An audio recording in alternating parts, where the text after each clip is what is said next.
Hey, look, Johnny, they showed up again. What's They up with did. this? I think they like us. I think they like us here. And of course, we do like you. And hello, friends. Hello, fellow traders. And of course, everyone else. Welcome to Topstep TV, the biggest, yes, big, and most watched futures trading stream that you will find. And as I say, each and every day, we have an all-star cast, and we're very proud of that. Each and every day of the week, real traders, real educators that give you 100%, not 99, not 98, not 25, 100% transparency in their trading. You're not going to find another show out there like what we have to offer here at Topstep TV. Education, support, good looks. Johnny does that one very well. Cool swag, and of course, tradertainment. This is Opening Call. He's Don Knotts. I'm Tim Conway, and we are the Apple Dumpling Gang. We have an exciting and informative educational programming for you today. And throughout this week, we'll be your trading mentor, your trading buddy, your newscaster, fellow trader, and yes, even that voice in your head that says, good friends are hard to find, hard to leave, and impossible to forget. So be a good friend, okay? Be a good friend to the next person that you do see. So let's get ourselves ready for some top-notch, up-to-date market know-how. Mr. Hoag, is your game plan ready? Game plan ready. Yes. Good. Checklist ready to be checked? Check. Journal ready to go? Right here. Okay. Did Ready you let to go. Lacey out this morning? Yeah, she's been out. She's been out once. She ate. She's resting comfortably right by the front door right now and being quiet. So she's in a good place right now. Okay, good. Well, let's say hello to everybody's friend, and of course, that handsome guy and trading mentor, John, aka the Hoagland. Good morning, John. How are you? I'm Don Knotts this morning. Don Knotts, the incredible Mr. Limpet. Good morning, everyone. Happy Good Thursday, morning. March the 21st. Ooh. Yes, we're going to be going over some news, going over some economic numbers, and as always, focusing on context, risk management, and that favorite word of everybody, patience. Patience, everyone. Patience. Looking forward to an interesting trading day. The afterglow, as they say, of the FOMC meeting yesterday should be another interesting day. Yes. Well, let's hit the news here. Speaking of yesterday, U.S. Federal Reserve held its benchmark overnight borrowing rate in a range between 5.25% and 5.5% yesterday, and they have reaffirmed plans for 0.75 percentage point cuts by the end of 2024. But I did see that one of them had their fingers crossed, so don't count on anything. That would be the first reduction since the early COVID pandemic in March 2020. Fed's new policy statement described inflation as remaining elevated. That's a new one, right? They hasn't used that word yet. Have they, John? Elevated? No, but it is apparently transitory. It's a synonym for something else they've been using, right? Right. So anyway, updated quarterly economic projections show that the personal consumption expenditures price index, including food and energy, central bank's favorite inflation gauge, rose by 2.6% rate by the end of the year compared to the 2.4. Goldman Sachs, our good friends at Goldman Sachs, gave us an interpretation of what Mr. Powell said, and he said that Chair Powell and the narrow majority of the committee feel strongly not about delaying cuts for too long and are targeting June. I hope she knows about this, poor June. The FOMC meeting's first cut. So we did see some of these markets rise. Numbers came out here. We did have an early number. Johnny's going to be talking about that. Earlier today, we did see the Dow 120 points, 0.3% higher. We did see the S&P up 22, and the NASDAQ rose by 140. Reddit. I think we all know where Reddit is.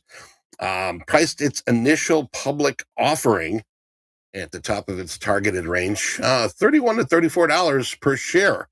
And this is the first major social media offering since 2019. Now, Reddit, a website which hosts millions of online forums, sold for 15.2 million shares That was the initial in the offering, while existing shareholders sold another 6.72, raising the total to 748 million, resulting in a valuation of about 6.4 billion. Isn't that crazy, man? I tell you. Unreal. Yeah. But I don't know, John, you got any more crazy goodies for us here today? Well, yeah, I mean, just kind of looking at the economic numbers that we're expecting that are already out and to do out today. At 7:30 this morning, the jobless claims came out. They were looking for an initial increase of 213,000. It came out 210,000. That's 1,000 more than the previous week. Continuing jobless claims actually came out a little bit lower than they were expecting. They were looking for 1,820,000 approximately. It came out just over 1,800,000, so a little bit lower on the continuing jobless claims. The Philly Fed came out better than expected. It came out positive 3.2. They were looking for negative 2.5. That was after the previous month's 5.2. 8:45 this morning, we're looking for the PMI composite flash, 9 o'clock, existing home sales and misleading indicators. And at 10:30, we've got a 4 and 8 week bill auction. And 11 o'clock, one of the talking feds will be speaking. That's the only one I see on the schedule so far. Sometimes they have a tendency to pop up when you don't expect it. But 11 o'clock, again, talking Fed bar is due to be speaking. The VIX is lower this morning, as you might expect, down about 2.3% at 12.73. The dollar index up slightly at 103.6, and the yield on the 10-year leaking lower this morning at approximately 4.25% the last time I checked. So that's what we've got as far as economic numbers and expectations for those today. You never know when something unexpected might happen. Anything can happen. So always make sure you are prepared. Use that discipline and put in those stops. Eddie, back to you. Expect the unexpected. All right, dude, where's my crude? I'm going to tell you, all your prices fell today. We did see, as the number came out, a little rally here, but we're showing that crude pulling back here, 81.16 last. Crude traded 0.4% lower, 80.93 a barrel, and crude dropped 0.3. Both contracts are up over 10% so far this year. Also helping, the data showed crude stockpiles in the U.S., world's biggest oil consumer, fell unexpectedly for the second week, dropping 2 million barrels as exports rose and refiners continued to increase activity. Gasoline also fell for the seventh week by 3.3 million barrels. So beat your beat your gas station, fill up your car. Prices are going higher. All right, now getting a lot of conversation here regarding the bell-to-bell reset code. Okay. Support is aware of it. Contact support. There is no need to worry. The support team is on it. Okay. And it will be fixed as soon as possible. Thank you, Zach. All right. So be patient. All right. Be patient with this. We are aware of what's going on. So just contact support and we'll get back to you here and we'll fix that definitely. But we are, for those that just logging in here right now, we're ahead of schedule. We thought it would be Friday morning, but I'm happy to report to everyone who's properly submitted the information on all three check-in forms that instead of Friday, you are getting that free reset bell-to-bell email this morning. So check your email and listen. If you don't need to use it, all right, you got till April 5th, all right? If you're having some issues, if you had a bad day yesterday, at least give yourself a little challenge. Try to get yourself back to where you want to be without the reset. You always got that in your back pocket in case you do need it. So, if you did not make all three check-ins yesterday, like some, don't worry about it. Okay, we have more exciting opportunities coming soon for our loyal bell to bellers. All right, now close your eyes. I got a surprise. Close your eyes. Close your eyes. All right. All right. Open them. All right. Surprise. All right. Hey, how was I going to do this, John? I mean, we're miles away from everybody, but anyway, surprise. We are having dun dun dun. Where's that sound effect, Eddie? Where's Eddie? We've got that. We got another fire drill today. Yes, we do now. Now let's pay attention. All right. So if anybody else asks, you can be a friendly trader in the community and share this knowledge. We're having a fire drill today for 5,000 TopstepX pre-release invitations. All right, 5,000. All right, but listen carefully. These are early access invitations. Going to allow you up to 5 TopstepX trading combines. And, all right, this is the big one.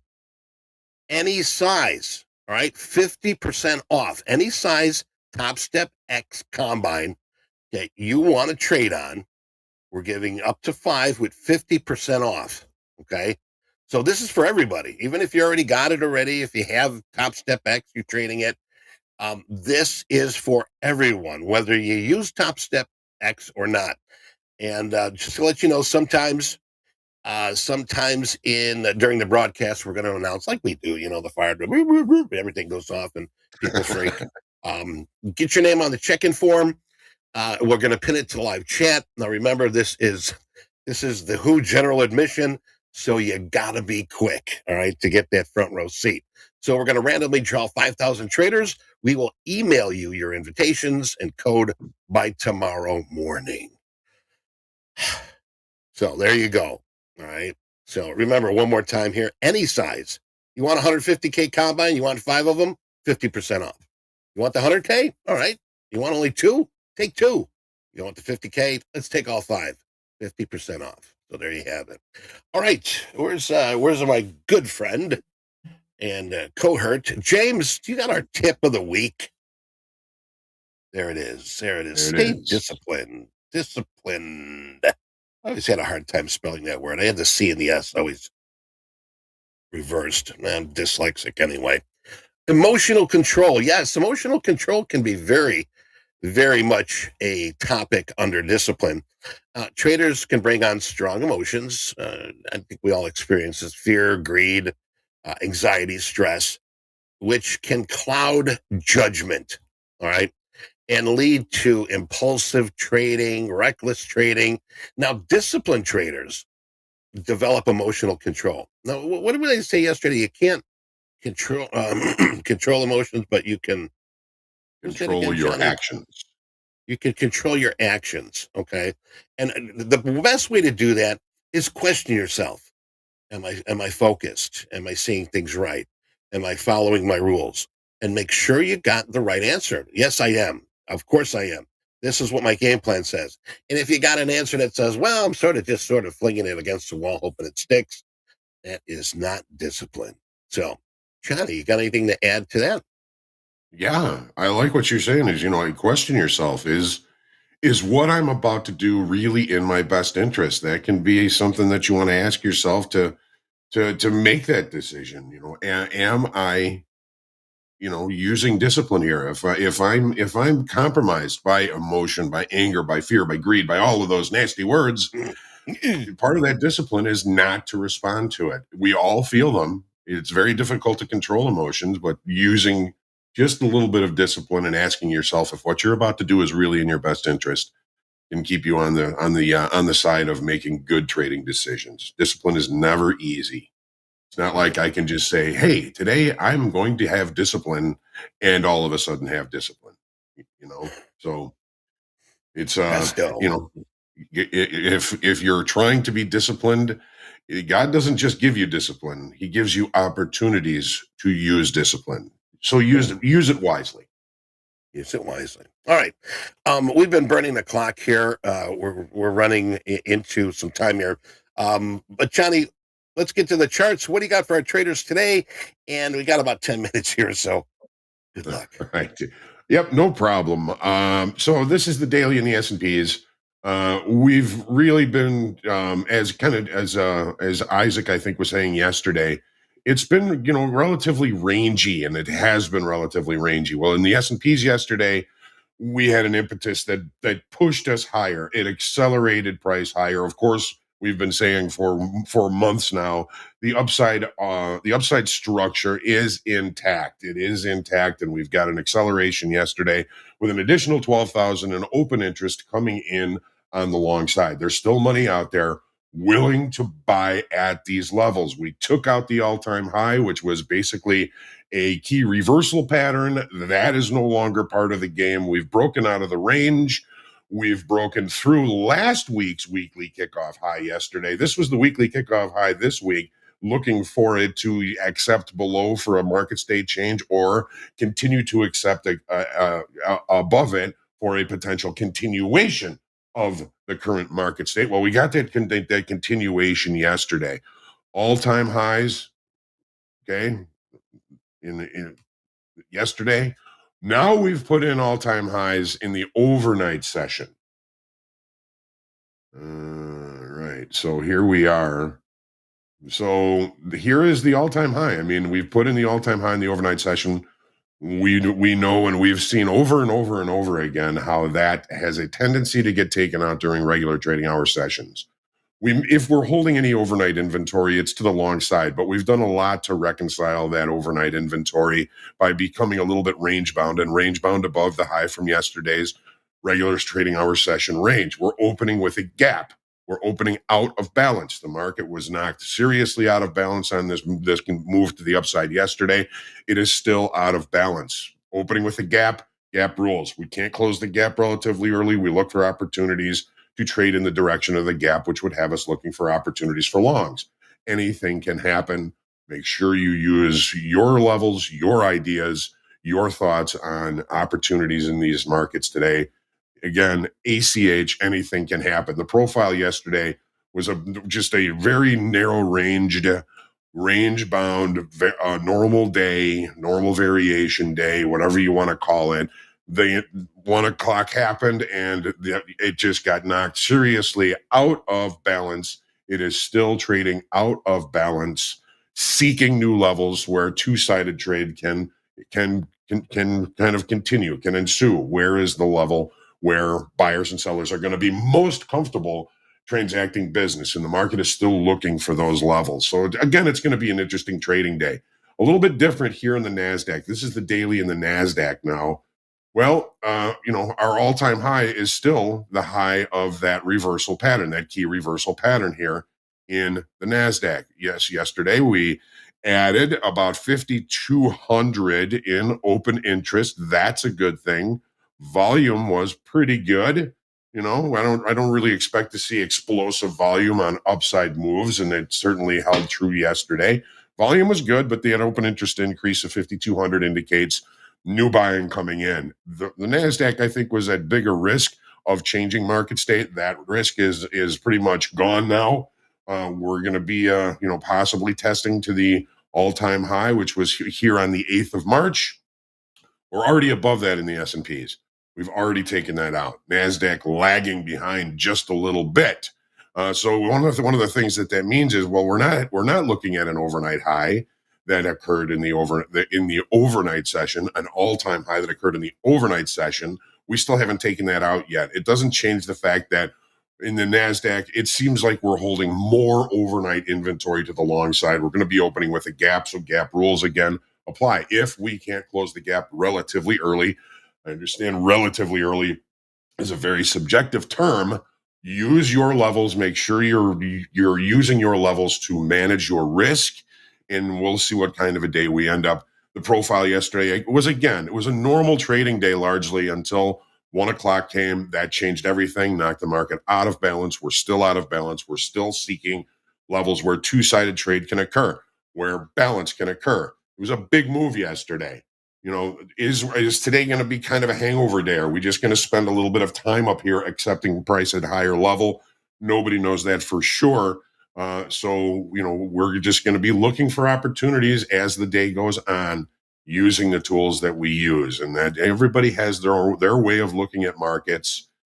Use those levels to help yourself manage risk. The only thing we can control is our risk, and use that ability to manage that risk wisely. Look for levels where if price advertises below a certain level, the trade is probably going to run. So you can limit the risk on that. It's very difficult to do, especially when markets are flying around. The crude oil yesterday. Wow, look at the difference now in crude oil. Bearish engulfing pattern yesterday. It's a reversal pattern. The market is testing, and we're currently trading right at weekly kickoff high, $81. This is kind of a pivotal level for us. We've been spending time accepting above it. If we start to show us time accepting below it, then we may just come back into this area of balance that we broke out of earlier this week. On Monday, we had that break. On Monday, Tuesday, Wednesday, Thursday. Yes, on Monday, we had that breakout and continuation above. We added 11,000 in open interest yesterday on a key reversal day. We have some new shorts that came into this market that are looking for price to go lower. I wouldn't have a problem with cheaper crude oil, but we're day traders. We're looking for opportunities. The failure to hold that high and failure to hold that weekly kickoff high could be somewhat pivotal for us today. Take a look at the 30-minute chart. I'm trying to get through these so we can get down to business here this morning. Looking forward to seeing Anne Marie here in just a few minutes. So here's our highs. Here's that breakout on Monday, Tuesday range. Wednesday, a push back to this important inflection level. What direction is going to be chosen at that level is, of course, unknown. I think it's going to be somewhat pivotal today.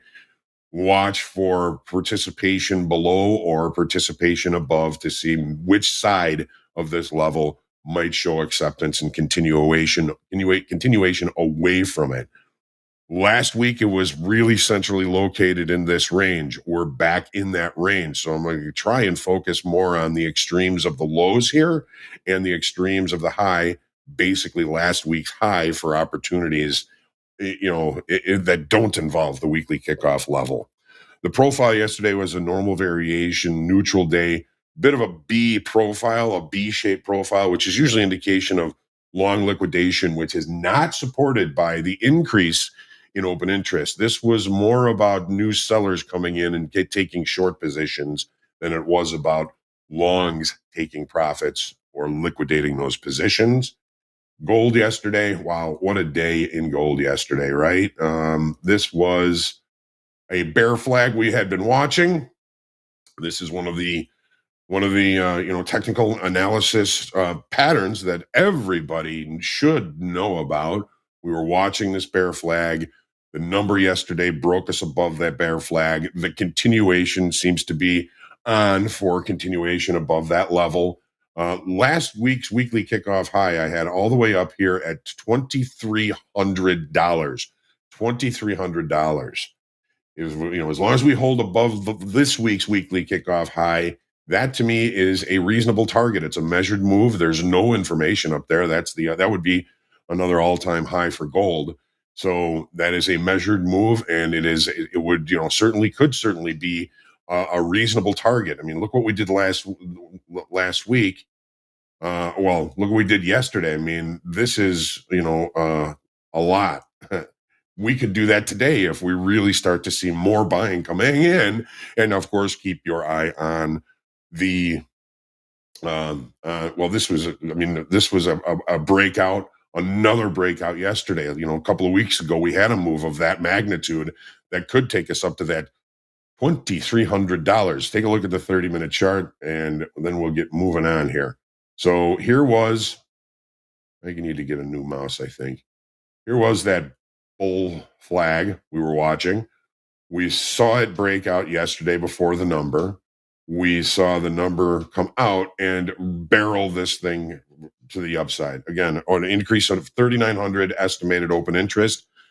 Doesn't seem like a lot. For gold, it is a lot. And don't forget, gold is coming into rollover. So the volume is a little bit blurry. Open interest is a little bit blurry. If the market finished the day all the way up here, how the heck is settlement down here? Well, gold settles at 12:30. Gold settles at 12:30 Central Time. So the market actually closed in regular trading hours and marked to the market settlement. When the market took off to the upside, all of the shorts that were holding positions in there might have gone below their maintenance margins. They may have gone below, and they probably got a margin call and said, we're going to liquidate your position unless you send us some more money. And when the market opened last night, you see that the market continued that move to the upside. There was some short liquidation due to margins probably yesterday. We can talk more about that later. For now, let's take our deep breath. Let's be grateful, humble, creative, and centered in our trading today. Don't forget to pray for peace, and let's get down to business. Let's get busy. Gonna light that wick here very shortly for Fast Markets. We got Anne-Marie for Fast Markets, Max Maserati for Power Players, Vanessa for Top Quiz, and RIPS is going to join us here from 1 o'clock to 3 o'clock. And we're going to see what happens there. But we're going to take a break here. Johnny, meet you at the coffee machine. Don't go away. Lots going on here. Remember, we got a fire drill coming up here at some point today. So stay in that seat. Buckle down. We'll be right back.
All right, let's get our horses in the gate. We're going to be opening up here any second.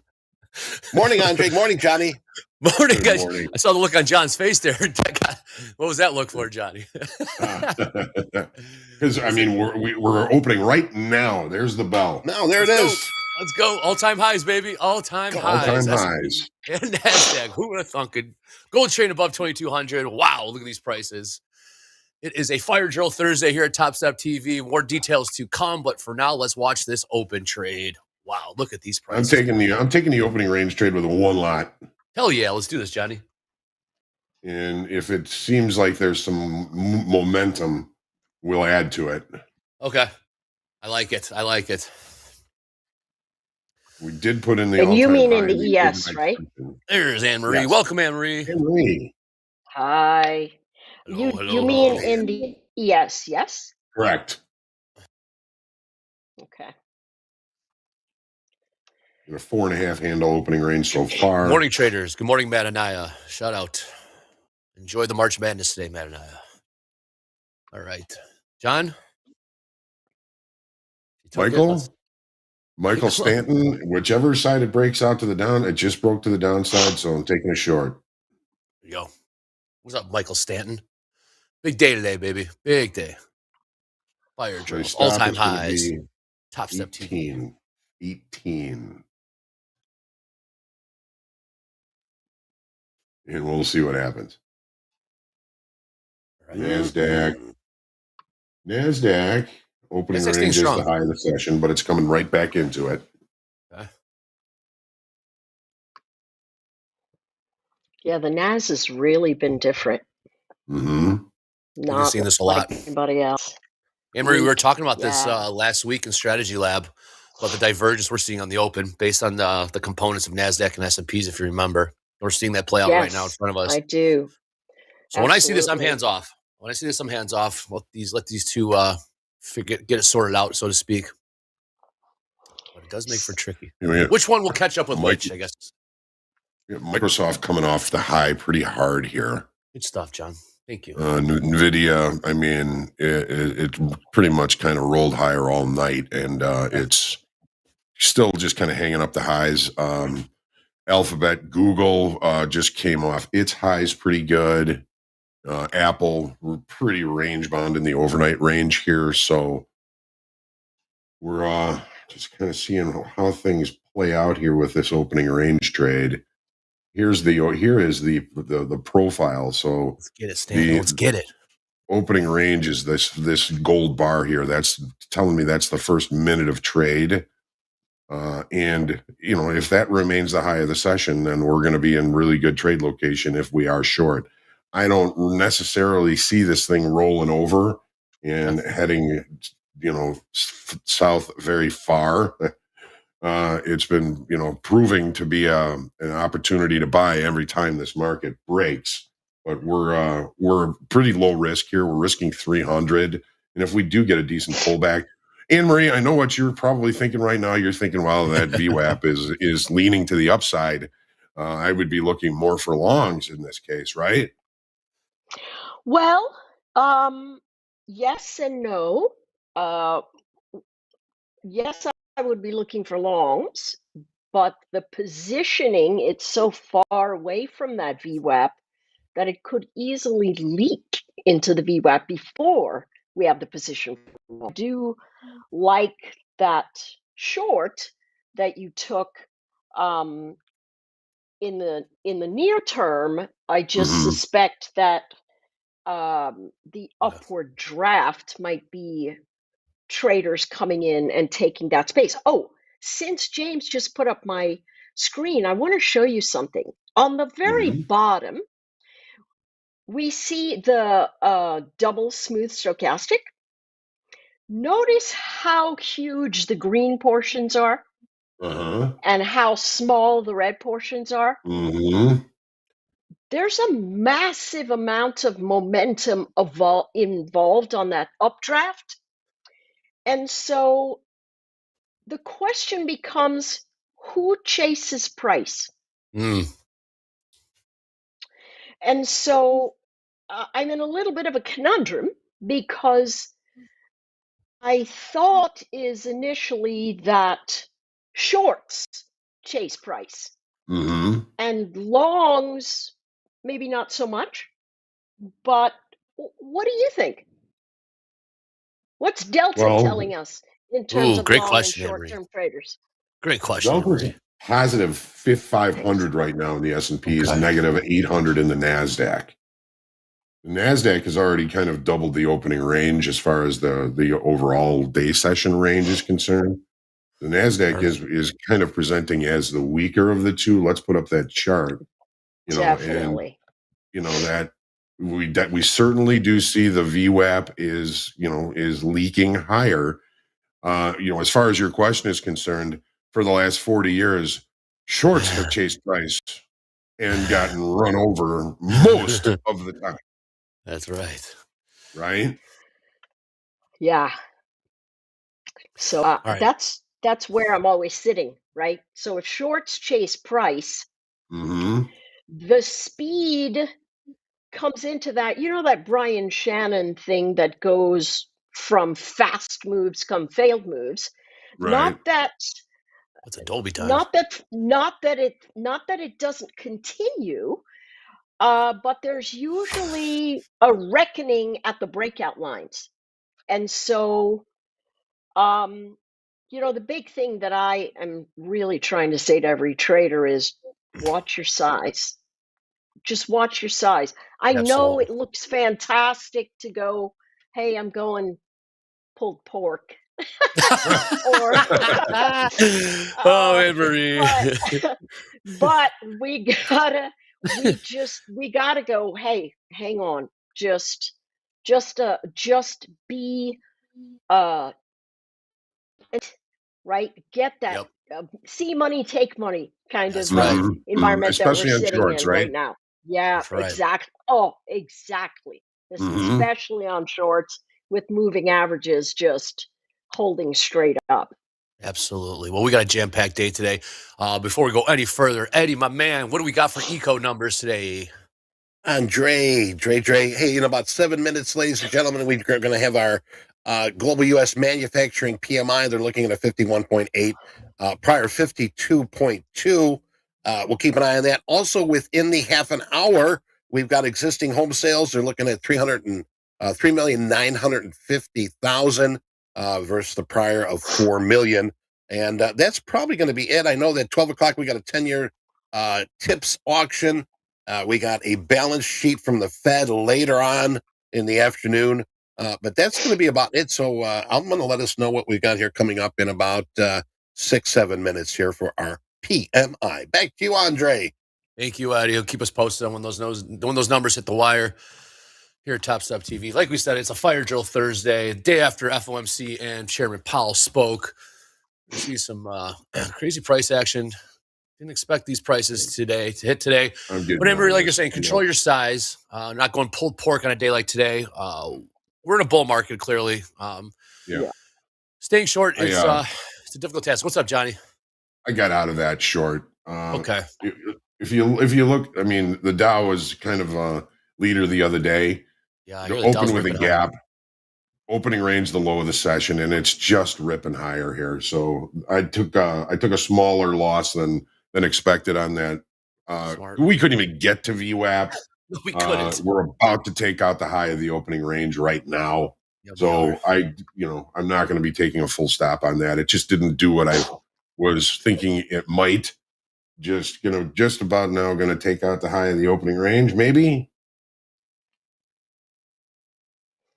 So really, I love what you just did there, John. Same. Mhm. You looked at the trade, you said what should happen, and then what should happen did not begin to happen. Mm-mm. And as it moved through the space, you just said, you know what? I'm going to reset this. And Yep. I'm going to say, and a lot of times, we're trained when we're growing up to stick to your guns. Stick to your guns. Don't change your mind. Go all the way through. And in the market, it's almost the reverse. We have to Uh-huh. go, Absolutely. stick to your guns until the road looks like it's going to be, filled with Yep. potholes. And so that shift is just a key thing that we build with experience, because a lot of times a trade could go in the right direction for us and wiggle around, but you Mhm. actually saw, hold on, what's happening?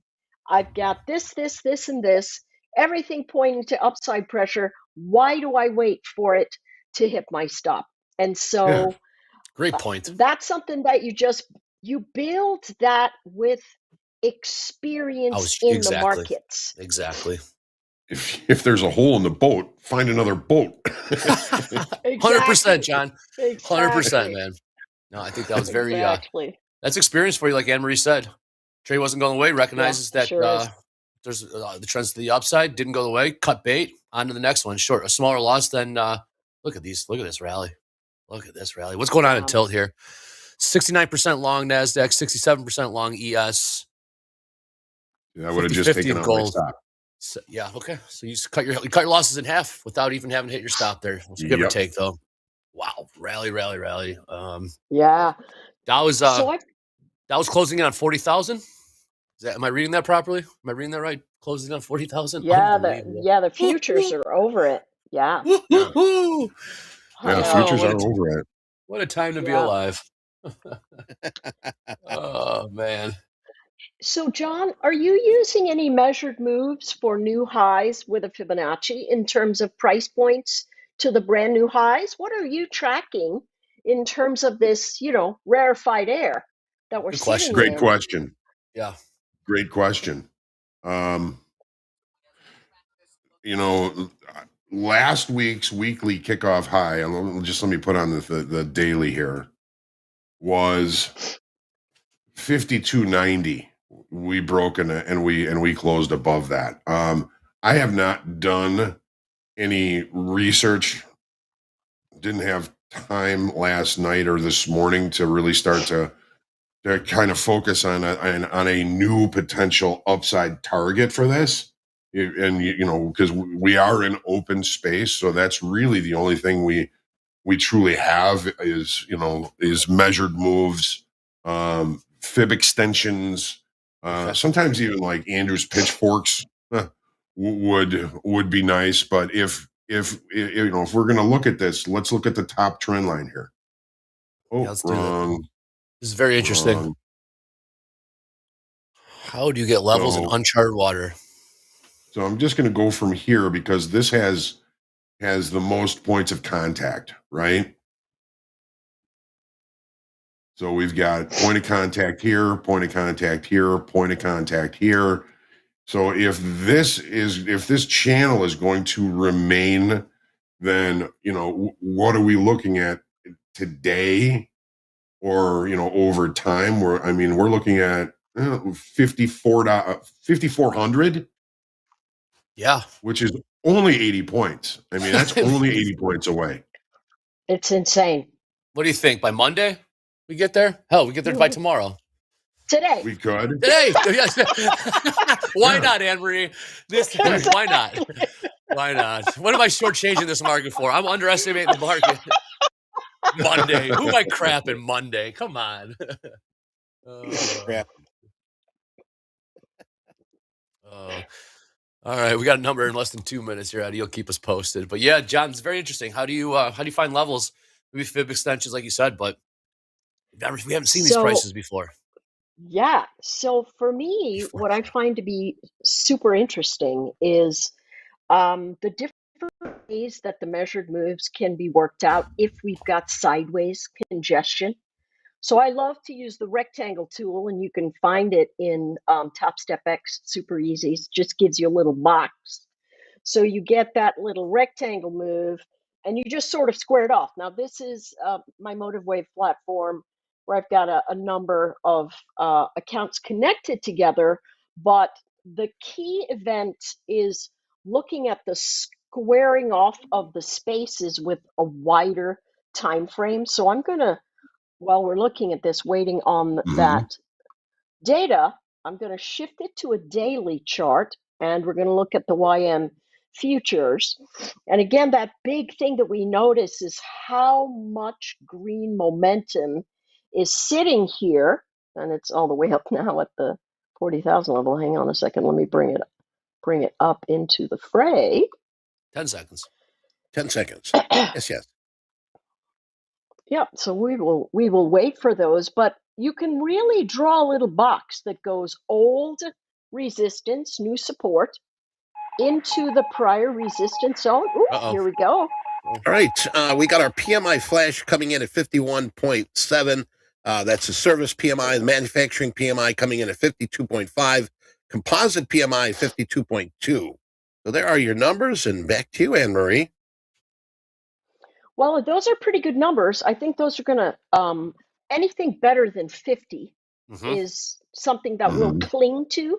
right? So we had Germany give a surprise uptick, but their surprise uptick yesterday was only 49, up from 48 and some change. And so I think we still drive higher, but the very nice thing that you can do is simply draw a box around here. I call them balance Markers. boxes. Yeah, great. That works really, really well. Oh, no, wrong kind of Mhm. box that I just put on there. But it measures the distance. So for Right. the for the YM, I have a distance from maybe 39,140 to 39,540. And so that gives me 400 points that takes Mm-hmm. me to the upside for my first measured move. And so I Mm-hmm. can see that that's, you know,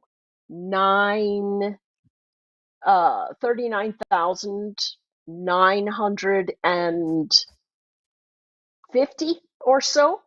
And interestingly enough, if you draw Fibonacci, it'll give you some of those same expansions if you're looking for a 1x by a 2x, right? And so here, Mm-hmm. look, if you use a fib, and I'll draw one for you right here, tools, Fibonacci, I'll do retracement, and we can go from that range. I love this because it gives me really pretty Colors. moves from the space. Yeah. And so it tells me that the next line in the sand is likely to be 40,230. Now, here's the wrong way to use fib extensions. I want to talk about this a little bit. The wrong way is to go, I'm going to put a short up there. Very bad. How do I know this? Because I've done it 60,000 times. I'm not exaggerating. I've said to myself, you know, Self. when I talk Nice call, about, SS. yeah, Nice call, SS. yeah. So when I say, hey, listen, don't do this or whatever, I'm not joking when I said I was a really bad trader for a long time, right? I just thought, okay, well, that's where they're going to stop. I imagined everything as a pinpoint line in the sand where everybody was going to turn. And in fact, it's a big fat, you know, preschool chubby crayon that we're drawing up Right. there because everybody's got these ideas. And their ideas are I'm going to front run this number, Right. I'm Right. going to push past this number, or I'm going to take this number and I'm going to make my stop X, Y, and Z. And so although everyone is looking at the same range, our response to the range is different. So if VWAP you're S&Ps. looking, Yeah. oh, Sorry. is that what it just went to? So Yeah. notice on the YM By you what too. just happened. How's this? Take a look. Remember, last time we were on Strategy Lab, I said, Yep. hey, when we get to the 1 and it starts moving up, if we've got upslope and our stochastic is upward, we go long, but it tends to collapse after that second volatility band. And here it is coming right into the resistance zone. Almost there. It stops at 40,194. The number I had was 40,232. Also the top of the band. It immediately says, that's it. I'm going to come in. So legitimately, if you're thinking about, okay, who's just made money? It's the guy who said, I'm going to take the test of the VWAP and I'm going to go long and I'm going to take it into the 2 standard deviation band. Mhm. And then I'm getting out. And so when that person gets out, there's that return to the 1 standard deviation band where, guess what? A bunch of people are going to try and buy it there. Just like me. They're going to try and buy it at that 1 standard deviation band. Listen, Who's ooh, that? who's here? Oh, Ah, shoot. wha- What up? Hey. Who's getting run over by VWAP? Is that what I'm hearing right now? I'm getting along with VWAP. Going long me with too. VWAP. All right. Here we go. Along All with roads VWAP. lead to VWAP. George said it George. first. We are brothers, George. We are brothers. Brothers. What's up, man? Hey, how's it going? Slept in for 30 minutes today. Extra 30 minutes. Oh, in my man. day. Deserved. I can see in that beautiful face of yours. Thank you. Thank you. You cannot Listen, imagine how fast the squirrel's spinning upstairs right now. Listen, the sleep Someone's gotta is keep- the elixir. It's the elixir The cheat code. of health. Yeah, Right? 100%. I had a cheat code yesterday. I'll tell you guys about it yesterday. I had a shot at this doctor that I went to that supposed to. Uh-oh. Yeah. Found the Fountain of Youth? No. Uh-oh. Found a youth doctor. Yeah. Yeah. Yeah. Leg pills and weird shots. Gotta There's love a it. lot of Weird shots. Getting I'm an guessing ozone, whatever that is. the doctors Get some and of your the Fountain blood. of Youth doctors in Aspen, I imagine, make a fortune out there. Well, yeah, I don't know. Yeah. Same You thing. worked with Michael We'll talk Jackson. about that. I know. Me and Michael Jackson. How are we looking? And how is the markets trading? I see it's at VWAP. Action could be played here. I don't know. I'm long. What's Yeah. everybody thinking? It's long. Are you We're long? both, Okay. we're both long at VWAP. Yeah, 5309 Long as 3/4. 309 and 3/4. Okay, bounce. How Yeah, you got better does position VWAP than me. play? VWAP Yeah, plays well- pretty damn obvious. Quite often. Okay, sounds good, Feels Jack. like it. It does. NASDAQ just staying strong. NASDAQ, for some reason, is not as volatile as the S&Ps have been this morning. Unless this thing is stuck. But someone needs to poke it with a stick or something because NASDAQ is just kind of chilling right now. I was looking on daily charts before I went to bed last night. All-time on my highs. phone. All-time highs, Mike. Everything, dude. Nikkei, you're talking. I mean, I was going on CNBC, everyone. I'm like, I don't care about today. All time. And I'm just looking at it, I'm like, melt up. Oh, yeah. Around the world. It's just like, all right, I guess. All right, I got out of one. I don't know.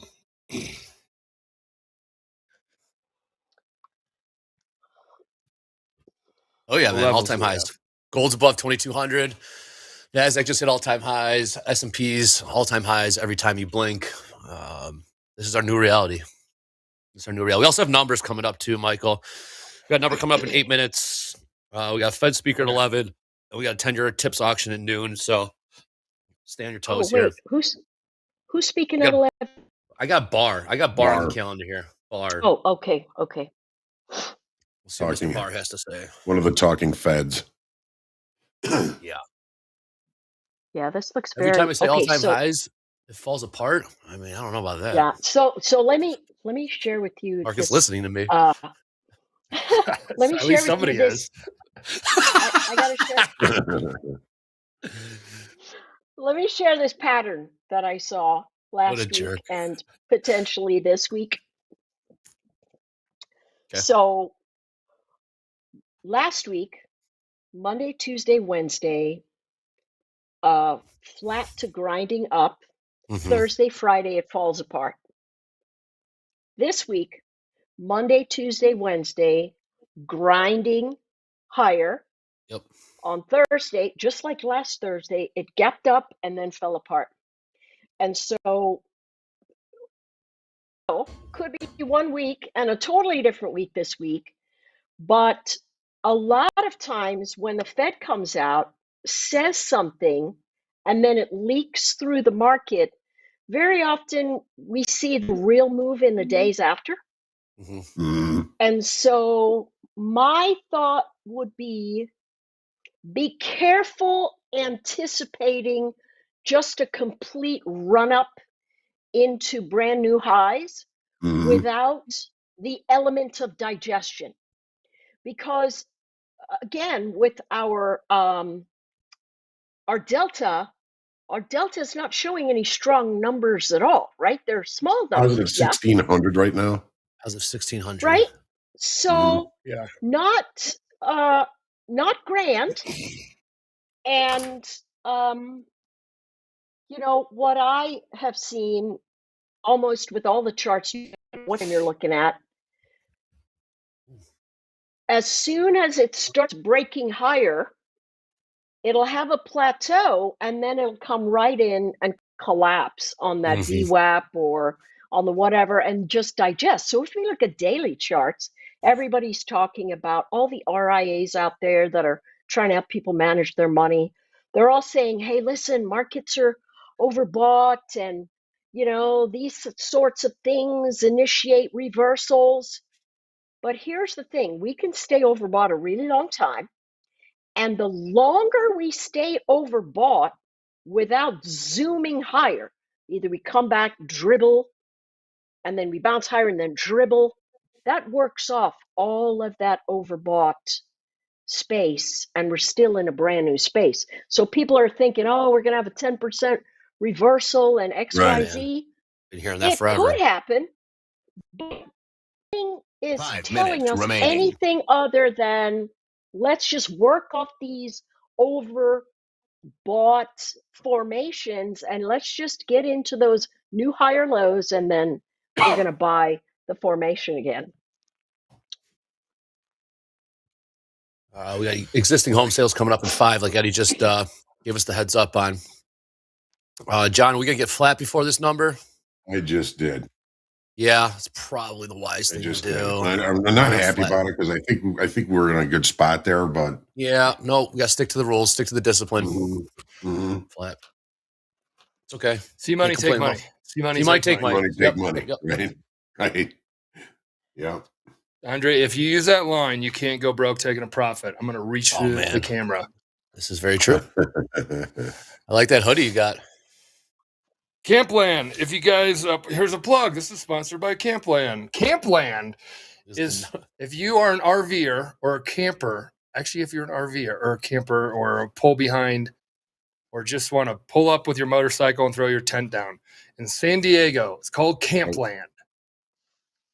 My God, you'll see a lot of different characters there. The Disneyland of campgrounds. It is a Disneyland of campgrounds. It's wild, man. Dude, what was going on when I was there? All walks of life. Oh, you are this close park to the next person, to the next person, to the next person. So it's San Diego weather and it's next to right. Nice. All right. Number coming in less than San Diego in the house. Rose from San Diego. I love Campland. John, that long's going to be incredible. John, that long's going to be incredible. If we dip beneath after this number, if we dip beneath VWAP, I might get back in. Take another long. Yeah, this might be our only shot. Big long here. Well, you just sunk your teeth into one idea right there, Andre. Well, the market's listening, so that's true. Hopefully, he wants to play ball today. Michael, that motorcycle put up a tent guy was me for 3 months. How cool is that? I said it. That's why I said I figured you would be one of those guys. How cool is that? Stayed. I was outdoors for 3 straight months. God, that's cool. You talk. No cell phone, no nothing, no selfies, John. None of that. No Instagram. What? This is in the 40s, Andre. Oh, the 40s. Come on, man. Johnny knows I love him. Oh, man. I just have one question. How often do you get to bathe? You don't do that there, and you'll understand when you get there, Anne. Anne-Marie. Look at Anne-Marie. 5-star hotels only for Anne-Marie. Yeah, more of a glamper. She's more of a glamper. And they sure don't use the word bathe there, Anne. You bathe in a mountain lake. You wash your clothes on a rock in that mountain lake. Not at, hold on, John, not a campground, not at. Where's the room service? Where's the room service? All right, your number's coming out right now. They have facilities at campgrounds. Yeah, they do. Oh, John, we're gonna regret getting out of this one. Well, right. You just never know. Safe, sorry. 30 and seconds. There's always. We're still not above the opening tick there in the ES, true. so that's going to be, see how that goes. The 9:30 open. Yeah. All right, here we go. Make sure you're flat. Yep. And this number, double check. Cancel all. Yes, all flat. Yes, now. Eddie. Guys, Eddie, that was great words of wisdom. Here we go. Cancel all, guys. Cancel all. All right, home sales. They wanted 3,095,000. It's coming in at 4,380,000. So much more. People selling off, mostly in California. U.S. home sales change 9.5%. They were looking at a negative 1.25, and leading change here month over month 0.1%. Coming up here in about a half an hour, EIA natural gas. So we got natty gas coming up in about 30 minutes. Back to you, Andre. Thank you, Eddie. So there's a really clever thing going on in the real estate market right now with people who want to sell homes to people who don't want that higher interest rate. And there's I've heard some this. sort of entity that's come in between that's Yeah. allowing them to keep that rate and do I've all heard this. kinds of something. Yeah, but the problem is apparently it still leaves the original buyer on the hook Trying to for get a one second thing or mortgage. another. They got to Yeah, get another. They it's still got to get another mortgage, and that's hard to do. I yeah, read on like that because I'm locked in at 2.68 on a 30-year on my biggest Ooh-wee. mortgage yeah. on a So biggest are mortgage I've we. ever had in my Money. life.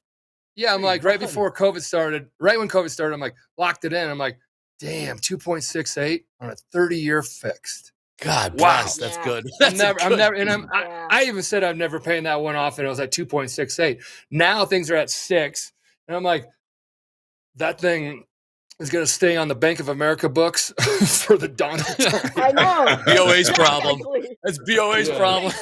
BOA, you got that one, buddy. Yeah. Nice Hey, trade, gold- BOA. Gold making new lows on the day. We're dipped below 2200 trading 2190. It's called- turn to the dump. It's golden What's up? handcuffs. It's golden Yeah. handcuffs. Yeah. You almost have to get forced out of your house to like, hey, honey, like we have 6 kids and we have 1 bedroom. We got to get Yeah. out of our mortgage, but I Yeah. don't want to go up to 7%. Well, we need more bedrooms. So there's like that's kind of like the it's Yeah. very interesting times. But there's a company Yeah, doing that, for and sure. that's helping people Yeah. do that. Yeah, and Okay. Just like what there I was a love company. is- Just ahead. like there one thing because I read because it's just like there was a company. I remember this back when the whole housing was running. It was only like 2.5 years ago, 3 years ago, and there was like helping a girl left Topstep. I'm going to work at this awesome company, blah blah. And I love her. She's great. And if you're listening, I love you, Preya. But she's like, it's awesome. They're going to help people buy houses with cash. I'm like, that's all the company does. Like, yeah. And it got like 300 million in funding and blah, blah. It's done, So Cash ran out. yeah. Cash ran out. All right, Buying Michael. homes with cash. Michael, now that you're settled in, I don't know if you made a trade yet or not, but you know what time it is, Michael. It is time for Pop Quiz. Bring it. Jack, bring it. This is Oh, your yeah, Series yeah. 3 Oh, quiz. Ooh, you It's never the know when first it's you're one in. of the first one of the day, so I have to put this up here. Series 3 license you to sell commodity futures contracts and options on them as a professional. You need 70% correct to pass. So let's have some who's having fun and compare Yeah. together. We need some game show music or something for this. There it is. I'm going to try There it something is. right here. When the first question comes up, let's send the question. Let's do this. Don't answer. Okay, that worked. Nice. That's my little sound effect. All right. If an investor is long a put option on a financial futures contract and he decides to exercise, he will assume A, better know long this futures one. position, B, short futures position, C, long actuals position, D, short actuals position. You better know this, Michael. Well, it's put option on I know this financial. one. Financial futures. Yeah, long. You'll be long futures contract, futures position. You'll be long. Hold on. If an investor is You'll be- long a put, You'd be a short. put option, long a put option, he's short. I'm thinking long a call. Sorry, long a put. Right to buy. Well, we got right to buy. we got Yeah, you yeah. there. Hold on. Yeah. So long, All long right. a short. Let's see what the short a futures let's see what the position. answer is.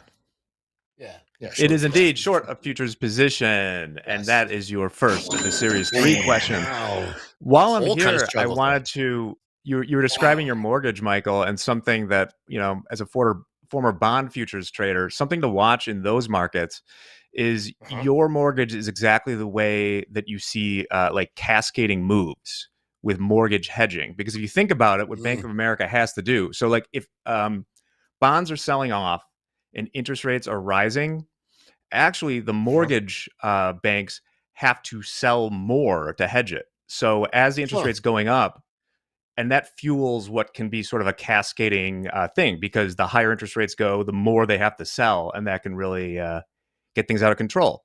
unless you're How they Silicon doing that? Valley Bank, in which case you don't hedge it, and then you're out. They did not hedge it. Interesting. So they have to Got sell more it. mortgages. That's a good story. We should talk about, Jack. Yeah, in an afternoon session, things slow down. Like how that whole SVB.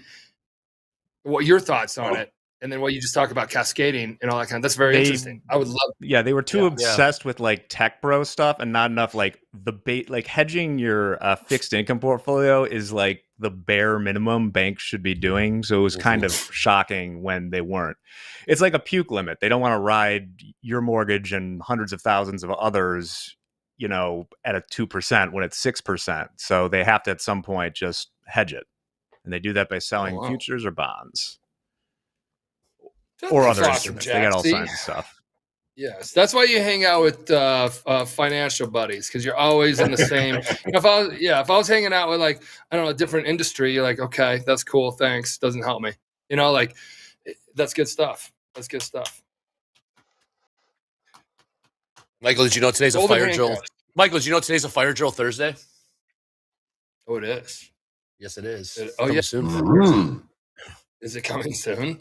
You can enter to win one of 5,000 TopstepX pre-release invitations. Invitations allow you to lock in up to 5 TopstepX trading combines off any size for 50% off.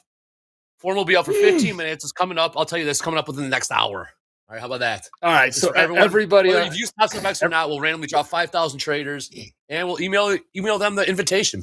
So yeah, within the next hour, stay tuned. Everyone in the chat, I've answered all the questions. The inevitable question that will be asked in about 2 minutes. When is the fire drill? I just told you, just coming up in the next hour. Stay tuned. Let's get it, man. This is a big one. Big day today.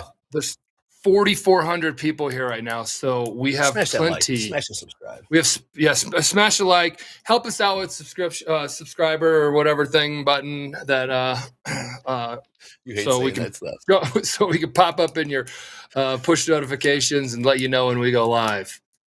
Trust me, it was weird the first time. Like it was weird. It was weird the first time I started asking for likes and subscribers. Man, it was weird for me the first time too. But come to grips with it. Anyways, you've been doing that since you started your OnlyFans page a long time ago. Right? Wow, Anne Marie, earmuffs, Anne Marie, earmuffs. Absolutely not, Michael.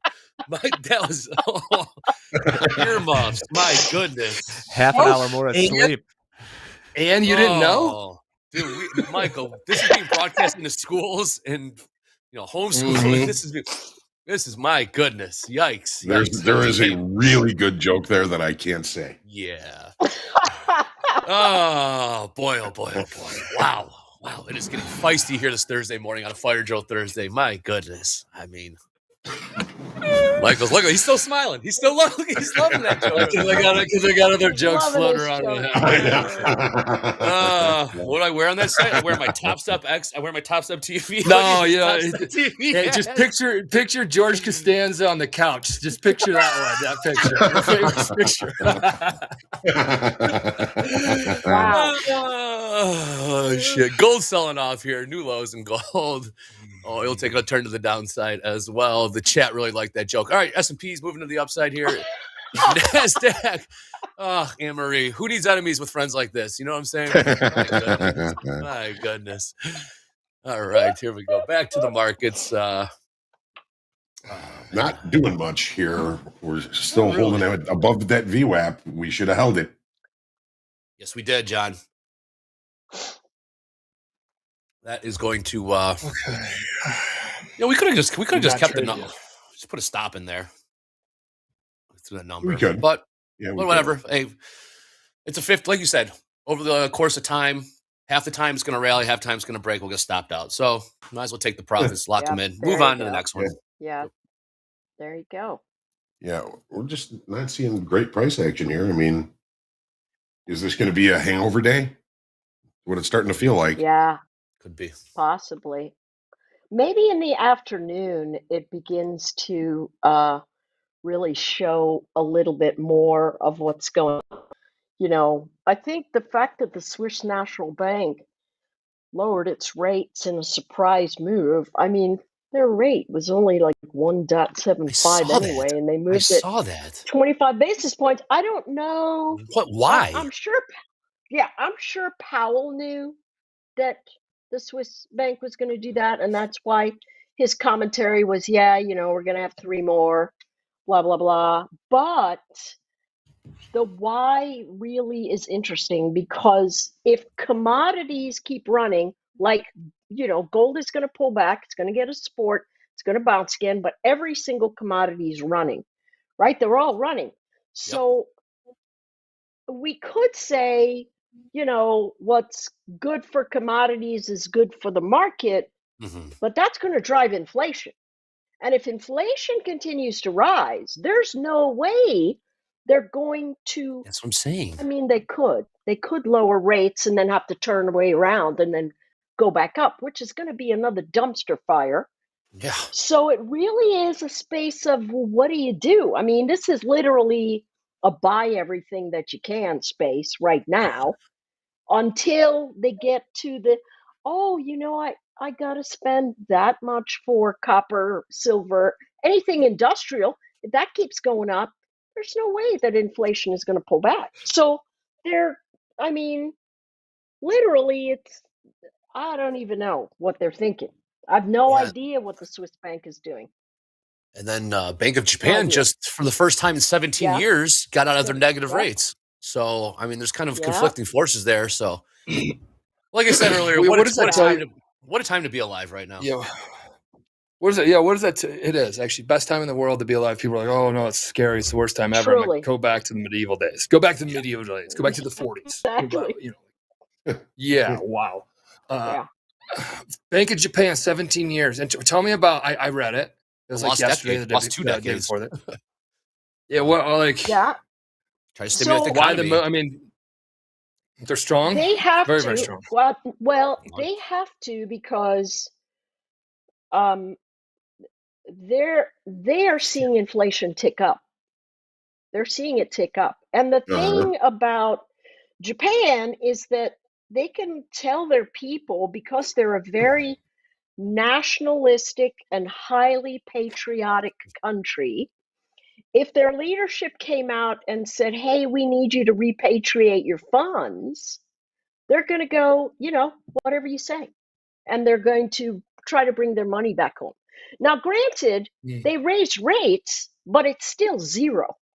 Right. And so everybody's been unwinding a carry trade for, I don't know, a year, because that's the biggest carry trade. And again, I've explained this before, but a carry trade is you go borrow money from a low interest rate country, and then you take that money and convert it and go put it in something else that has a higher interest rate, and you get the difference, and that's called a carry trade. And so when Japan goes, hey, we're moving it to zero, everybody's known that. The big thing was, hey, they moved, and the currency markets did literally nothing. They went just a little, which I think they telegraphed the whole thing.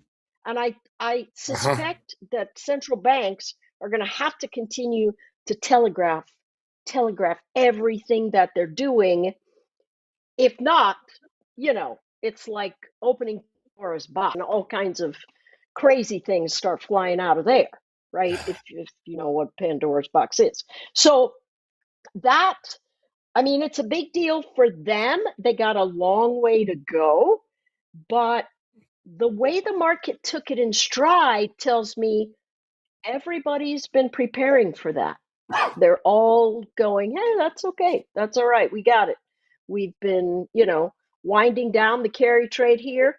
And this fade off the Swiss bank, I don't know what in the world that's about. But that one is, I'm going to have to read on that, because when I got up this morning, it was the news, and I haven't looked at it since, it's 2 p.m. now. So I haven't really looked at anything until we're done here. And then I'm going to dig in and find out what that's all about. Yeah. But we're still going higher. My measured move for the Dow is 40,000 to 40. 40,000, Michael. 40,000. Michael, when you're trading 40, minis, and when you're then- trading down minis in the pits, do you remember the prices? What the handle was back then? No, I remember 9,600. I remember there was a crazy time. It was 9,600 Wow. because it was 9,600 at 9,700. It was 100 wide. It was a crazy day. Usually it's like a tick wide, 2 tick wides. But it was such a crazy day. The 2 brokers on the other side of the pit, like a Johnny Hoagland and another guy, I'm 600 bid at 700, which is like 9,600 at 9,700. And it usually be like 9,661 at 9,662. And they're 100 wide, but it was down in the 9,000 levels. That was 2008, around there, 7s. Wow. Around there. Well, John, you were there when they were when it started at 1, right? Pretty much. 1 bid at 2. 1 bid at 2. One bid too often.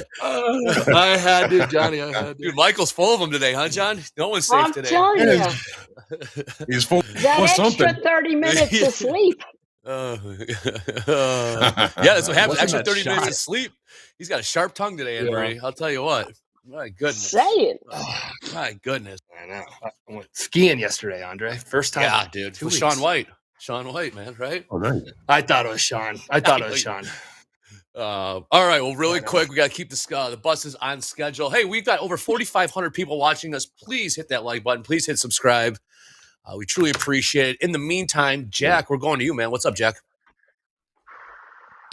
Well, we got something on the screen right here from Hoag. Oh, yeah. This is, yeah. This is the S&P's Friday, July 20th, 1984. The settlement price, 150.75. 150. I'll buy 'em all. Not change. Yeah, it's not change on the day. Buy them Wow. all. Right, Yeah. Well, Wow. and that was after it was Nice. 1 bid at 2 for 30 years. It just shows how Great stupid it is to be a Buy the one, perma sell the twos. Yeah. So there you go, Andre. Don't ever short it. exactly Like right. right, it's perfect. I mean, Yeah. like, Yeah. why? If you were looking at this and you're like, let's get short today, John. Hold on. Mine's my get third eye. Over a 2-point range is going on? that day. What is Just going on? over a 2-point 2-point range. range. What? Yeah. Crazy, isn't it? All right, so go ahead. I just want to show Yeah. everybody that. Just wanted to point out this has been a surprisingly quiet rally we've had here. If you look at the applied volatility here across multiple asset classes, the volatility has been quite low as we have Yeah. gone up and up and up. And there's a lot of conflicting information out there because the second one, the percentage of people taking emergency retirement plan withdrawals has jumped to its highest percent in 6 years. Now, I'd be remiss not to say that you got to look at the y-axis on this because it goes from You like lost the me. S&P. Well, The one that goes up and down, Michael. The one that goes up and down. It's up and down. This one. it's I love making Ann laugh. It's the best.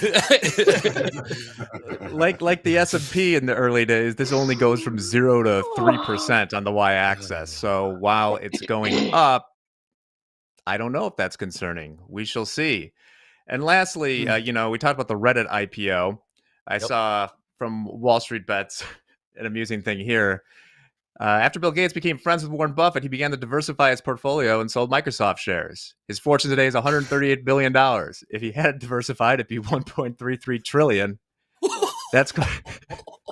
That's called pulling a Balmer, baby. Trillion. Oh, Goodness. man. Oh, Nice advice, Warren. the bomber out there. Was Oh, baby. 1.3 trillion. I mean, he's like top 5 GDP in the world with that or something, right? My God. Were they Fund on your a own PJ? army. Were they on a P? Was that picture on a PJ too? Yeah, that's a jumbo jet. I don't think yeah. they're not flying Frontier, Michael. The boarding group A, B, or C. Boarding group C. Mr. Gates, you're up. Yeah, he still has $138 billion. He's not. Yeah, he can make us. He can fund his own a army. trillion. You told me this, Jack. 1 million seconds is 13 days. What is it? And 1 billion seconds is something odd years. It's like Like back 37 in years. 1984, Yeah, John knows this one. and 1 trillion seconds Yeah. is the 29,000 years. That's a lot of money. Insane. That's That's a a lot lot. of money. 30 years. Hold on, what was a million seconds? How far does that go back? 11 days or something. 11 Yeah. days. Chump change. Yeah. That's chump extrapolation for you. That's yeah. Hey, All right, while we were talking, I saw Liz pop in here, and Liz was in chat. And Liz, I grabbed your chat, and you go, "Oh my God," because I'm feeling for you. "Oh my God, just reached max loss on my day. Accidentally trading in my combine instead of the practice. After I made 300 on my combine." Okay, Liz, I'm assuming I'm just gonna make an ass out of myself here, that you were not on TopstepX. And the reason why I saying this, because Liz, your opportunity now is, if you did want the ability to stop yourself from being able to trade in an account and not ever let that happen ever again, TopstepX has this cool feature. You can see it on my screen. I read it and I felt for it, because then he blew out of a combine. He had $300 on a day that's like, I haven't even made any money. He made more money than me, and I don't know about the other guys. I haven't seen their P&L. But there's a button right here. It's called manual lockout. Boom, you hit it. You see this thing, it pops up. I'm not going to do it now because I want to trade if there's an opportunity. So I'm going to say no cancel. But you can lock yourself out of that account. You would have not been able to do this. You would have made your $300, gone over here and been like, "This is awesome. I'm up $300. It's a boring ass day. I'm just going to tune in to TopstepTV and trade on my practice account," which sounds like you were doing. You could have locked yourself out right here, saved your entire account, and you could have switched to a practice account. Or you would have been like, "Oh, I forgot," and then you come back and trade, and it wouldn't let you trade. It won't let you trade. So the opportunity's coming up here very shortly, guys, for any size account, for TopstepX to be used on any size account. It is very, very close to becoming public. Very close to becoming public. And yeah. So Liz, I heard you loud and clear, and your opportunity is coming right around the bend. And if you don't, if you already have TopstepX, then I'm sorry, you should hit that button. It's a very cool feature. It is a cool feature. A lot of great feedback from that. 2 ticks off the highs, and scratch that. $1.50 off the highs, S&Ps. NASDAQ, quite tame today. Quite tame so far. That can always change as it is. NQ, probably YM is YM. What's going on in YM, Anne-Marie? What's going on over there? running. Yeah, Is it really? It's running. Yeah. It's just walking up that second volatility band. And, it should get, I had 40,240 as that line in the sand where things would get a little busy. And we can see, I can see orders all the way up until maybe 40,300. It's starting to thin out up there. So I suspect we have ourselves a little bit of a potential fade coming, because we're sitting at regions that we normally slow down. So if you're long and you've been long following the VWAP, which say, listen, if it comes back and it tests that one standard deviation, you just go ahead and buy and then hold it until it stops making higher highs and starts breaking down. And this is coming right into and just over a measured move. So my suspicion is that this one sort of slows down a little bit, and we can see it dipping back, pulling back right now as we talk about it. It's coming right into a space. You could see this is my version of a dome, and you can see it get fat, right? And just like John says, hey, they're going to go to where the liquidity is, because they are facilitating price and distribution of what's the word, of the actual instruments. And notice how it's just getting thinner and thinner and thinner, and it was really fat just a minute ago. So they're saying, I'm going to take some profit and I'll buy on the dip. What have you been reading? What What have you been reading over there? my Series 3 5 book. minutes remaining. You won't even understand, Andre. This type of His stuff. nose buried in a This type book. of We're stuff. doing it. The markets are moving. He's got his nose buried in a book right now. I mean, what are we doing? God, what are you, a bully at the library? Anything you want to share with us? Anything you got? We're doing quizzes for you. New lows in gold. Train 2181. There you go. I don't trade gold, so I'm going to pay attention. Well, some I'm of going us to read my do. book and do 2 things and pay attention. The NASDAQ is doing nothing right now, Andre. No, it really hasn't. It's interesting. You don't really see it like It this. hasn't. Someone wake up the NASDAQ. We got, like Yeah, Eddie said, right. 5 minutes till EIA nat gas numbers. Eddie will. He's multitasking. D says, I know. Multitasking. Might That's why I not- love D. Andre, why don't you drop got your out back. and D, why don't you join us on the show? Done, D. Phil. Yeah. What do we got? I got here? my book right here too, Michael. We got it right here. Oh, there you go. There you go. See, told you guys were studying. Andre doesn't even have his. I already got it. I'm so far 5 for 5 on these pop quiz brain busters. I've cheated off John a couple times along the way, but what are you gonna do? Yeah, what are you gonna do? That sit is next the to guy me. you lean over. He's All right, next I'm to here me. to help. I'm here to help. He wasn't covering up his Scantron. We're good.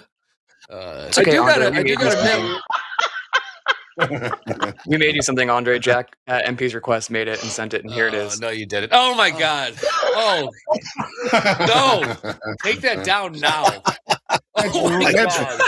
You can't unsee that. Absolutely not. Absolutely. I'm not looking. Dude, I have friends and family watching this right now. keep it up there. I gotta take a picture. Absolutely. Oh, Oh man. my God. Oh, Anne Marie, cover your eyes.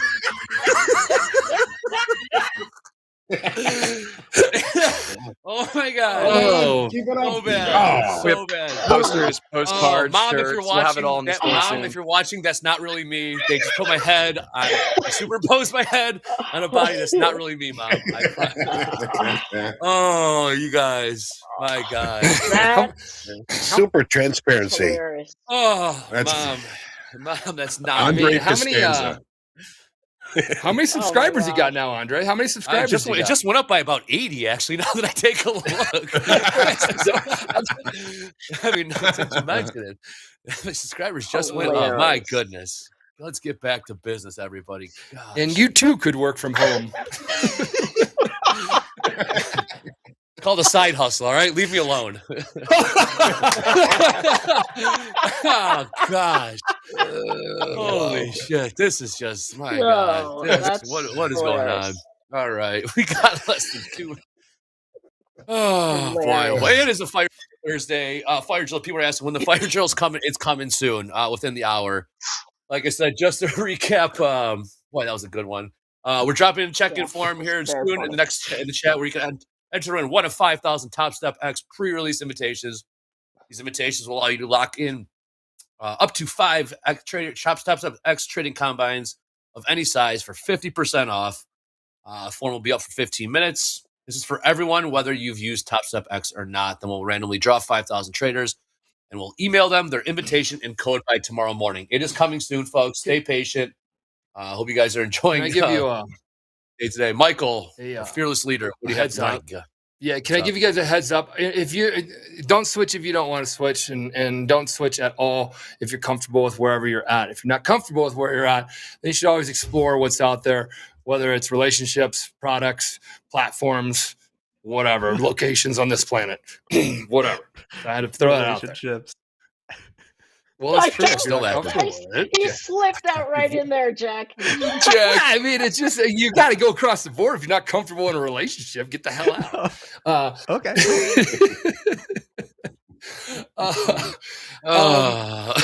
So the folks, there'll be 5,000 of them that we're offering here for 50% off. Now, the cool part about this is, Real quick here, and let you go. 7 billion cubic feet. They were looking at 5 for natural gas, so we do have more there. 5.3 or 5 billion cubic feet was the expectation, coming out at 7 billion cubic feet. Back to you, Michael. Jack, I don't see how that's so odd. If I went over under his house and he had his laptop open, that picture's there, and it's his OnlyFans page, I'd be a little uncomfortable with that relationship, and I'd probably move on. So if you're, what is going on today? I know. It's a new it's a new platform. So I'm giving you guys the insider tips here, or the insider like roadmap. We will have the minis and micros fixed on it in a couple weeks. So get your TopstepX platform. It's the only place the Topstep that's going to have the mini and micro equivalent. You're like, welcome 10 minis is 1 micro, whatever. You know, 5-lot max. We have a 5-lot max, so you got 5 minis, which should be 50 micros, and we only do 5 micros. Yes, I know, but that's because of our trade reports over on the Topstep trade report thing that breaks, and it's spaghetti code, if you want to call that. I should never say that, because if I have any of our engineers saying that, it's not spaghetti code. It's just very heavy stack that we're working on. But TopstepX platform is very light, and we're able to do the micros and mini equivalent and make it so those that are traded on TopstepX platform actually at Topstep are able to do 50 micros for the 50K, 100 micros for the 100K, and you get the story there. So that's going to be fixed here in like within 2 weeks. So if you already have the platform, you just got to go refresh and the whole thing, and then you'll have the ability to do it here when we make the announcement. The other one that will be happening is that we're talking about happening is possibility for you to scale up. If you're a trade copier, scale up, a responsible scale up plan. We have 3 right now. There are people that like to say, I'd like to make $100 a day, and if I do that and they copy it 3 times, then it's $300. Okay, that's okay, fine. If you want to do that, great news. It's coming out of the gate and going, I want everything. I want to, and then like seeing what happens to these people that I hear about all the time, and they get 20 of them, and then they'll lose them all in the same day, and they just spent whatever on activation fees or whatever. So responsibly scaling up is what Topstep. We get it. A lot of people, I want to do this. And you could do 3 of them here, but we'll allow you to do more of them. And TopstepX will be the platform where you'll be able to scale up more because it has copy trading built into it. So you're going to have 2 massive things. And there's really no way anybody can compete with Topstep if you're on TopstepX in the industry. If you're on the Topstep and you have TopstepTV and you have the price points and all that and the opportunities board, all that kind of stuff is great. So that being said, I would get on board this today because there's almost 5,000 people here today. There'll be 5,000 of these offered. If you get on it, you start it now, you will see progress on the platform improvements every 2 weeks. Just refresh. I'd refresh every time you get it because it's web-based, so you can take it with you and all that kind of good stuff. And yes, there will be mobile. And that is just the start. These are kind of the bigger, chunkier ones that we're like, we got to get these out of the gate, along with the lockout button that nobody else on the planet has that I know of.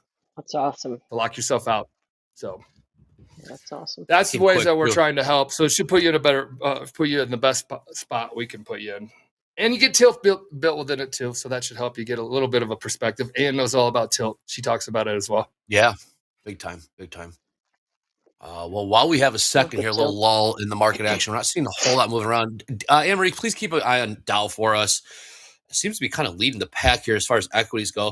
But while we have a moment, let's throw it over to JD with hot streaks and some live P&Ls. JD, how we doing? Yeah, the VMix monster got you. We got to figure out what's going on in that office. The VMix monster got you there, JD. Unless this is a bit. Unless you guys are just trying to hang me out to dry. There you are. I was actually muted. I did forget to mention. It wasn't the microphone. I did. JD, real quick, I forgot to mention there is at the bottom of your screen. I want to make sure everybody knows there's a TopstepX walkthrough. So now you can get a sneak peek of it. If you're totally comfortable with where you're at, stay where you're at. You don't need to tune in for that. If you don't want to do the walkthrough, if you're like, I love my platform, I don't care, stay with it, please. 1,000%. Do not switch. Yeah, and that's happening at noon today, Chicago time. Myself and Coach Robert will be there. If you have any questions about TopstepX, just throw them in the chat, and we will try and get to as many as we can. We do have an agenda. We're gonna walk through about 10 of the most asked about features, or Coach Robert is going to walk through about 10 of the most asked about features, but we are going to be taking Q&A in the chat. So if you are interested in learning more about TopstepX, make sure you're there. Cool. Nice. All right, let's move on to those hot streaks. Ding, ding, ding. Loy is on a real heater. 35 consecutive days of winners for $5,400. Nice job, Loy. He's creeping up on that record. Alexander's What's the back in the record? mix. 36. We were at 36. 37. Wow. Thank you, Wow. Jack. That's Damn. insane. Damn. 2 months straight, man. There's only 20 days in a month. So that's like, almost 2 months. Exactly. God. We got Alexander back on the list. I'm going to double check with Mick here in a second, but after 29 days of winners, I think Alexander may have been called up to the live funded account. I'm going to double check with that real good quick. for him. Well So we're done. going to follow up with that in a little bit. Jamie and cool. Jacob both pulled off another winner, and our newcomer Amanda is up close to $500 in the 50K account after 19 days. Our live funded trader that's been on the list for almost 2 weeks now, Chris, did not trade yesterday, so he was excluded from the list today. We'll see what happens tomorrow with him, though. All right, let's check out our live funded traders' P&Ls from yesterday. Oh, boy. Let's see. Here we go. Iden, hope I didn't butcher that. Tacoma Cool, $3,900 trading in the NQ. Nick T, who we met yesterday during Power Players, pocketed $4,600. Oh, yeah. Good job. Alba got a shout out on the shoulder tap yesterday and also pulled $8,000 out of the NASDAQ. Nice trading, Alba. Wow. Well done. You hear Mick in the Nice. background? Was that Mick? Yeah. Yeah. Good job. Esgardo, an impressive $8,200 day. And our live funded leader from yesterday is Edward. Edward held a trade through the FOMC That's announcement what it was. yesterday That's and cleared a cool $20,000. Mick is going to be talking more about Edward during the shoulder tap later, so make sure you stick around for that. Boom. All right, that's what I got for you now. Thank you. Don't make that a habit, man. Edward. Don't make that a habit, but good on you for. I'm sure. Cool. I'm sure Mick has some thoughts about that, but yeah. I'm sure he does too. All right, we'll catch you back in a little bit for that top 10 list. Thank you, Eddie. What's up, man? I heard that sweet voice of yours. What's happening, Eddie? I got some plugs for everybody.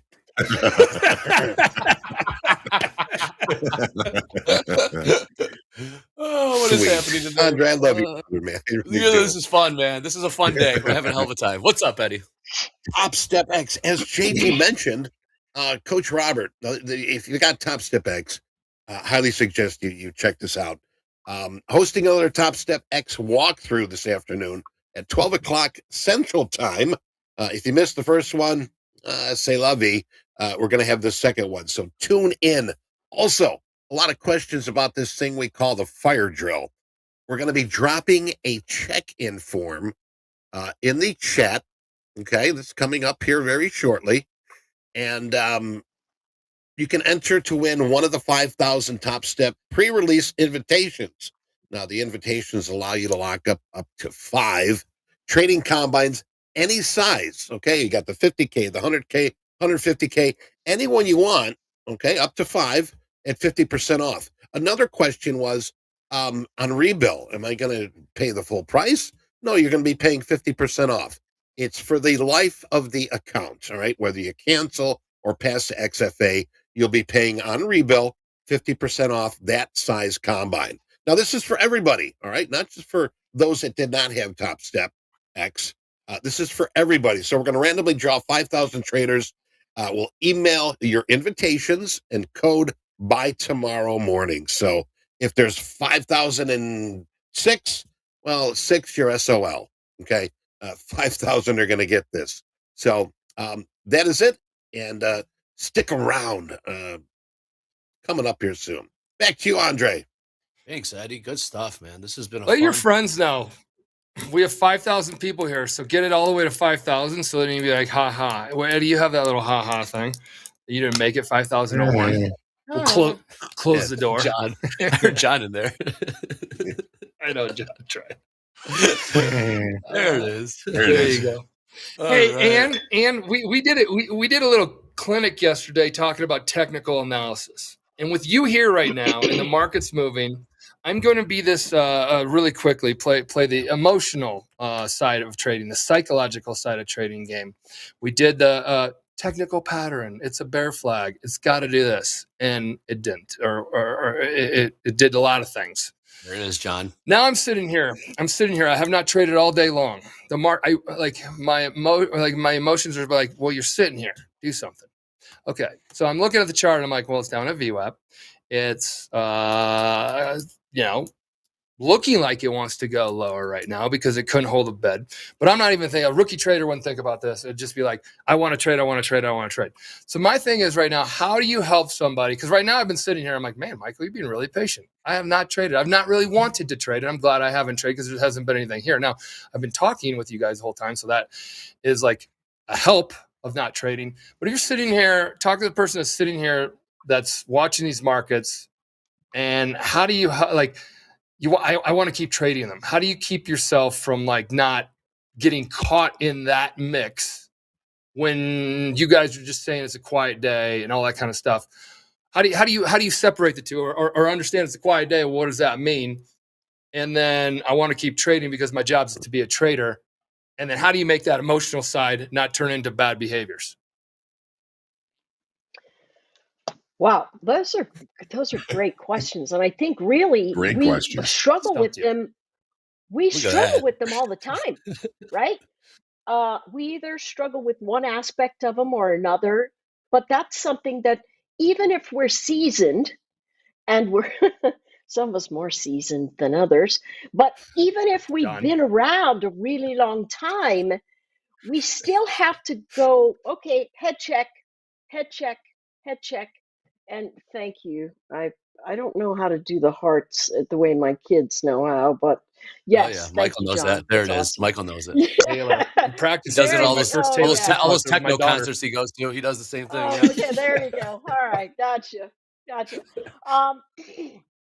The big thing is before you get to your desk, your brain has got the case of, okay, when this happens, I think I see an opportunity. When we come in cold and we go, all right, let's just see what the market's got, it naturally is going to take some more time. And the great thing is, what did we just passed the initial balance? Isn't that right? We just closed over initial balance. That's the 10:30 Eastern time frame, right? Maybe 15 minutes ago or so.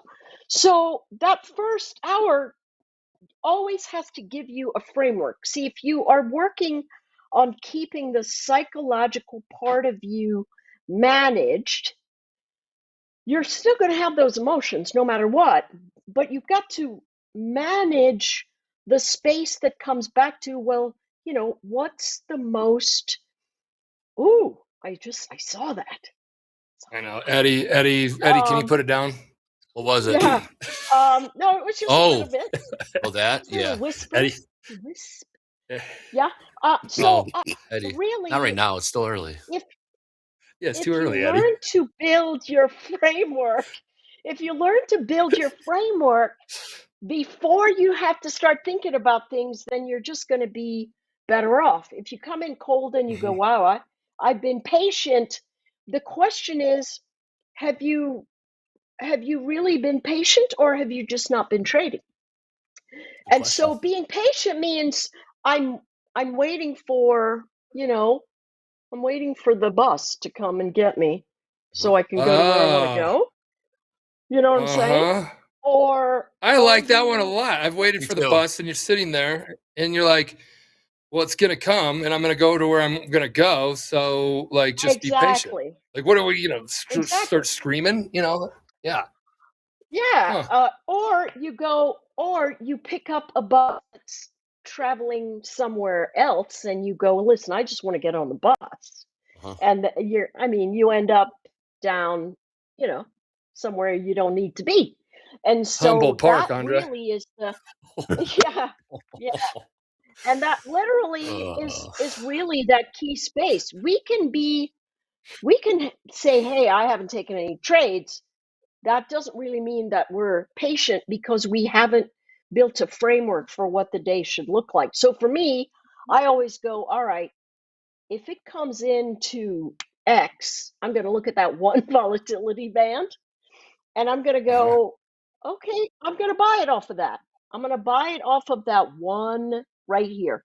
I'm going to go, all right, if it comes in there, it's just outside my that balance area. Mhm. Yeah, it's just, I'm going to buy it. And if it doesn't immediately move, I'm going to get, but if it's sitting here and I go, well, I missed that. I don't know what I'm going to do. I have a framework right now of, listen, if we can't get back above that opening tick, then we've got some reassessing to do. We're either going to go sideways or we're going to go down. And so I'm not gonna continue to take longs if I've got 2 hourly candlesticks that are showing me lower highs and lower lows. I'm gonna shift and go, all right, now I'm gonna see if I can get a short up there at the opening, the low of the opening tick, the opening range, that 1 minute area.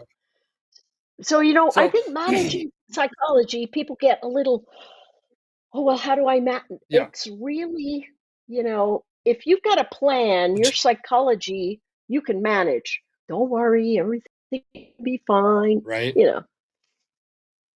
John, you do that, the Lenny thing, the Labbit thing. And then the bus is a great one because, like, if you want to get on the bus, and there's buses that go by all the time, go ahead.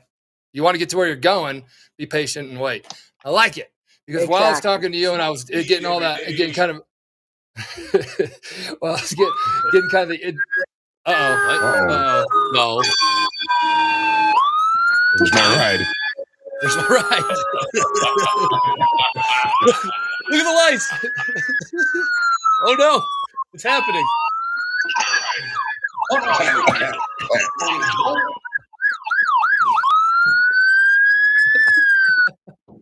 Oh, yes. Okay, that's hilarious. It is. We have posted the link on the top of our chat. Get to that link. Remember, 5,000. Yes, not 1,000, not 2,000, not 6,000. 5,000. So we're going to be we just dropped that check-in form. Remember, you have up to 5 to purchase, 50% off, and on rebill, you'll be charged only 50%. Rebill again. That's been a big question here in chat. So get your fanny perpendicular up, and let's get to that link. And we'll be doing 5,000 TopstepX releases. Remember, it's for any of the combine sizes, 50K, 100K, or 150K. So this is for everybody. Everybody, yes, even you. Yes, even you that are sitting there going, is it for me? Yes, for you too. So let's get busy. This is going to be this is going to be the start of a lot of use. This is Chicago. A lot of use journey on a new trading platform. I just started mine 3 weeks ago. It's been wonderful. I've been on Cunningham T4 for 22 years. I started in 2003, maybe something like that. 2000, yes, whatever. Over 20 years. I think when you get a certain one, you just got to go over 20, over 30, over 40. Over 20 years, I've been on the same platform, and now I moved over. And the transition was incredibly different because I wasn't used to it. But I then got introduced to TradingView charts. Never had TradingView charts ever in my life. I'm like, wow. So I did that John Madden bullshit yesterday, which was fun, super fun. Hey, if I do this, then it goes left. And we did all that. That was fun. You could draw on your charts. So that was in there. I learned that when I first started it. The dome, I call it the ladder. I had them design it very, very similar to what I was used to, and there's more coming. All your indicators on your charts, when you see my moving averages and all that stuff on my charts, you'll actually see those on the dome. You'll actually see those on the dome. It'll be like 50 period moving average, and I'll have, like, if you go to my screen, guys, real quick, right here. Okay, we'll just pick one chart. All right, so one chart right here. See this red line? I got to go right here to find out what it is. Or I could put it right here, but I don't want to clutter the screen. It's at 18,610 or 609 red. Right here on the ladder, if I go all the way down to 18,610, it will have a little red line right here. And it'll say all these little indicators, these little points right here will be on the dome. See how the dome's naked right now? That's all going to be over here. That's another. Nobody does that one. Well, I think maybe Bookmap. Somebody might do it, but nobody's going to do it like we're going to do it because we're going to build it together. So now when you're over here and you're looking at your charts, you can go, okay, I like that area. And then precision trading happens in the DOM. Precision trading happens in the DOM. And then we go in the DOM. We see how it's moving right here. We're like, okay. And then right now, high of day. See how it says high of day right here? That's you're gonna have just a bunch of those. Maybe you have 4 of these in a row. You're like, it's cluttered. Well, it's not cluttered. That's actually a level. That's an area that's really impactful. So that's gonna be on there. You got tilt on there. You got all this other stuff on here. So what's exciting about this is you are gonna be with me on my journey as well. I switched. You can do it too. And you only switch if you're looking to make a switch. If you're happy where you're at, stay where you're at. Don't switch. If you're new and you've never tried a platform, or if you're still dating around, if you're married to something, stay with it. And do not get divorced. Do not get divorced. If you want to date around, this is 5,000 invites to date on this one. Yeah. So they're on every dating app, TopstepX right now. So date it and get a feel for it. Topstep Tinder. Swipe right on TopstepX. There you go. if you like, I don't know. What Take a month to find yourself. Take a month to find the honeymoon period will go over. Backpack around Europe. I'm gonna go backpack around Europe. Oh man! And Amber, you got just, spare bedroom. You got spare bedroom over there. Yeah. Portugal. So experiencing a new platform, not really a honeymoon period, but then once you get comfortable with it, it kind of feels like a honeymoon period after that because it's great. Now I'm comfortable with it. And my point is, it was like the very beginning, I'm like, oh, okay, and I needed T4 is great, but I wanted the trading view charts. That's what I wanted. I wanted the trading view charts. I'm like, everybody's talking. All the young kids are talking about these new hip charts. You can put emojis on them, and I want to do this, and it's fun. So long story short, I really enjoy it. So if you're in the market, you want to settle down, then there you go. TopstepX. Here's your opportunity. And we'll help build it together. More to the point. That's the best part. Uh-huh. It is. We're building this sucker Those together. platforms, we call it the ultimate trading experience. Platforms are more of an execution. They've always just built to execute a trade. Show me an indicator. This one is our whole thing is like, who cares about execution? That's just like one layer of the thing. It's like the experience of how you get everything, bring it all together. And then the execution is like bat to ball. I hit it. Okay, cool. But like everything in between and how I read the field and how I go out there and how I can see the other players in the field. You'll be able to see other traders in this TopstepX eventually. You'll be able to copy them, follow them. The trading league will be in here. All this stuff is going to be in here. And you'll be able it'll be cool. It'll be cool. So yeah, that's just a big vision. Fabulous. We got it. It's vision without execution and is hallucination. So that's our big vision. Oh, that's so true. No, that's true, right? Though it's harsh, but true. Yeah, I can't turn my light off. Michael, there were a couple of questions, and I know you've talked about this recently. Eurex, are those products coming at some point soon? That data feed is getting added within, I want to say 60 days, probably. Wow. The DAX will be available. Deanna, are you here? Deanna, your DAX. Wow. Why do we? Yeah, we know she trades it. We know other people have asked for it too. So we're like, hey, so we talked to the exchange. They're like, yeah, like you guys work. We've heard about you guys. So like, boom, that's happening. So yeah, it's we're able to just make moves. It's faster than we're able to make with anybody else. And we've asked everybody else to, hey, build this first, do this first, but everybody's on their own personal path in life. And the group came and approached us and said, we'll build you guys whatever. And we're like, okay, cool. And we'll give. There you go. Let's do it together. Good stuff. What are you writing down? Where are those emojis? Those emojis. That's what Anne Marie wants. The emoji. Robert will show those. Yeah, there you go. Robert will show those too. I did. I just found them. Yeah. There it is. Yep. There's a smiley face. Smiley face. I'm learning along the way too. What's neat about those, you can resize each one of the size that you want. Turn Yeah, them you can just three. size it like that. Yeah. Yeah. There you go. Grab one of those. That'll Oh, turn it yeah. around. Oh my Look at God, that. that's cute. Look at that. Oh, look at that. Look, you get. I can spin it. You can spin it. Look I know. at Yeah. that. You could tell Ann and I have been on these old school platforms forever. Just, Look at that. Oh, I think Anne Marie froze. Uh-oh. I mean, she was so much joy.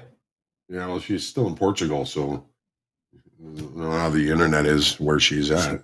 She was cooking for a while. It was good. It was a good run. But these emojis, Michael, pretty cool. John, I know you're thrilled about these emojis on your chart. Oh, yeah, I love it. Love it. Not to get you more pumped than slapping an emoji on a good old daily chart, man. It'd be like this one. There we go. You know what that reminds me of, Andre? My old man, he like does classics and originals. He likes classic and originals, and I'm like, Dad, you know, like these new kids, like that drifting cars and all that kind of resto mods are like the biggest. They're like original cars that don't have power steering, disc brakes, and all that. My dad's like, these are the, you know, get original and get it completely. Now they're like, rip out the original. They'll put in a Corvette engine and a GTO Mustang or Pontiac GTO. Yes, Pontiac GTO, and then power steering in there and all that kind of and a stereo system. He's just like, oh, and guess what he's doing now? He's doing those. That's what he's doing now. He has a restoration shop. He's like, 10 years ago, he's like, no chance, blah, blah, blah, original.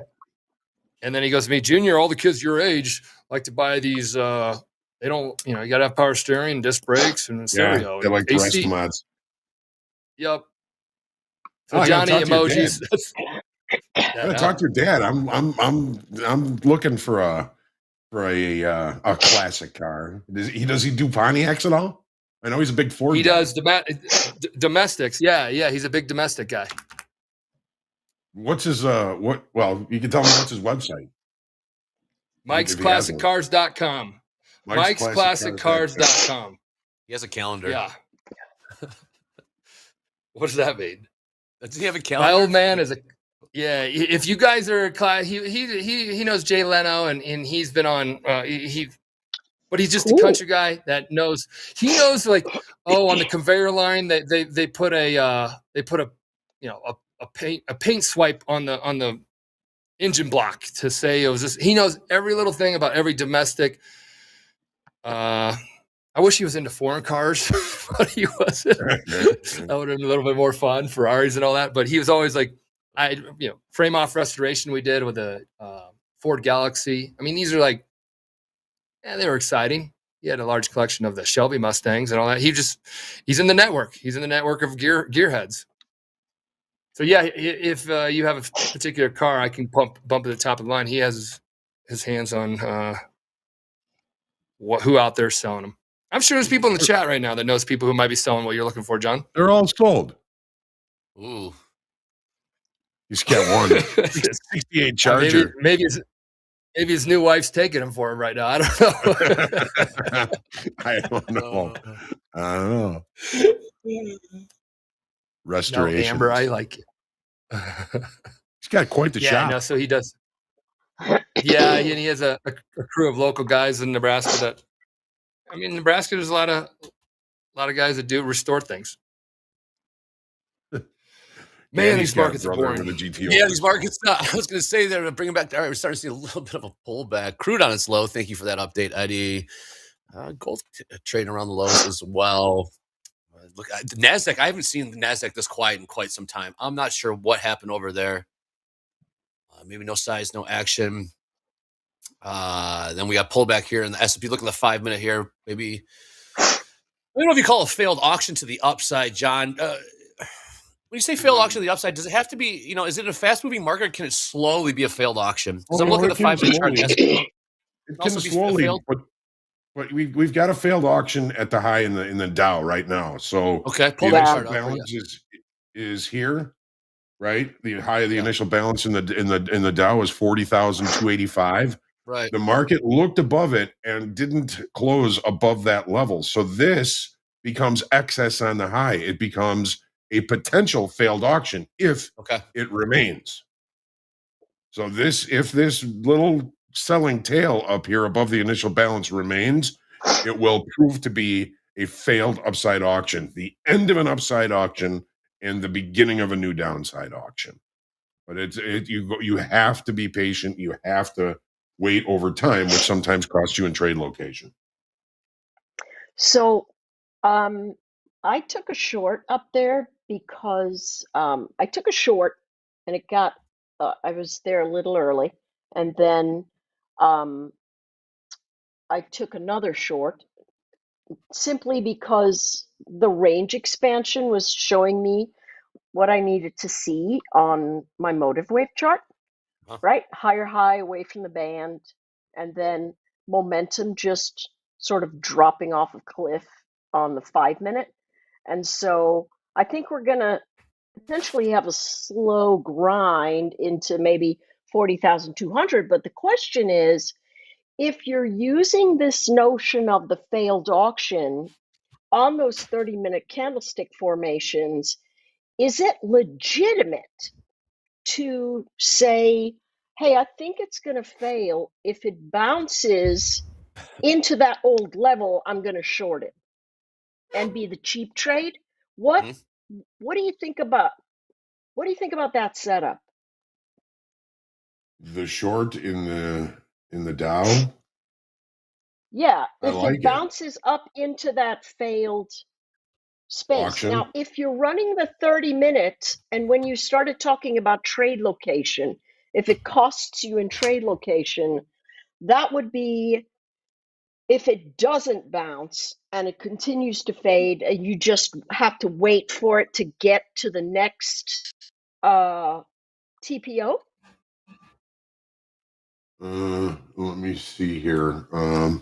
Let's take a little bit closer look here. So C period, D period. So C period opened in the initial balance, looked higher, and was, this would be considered quickly rejected, right? So price came up there and it came all the way back down inside the initial balance to open D period, which is the next this current 30-minute period. So C period is 9:30 to 10, D period is 10 to 10:30. So technically, and any opportunity for shorts up here, even when the market, let's see where the D period opened. So D period opened right here. As soon as C period closed back inside the initial balance, that is the potential excess high or failed upside auction. All right. So B period closed here. C period opened on an uptick. The market looked higher and back down inside the initial balance and opened here. When it opened back inside this initial balance, that is the first signal of the potential nuance of the failed upside auction. You would want to short it here because if it gets back above the high of the initial balance and starts taking out some of these single TPOs, then there's the possibility that the failed auction won't hold. Make sense? Yes, absolutely. Absolutely. So I covered that because it was coming into just a little bit of congestion, but it's continuing down, which really makes me start thinking about the pattern that I saw for last week, which was Tuesday, Wednesday grinding up, and then Thursday, Friday totally selling off. And then this week, Monday, Tuesday, Wednesday, sort of grinding up. And then, potentially today and tomorrow, we sell off. So I guess I'm just going to start looking for bounces to short unless I get a new high. That's what I'm going to be thinking about for the rest of the positions there. What do you think? I like it. I'm thinking we're starting to see a bit of a pullback here in the S&Ps. If we do get to VWAP, it might be a nice. Hey, someone's got a cold there or something. In case of the sniffles. I don't know if it's Anne Marie. Maybe you got a cold a little bit. Yeah, But it is. try to mute. Just try to mute. All good. when it's Sorry. coming through. That's Thanks. okay. You're fine. Hey, all right, we're coming up to VWAP here in the S&Ps. I got VWAP at 53.12. Would you take a long? Was this the pullback that we're looking for, John? I don't know. This is kind of our setup. I don't know what's going on in NASDAQ. I keep looking over at NASDAQ. Nothing, absolutely nothing is happening over there. If we can get down to 53.12, I don't know if it's a failed upside auction, though, John. Now you got me thinking perhaps we might not see some, I don't know. We might be don't rolling over have these a failed all-time upside highs. auction. We do or do not? We do no, not. Not NASDAQ. I'm talking S&Ps. S&Ps. We don't in the S&Ps either. So what we have so far today is a normal trading day beginning to establish itself. Hang on 1 second. There it is. Okay. Initial balance high, 53.21 half. Initial balance low, 53.08 half. Neither side of the initial balance has been extended. That is a normal trading day. All right. It's kind of a misnomer because it doesn't happen that often. Okay. Now look at the NASDAQ. Take a look at the NASDAQ. What is going on is over painting a different story. We have a failed downside auction in the NASDAQ.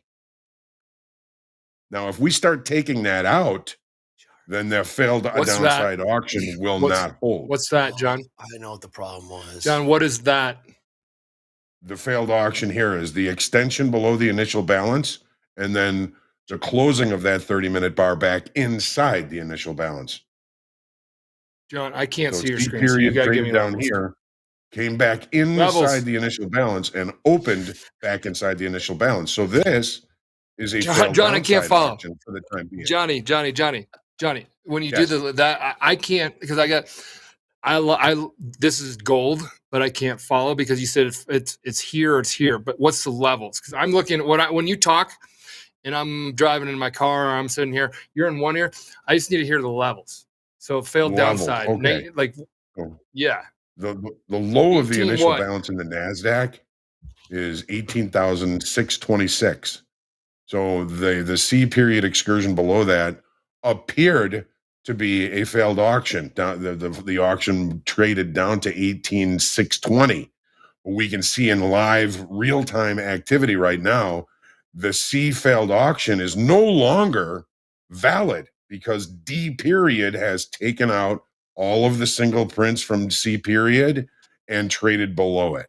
So we're starting to see some continuation moves below the initial balance. That goes really nicely with the failed upside auction that we just talked about in the Dow. And it fares well for continuation to move lower, at least in the NASDAQ, maybe in the Dow.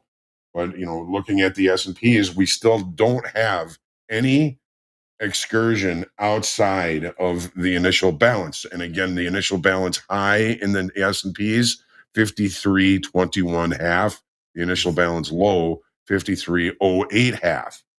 So we're seeing rotation lower below the initial balance in the NASDAQ. We don't know how far that's going to continue. We don't know if this D period little tail we put down here is going to be excess and we could return and rotate higher. Where's down here? John, where's down here? 18,619 down to 17, 617 to 619. We've left some single prints down there, which might end up being a buying tail if they remain unrevisited, right? If we don't bring price back down there, then the auction finished down here and we can rotate higher. I got long. It's all in time though. I mean, when we look at how long we have for this D period, we've got 20 minutes to wait and see if we leave those single TPOs, those single prints down here at the bottom again, 18,619 down to 617. 19. So we got 20 minutes to see if that's going to remain the lower extreme of the range so far. And if it does, we open back inside the initial balance, the low of the initial balance, 18,626, is kind of pivotal at this point. If we're going to reject value If we're going to reject the initial balance, we would want to see price maintain time below those. If we're going to reject below the low of value, which is 18,625, the low of the initial balance, which is 18,626, we would want to see price be able to maintain activity above that level. Right now, we're getting a bounce off of that range extension and the failure to continue that range extension back into value. We would look for maybe a move back to the volume point of control here, 18,645, or the TPO point of control, which is all the way up here at 18,663 upon failure to continue the downside auction. TPO point of control 63 was where we where this. I'm just looking at the NASDAQ in the last 15 minutes, where the little high was was put in 15 minutes ago. Yeah. Yes. That was 63. 63 is the point of, what was it? Point of control? Yeah, the TPO point of control. Andre, what was it? You tell me, Andre. Point of control. I'm sitting here trading and listening at the same time. I got you. Go on. I'm getting educated. Volume point of control. 63s or what? 18,663s. Yeah, 663 is the TPO point of control. TPO. The TPO point of control. Yeah, the TPO market profile. The volume point of control is considerably lower. It's down here at 18,645 even. The TPO point of control is always going to be the widest line of TPOs that is closest to the center of the range. Because I was just going to... Yes, go ahead. I was just going to say, because then while you're talking about that, the 63s, I mean, I looked at my 30-minute. That is where all the activities really taking place. The middle, the area in the middle, right? Yeah. Typically, that's going to be the case, especially on a range-bound day. Yes. All right. How's your position, Dre? Good. It's in the money. I'm long from 12 quarter. How's stuff you at, man? I thought you were driving. I'll be wet. You not. Oh, sneaky. Not supposed to trade in. Can you not, bro? It was a good setup. It was a good setup. Why can't? It's a good setup, man. I can still do this in trade. Okay. All right. Follow the rules, my friend. All right, I'll flatten. This is coming out of your account now. Flat. Up $400 P&L. Done for the day. Nice. Yeah. There, lock you out. Yeah. Lock it out. Lock it up, Andre. I have to hit the lock button now? No, save it because you're on Power Hour later, right? I guess, yeah. We'll see. Yeah, we can still get a negative sign in front of there, Andre. Don't you worry. Anyways, all right, let's change the vibe. All right, you know what time it is. It's pop quiz time. Let's bust it out. Mr. CEO has all the answers today. Let's see if he knows the answer to this pop quiz. Let's just roll right into the second question here, James. Yeah, that's my sound. An inverted head and shoulders pattern usually indicates to technical analysts A, a continuing price decline in a declining market, B, the reversal of a declining market, C, the reversal of an advancing market, or D, a stagnating market. Man, this is actually the hardest one thus far. Shoulders pattern usually. That's technical analysis is bullshit. John Emery got this for sure. Inverted is the markets are coming down, creates it, right? So then it would be like a W, no? You got the this. reversal of declining. I don't know. B. It's either B or C. Yes, Indeed. B. Because a normal head and shoulders is just, you look at it, it looks like a mountaintop. Boom, boom, boom. Yeah, it's an M.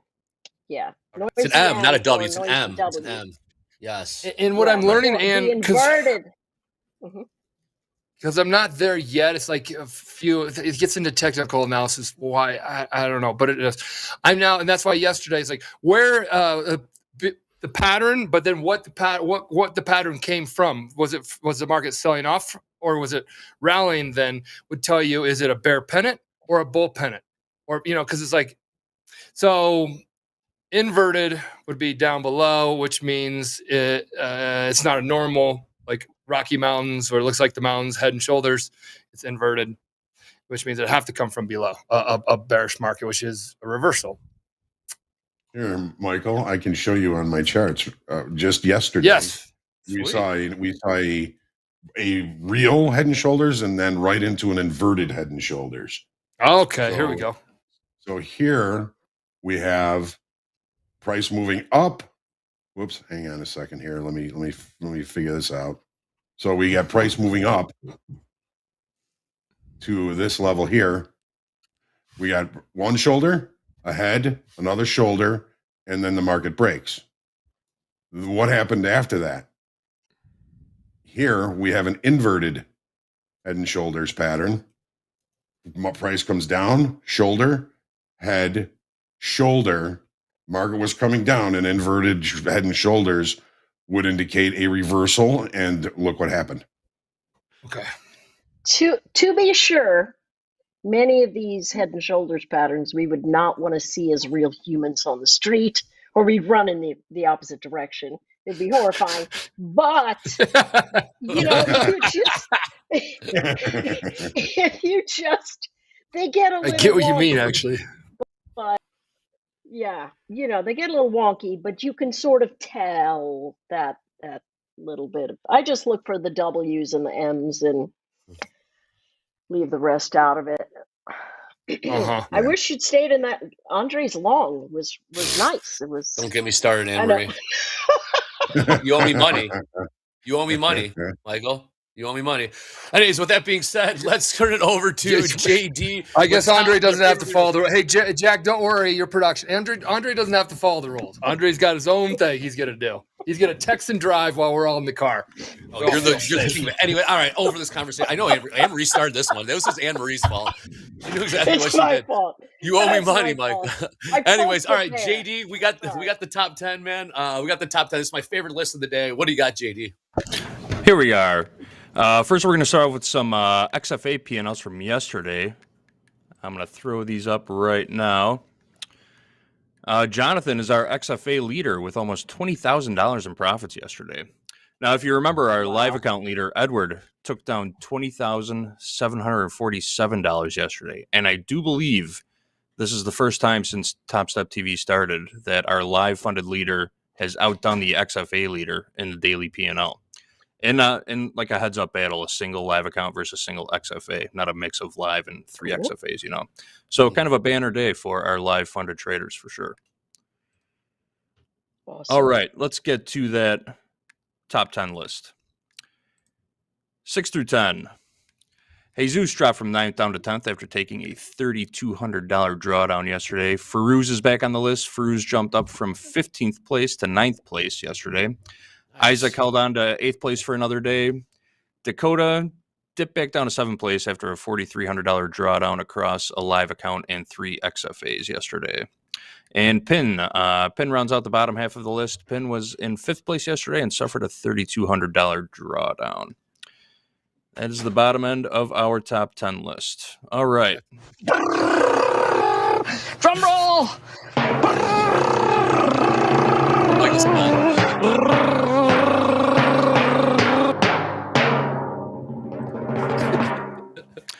That drum roll gets better every day. Nice job, Eddie. Oh, I know it. Closing in on Michael. All right, Nick T, you met him yesterday during Power Players. Yeah. Hell of a guy, hell of a trader.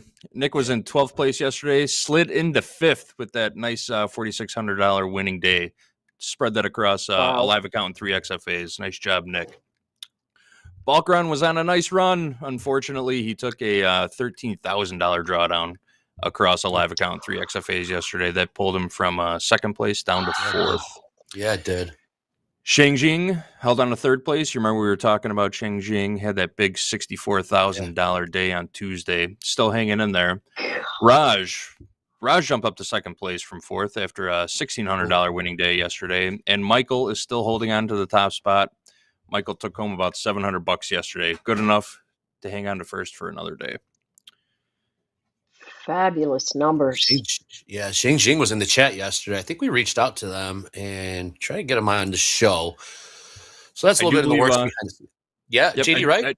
I do believe we sent out an email. I'm not sure if there was a response yet. I'll check in with our email guys, see what's happening with that. Cool. Yeah, very good. Good stuff, JD. Good stuff. Well, okay, real quick update. We got about 7 minutes left here in Fast Markets. This has been so much fun, this Fast Markets. The markets haven't Andre, been I took so your fast. trade. I took your trade. I'm up $400. I hate you. Put it in my account. Put it in my account. No, Put it in my account. I'm up Put it in 380. That's my money. Put it in I my just account. got out of it. I got one trade a day. I'm done at 380. That was one trade while JD was talking. I'm done. I'm gonna lock myself out. Anyways, real quick update. I want to let the audience know that if they did happen to miss the fire drill that we sent out at 9:45 Central, as we always do here at TopStep, we're gonna make those that miss. We're gonna make you whole. We are gonna have another fire drill to give you another chance to get back in there. I can't tell you the time. It's going to be today, but stay tuned. Stay tuned. We will be doing a follow-up, a mulligan, or redo if you want, but we care about you here at TopStep and TopstepTV. So stay tuned. If you did happen to miss the initial fire drill, there will be another one today. We'll leave it at that. What'd you buy? What price did you buy? I bought 27s on that pullback because John was talking about the 26s, and we were talking about the 63s being a number that a lot of traded out. So I figured if I bought the 27s, then that was at least a nice little look, a low risk look, and it's trading 50s and almost the 60s. So needless to say, I got out way early. But you know why I've put that trade on Anne-Marie and John and Andre?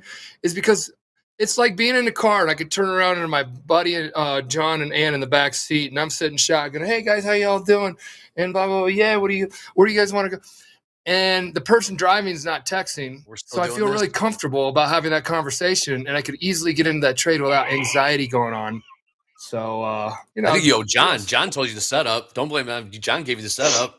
You owe him a beer. We're all in the car together. Team play. Thanks, Andre. Thanks, well, John's controlling the music. John's the DJ. John's the DJ then. Good setup. Look at John, that. you got shotgun next time for sure. John's got shotgun. It's headed towards the 60s. Oh yeah. Yeah, it's good. It looks good. It looks good. The trading book. It does. What is that, Johnny? Yep. You're on mute. I got the Atlas right here, so I can. I like that. I like that. I like it. I like that. Where do all roads lead to? Where do all roads lead to in that Atlas? Sweet. Too kind. Too kind. It's been a fun one today. We got about 5 minutes left here in the trade. So moving forward, Anne-Marie, what are we expecting? By the pullbacks and looking at the equities, I guess we'll keep an eye on the Dow, the YM today. Well, maybe that's where the leader is. But moving forward, what are you looking at for the rest of the day? I'm going to check out the 4-hour charts and see how they're behaving. And, we have a higher low and a higher high, so that's very likely to continue the buy the dip formation. My thought is if it loses that 18,620 area, the NQ, that's potentially going to be a space where buyers are going to get way less confident about holding their positions. For the ES, everything looks, it looks so range bound. They're just digesting another move, but the digestion says, buy the dip. I mean, take a look at this momentum indicator right here. It's just monstrous, and it's literally hanging out right near the VWAP. It's just sitting right there on that edge, and it says, hey, we can do it. The problem is every time it gets up over that 930 open, it starts getting a little weak. And so the question might be, do we really want to hold it and let it go, or do we just sort of follow the grind up where, we're barcoding and we literally have got to wait for the dips and then sell at the rallies near, the range of the space. And so that's really what I'm seeing. For the YM, I like the continued fade here,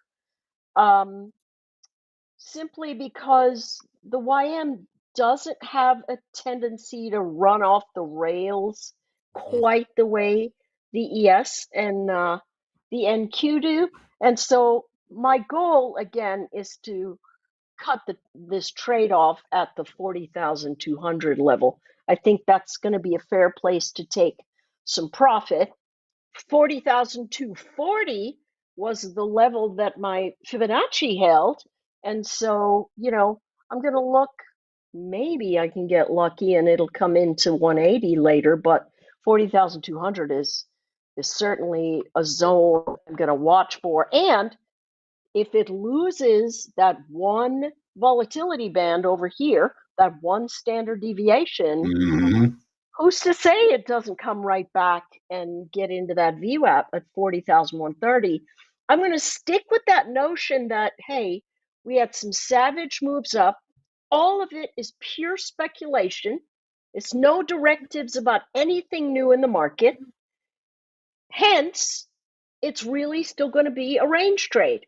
And they're going to collapse it at the top, take some profit, and fade it to the downside, and then pick it up again at another high. So I'm looking to sell the bounces continually today. That's my thought. Okay. Yeah. Good stuff. All roads lead. All roads lead, Scott. All right. Well, all right, Jack, let's just do it right now, though, because we got 1 minute left here in Fast Markets. Anne-Marie, thank you so much for joining us. So Michael, good train. Jack, get in there. Let's go. Let's do it. Yeah, first off, we have some commentary here. I'm going to introduce the final Series 3 question, which we'll play over break, and we'll announce the answer during shoulder tap. I'm going to put my answer in chat. Some feedback we have on it so far, James, if you got that comment to throw up there. LOL, just download the Series 3 study guide. Faster everyone passes, sooner we can find some peace. Well,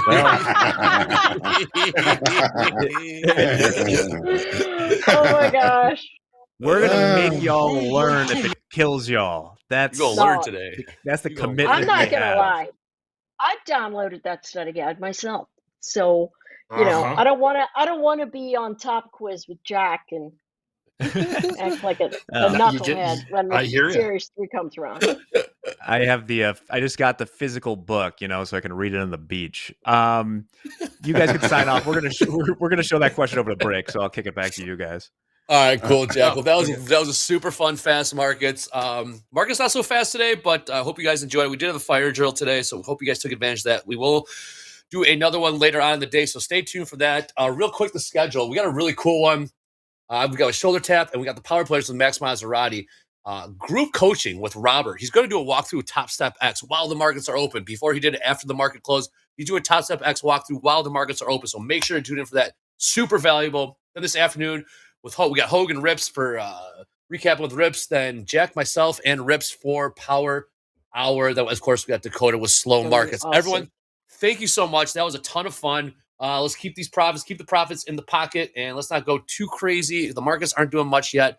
So thank you, everyone, and stay tuned for Shoulder Tap.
And welcome to Shoulder Tap. Time to share some success and, of course, time to avoid that failure. We got Mick, our risk manager, here. But before we bring Mick in, boy, that quiz was sitting out there a long time. James, what was the answer to that? The answer to that question was D. All of the above. All of the above.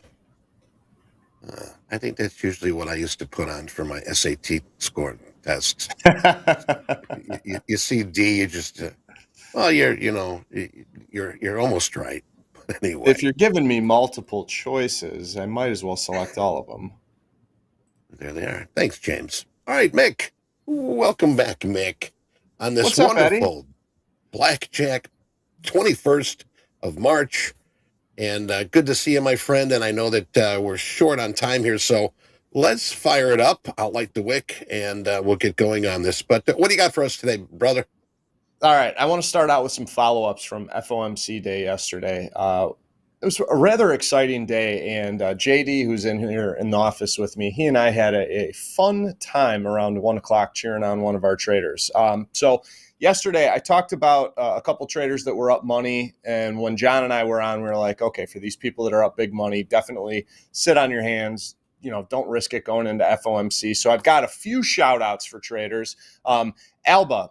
They were up $8,000 yesterday ahead of FOMC, sat on their hands, didn't trade it. They're actually up another $8,000 today. So back-to-back days for $8,000, a total of $16,000. I'm going to feature him on the second trading card today. So big shout out there. Escardo locked in $8,000 yesterday. He's also up another $2,000 today in the live account. So $10,000 in 2 days, pretty good. And then Nicholas T. locked in that $4,700 winning day yesterday, so very happy for him. Today, we've got Matlin up 6,400. Shisun up 3,300. Cade up 3,000. I mentioned Escardo up $2,000. And then big shout out to Deanna. She's up $1,500. Most of that money was made trading the gold. And there was a particular bull flag on the daily gold chart that I know she was looking at. She definitely made her money at the right time. She managed the trade well because she got long that gold last night around 5 o'clock Central Time, caught that move up, and then cashed in, hit the register before it, kind of fizzled because there's a massive tail on that daily gold chart right now. Big fall off after the big pop yesterday evening when the session opened. All right, so Eddie. Yes, coincidentally, sir. I'm here. Edward Kim, one of our live traders yesterday, right ahead of FOMC, he's got 10 NASDAQ on. He's long 10.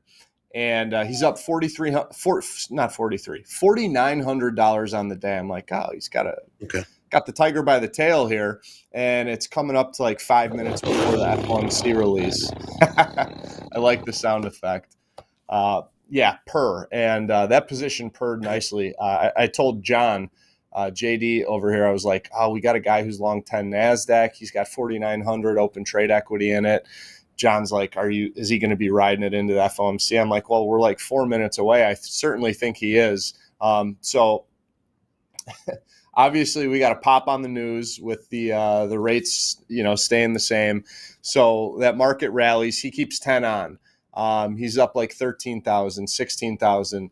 John and I are like, get out.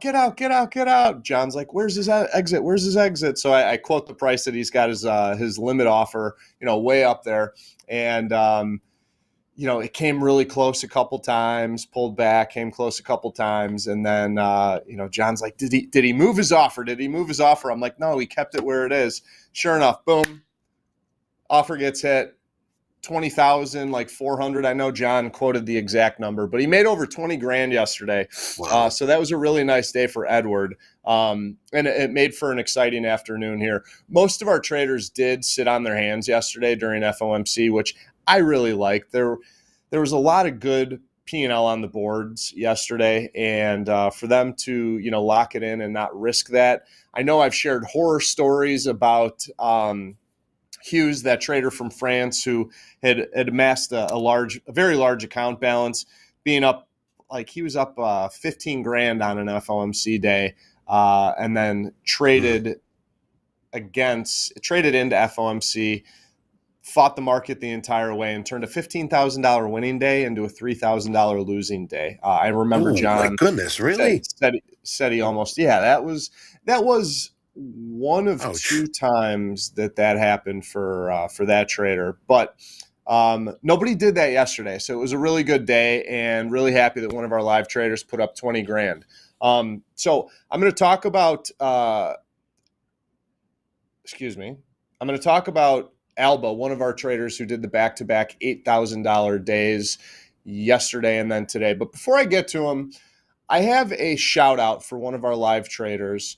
She actually lost her account today. But it's a shout out. It's not a shoulder tap. And I'll tell you why when we pull up Fatima's card. Everybody here right now, Nick. Everybody here who's watched this, this segment for a while has heard us talk about Fatima. Our other risk manager, Brett, has built a really, really good, strong relationship with her. And, after 91 days in the live account, 91 days, think about that for a little bit. Crazy. That's more time than most people spend in the live account. So I have a ton of respect for her for those 91 days spent in the account. And I'll talk a little bit about, the other areas where I have respect for Fatima. If you look at the trading card, obviously I said she lost her account earlier today. These metrics are not good up here, but there's a lot of good stuff that she was doing. And I really, truly believe that Fatima's got a very bright future in this business because of her ability to adapt, make changes, make adjustments, not only to her strategy, but her risk parameters. And, equally as important, reaching out and asking for help. Right. She's a regular contact that we have with our live traders. She calls in, she talks to us about her trading, asks for areas to improve. She's active in the chat here on YouTube for TopstepTV, asking about risk management. And I'll tell you, I'll be blunt. Again, this is a shout out to her, not a shoulder tap. She was doing a lot of things wrong early on in her live account. Big losing days, big winning days, but more losing days than winning days. Not even halfway through of these 91 days that she spent in this account, she started reaching out, like I talked about, asking what she could do to kind of, help herself and protect the equity that she did have in her account. And she's someone who has established a personal loss limit for herself on multiple occasions. She's adjusted it accordingly. Hell, she's had her back against the wall going back a couple months ago. Changed her personal loss limit. I think she had it down to, and she's on a 150K account. So this is a $3,000 standard daily loss limit, Eddie. She's had her loss limit as low as $200 at one point in time. She traded really well. She actually put up a few 4-figure winning days while maintaining a $200 daily loss limit, a personal loss limit that we instituted for her.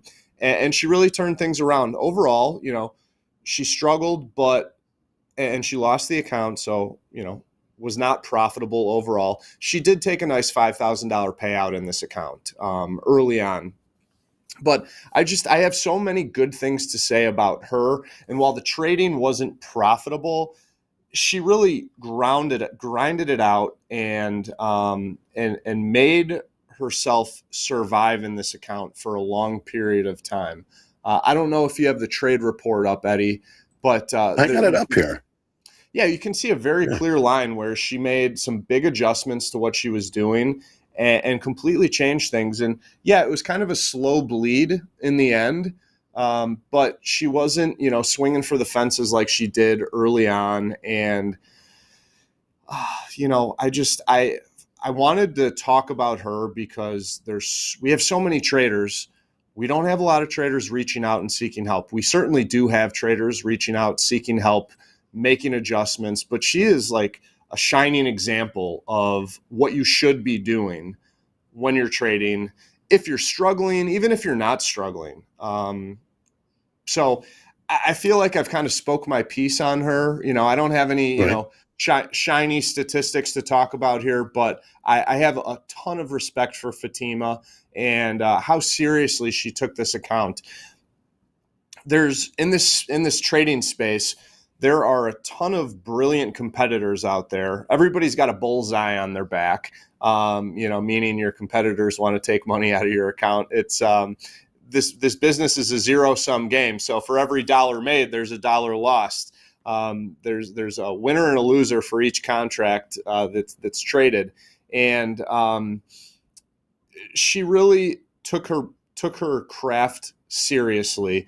And it's always the people that take things more seriously that are going to, be on the receiving end of the money as far as taking money out of the markets.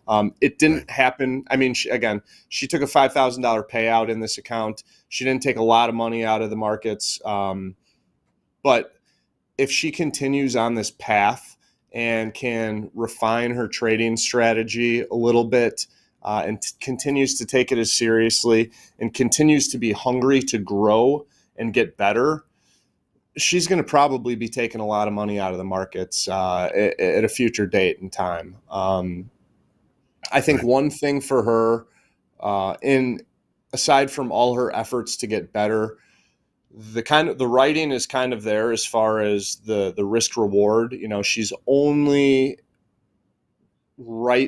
she's only got 45% winning trades, 46% winning trades.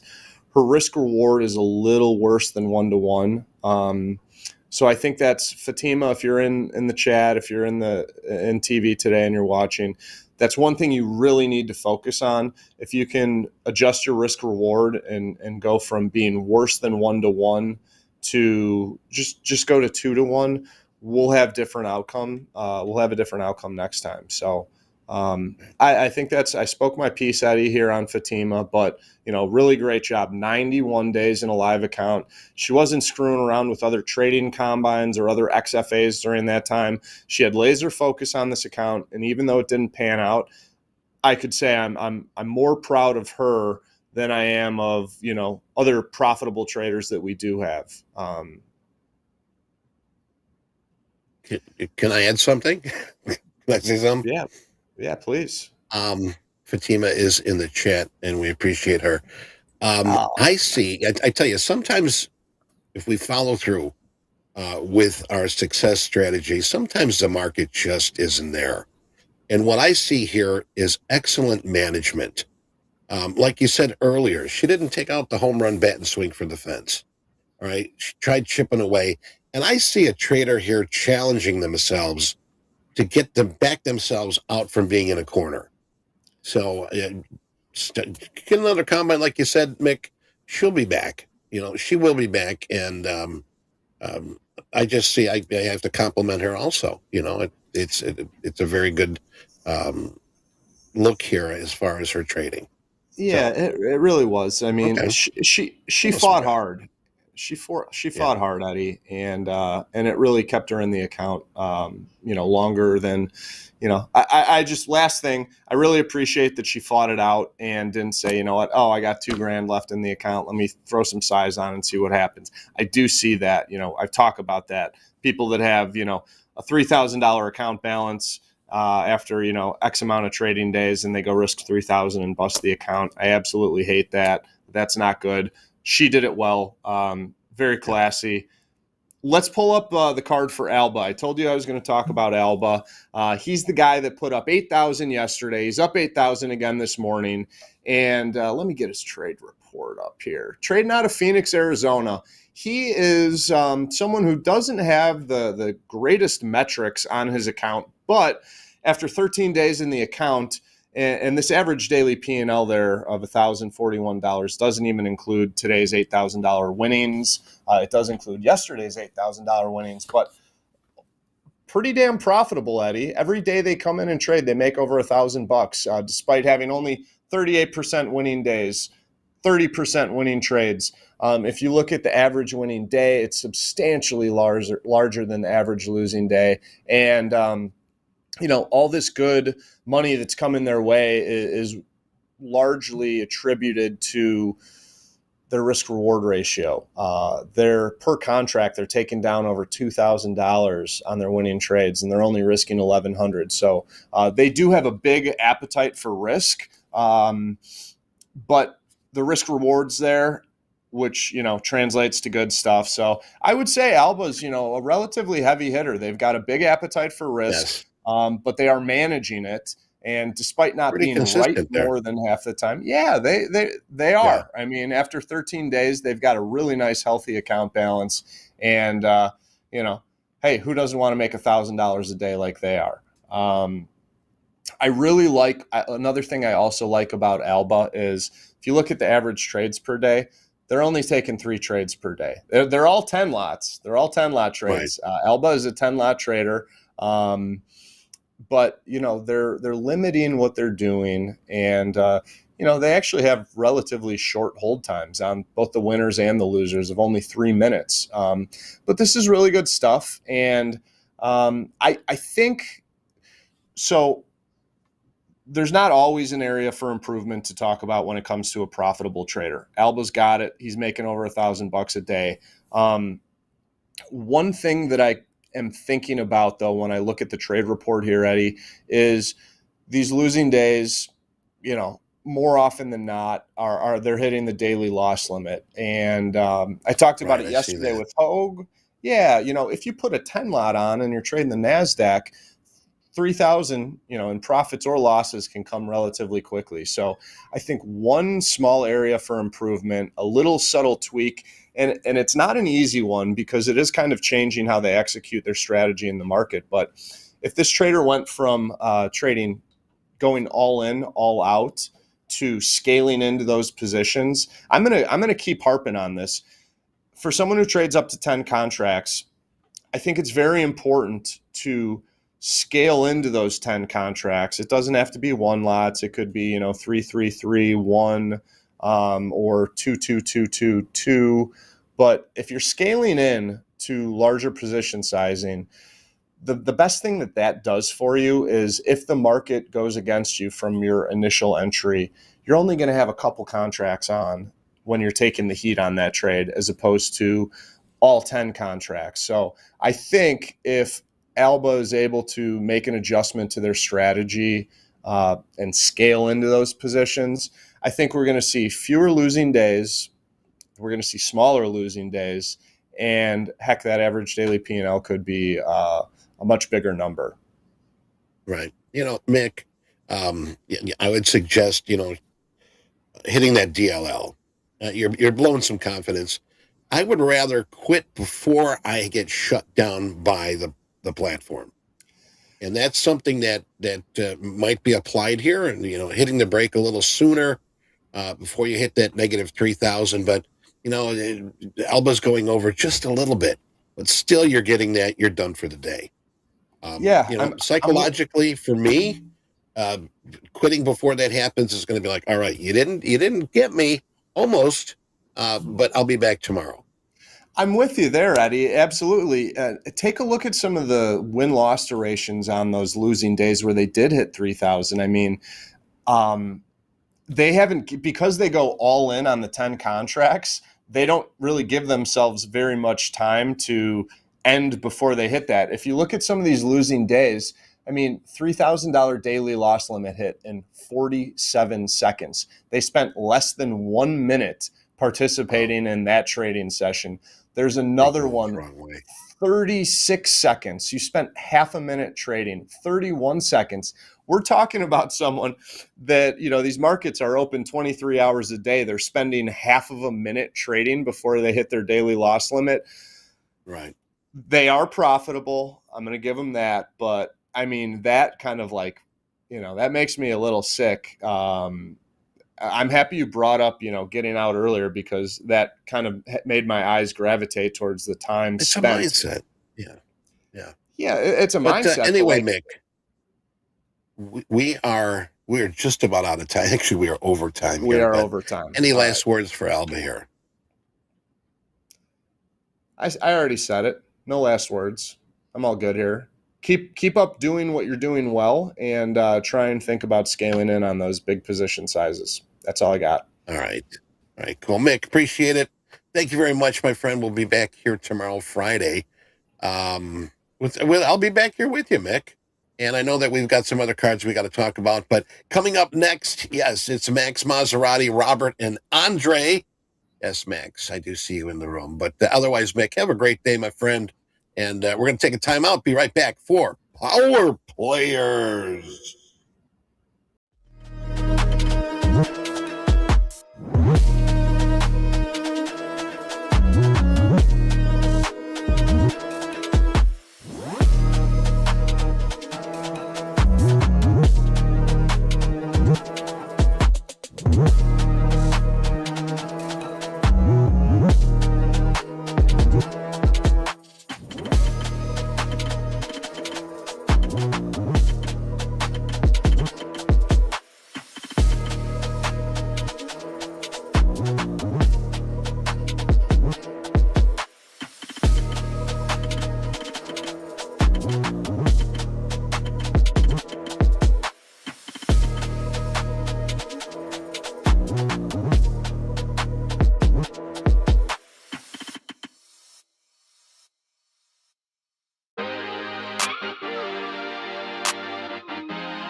Welcome, power players. Everyone's favorite power player, the man in the middle, Max Maserati, joined by my partner, Robert. Coach Robert, Max Maserati, how are we doing? Looking dapper as always. Talk to us. Coming to you live from London, England. What's up, Max? Very good, very good. So far, so good. I'm very happy to be here with you. So I hope everyone who's listening to us or is watching us, wherever they are, I say, hello, guys. I hope you're having a good day, and I hope next year will be much better. Already next year is better. How have you been trading? How have you been trading lately, Max? Tell us what your thoughts are on the markets. It seems like every time we see you is we're making new all-time highs, whether it be the NASDAQ or the S&Ps. Even gold was above 2,200 today. What's your take on these markets? Where are we heading next? Are we going to 5,400s in the S&Ps, or are we going to 19,000 in the NASDAQ? What are your thoughts on where these markets are? I think right now the market is quite tricky. So there's a lot of uncertainty in a way that we don't know where the market is heading. So, like for example, last week the market was supposed to at least make a deep retracement or reversal, but it didn't. So I was expecting it to do it, but it didn't. So basically, we don't know what we are looking at. We might have a retracement and all-time high again, probably until mid-year. We don't know. We just don't know. We just don't know. It's quite complicated now, I think, in my opinion. And with Bitcoin going down, it's a complete mess, I would say. So out of our expectation. I would agree with that. Hey, Robert, really quick, everyone's favorite. Hey, by the way, just let's get this out in front of it right now. Coming up at noon Central, Robert has an amazing TopstepX walkthrough coming at you while the markets are open. We're going to go through all the features. Robert, tell us about that really quick before we join Max. I want to make sure that everyone's tuned in for this amazing walkthrough that we're going to do here in about 55 minutes. Yeah, thanks, Andre. Good to see you there, Max. I appreciate you being on here as usual. It's just 12 o'clock, right after we have shoulder tap. We have power players now. We'll go to the top quiz. Right after that, for group coaching special segment, I'll be on screen just with the TopstepX screen, just like this, going through all the features. High-level overview, we only have an hour, or give or take 55 minutes or so. JD will be in the background. We do have it structured, so I do have a list of things I need to go through. JD is going to feed me some questions. I'm going to try to go over everything as best I can. Not a huge amount of deep dive. We only have an hour. You can see the 2-hour one I did on the YouTube channel. You can find the TopstepX. There will be more of these. We will keep doing them as we add more and more features. Stay tuned. We'll see you back at noon. Max. Very good, very good. So, well, probably for the traders who's following us today, who's watching us. So, I think I'm giving free access to my indicators for 24 hours. So, I will be sharing the code here on the chat, so they can follow along with us if I need to explain the way I frame my trade. So, I just share the code. I see the chat. I see the chat. Do you want to read it aloud too? Read that aloud, so everyone. I see it in the chat, but the chat goes fast, so make sure you read that aloud. Perfect. The code is MMM24H. Yes. All right. So I'm going to share the link so you can just. Okay. So I'm in slow mode. So yeah. Anyway. So I will be sharing the link of group, so they can go and have access. They can go on my Twitter, and then they will have access. See, the code is MMM24H. Thank you for that. And that's access to your access to your indicators, correct? Yeah, they access to my indicator on the web for 24 hours. Excellent. That's very kind of you. We appreciate it. We'll make sure to keep posting that throughout this segment. Thanks for joining us, Max. Like you said, so the markets have been quite complicated. I don't know if some people do know you, and we will tell your story here a little bit later for those that are meeting you for the very first time. So Max, you've been trading NASDAQ, or you've been trading the ES lately? You know, I'm an ES man. I don't get out of me too. ES because NASDAQ is too fast, too crazy for me. Basically, I told one of my friends the other day, Nick, so we trade together. We've been trading, we have a lot of conversations. So I've been telling him that definitely NASDAQ for me is basically like gambling. I feel it's for me, it's like gambling because you can't really frame a trade. It doesn't give you enough time to frame a trade. And when it moves so fast, it's like news. And since news, if you trade news, it's like you're gambling. For me, NASDAQ is pretty much the same. So I'm like, stay away. I agree. Robert, what are your thoughts? Robert, what have you been trading lately? I know you, hey, Robert, during fast markets, you DM me, said, take a look at the YM, take a look at the Dow. Robert, would you pull up a Dow chart and tell me what exactly you want? I know we were ripping higher, but let's touch on the YM, because I know the YM's been getting a lot of love lately, and we shouldn't leave it neglected. So, Robert, talk to us about the YM and what we were seeing there. Nice. That's nice. Yeah, absolutely. That's a way to go there. Production crew jumping right onto it, switching charts like that. I love it. They're good. The reason I put that comment in there, Andre, is because we were talking about the NQ, everybody's favorite instrument, something like 78% traders and Topstep were trading it, but it wasn't doing anything. So I say it wasn't doing anything. It was kind of bouncing around a little bit, right? So we're like, what do we do with this? Like Max said, we could just get in here and all of a sudden it just takes off, goes something. So I said, you know what? Take a look at the YM. So we're looking at MNQ right now. And I'm just going to simply switch this over to YM. I'm going to type the word YM, and the Dow shows up. It's the same chart, but look at this. This is our open right here. It had a little dip in the morning, which Hoag took the short and then the long, and the opening range was in the ES, but we still had a dip down and back up. And then what did it do? It kept right on going.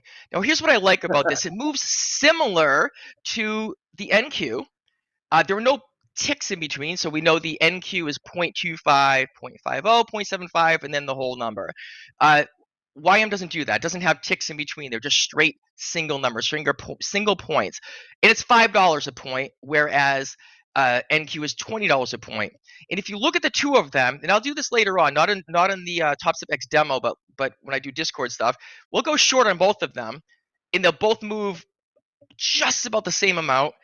And if it's against you, you're down $250. In the NQ, you're down $80 in YM. So it's a little more forgiving.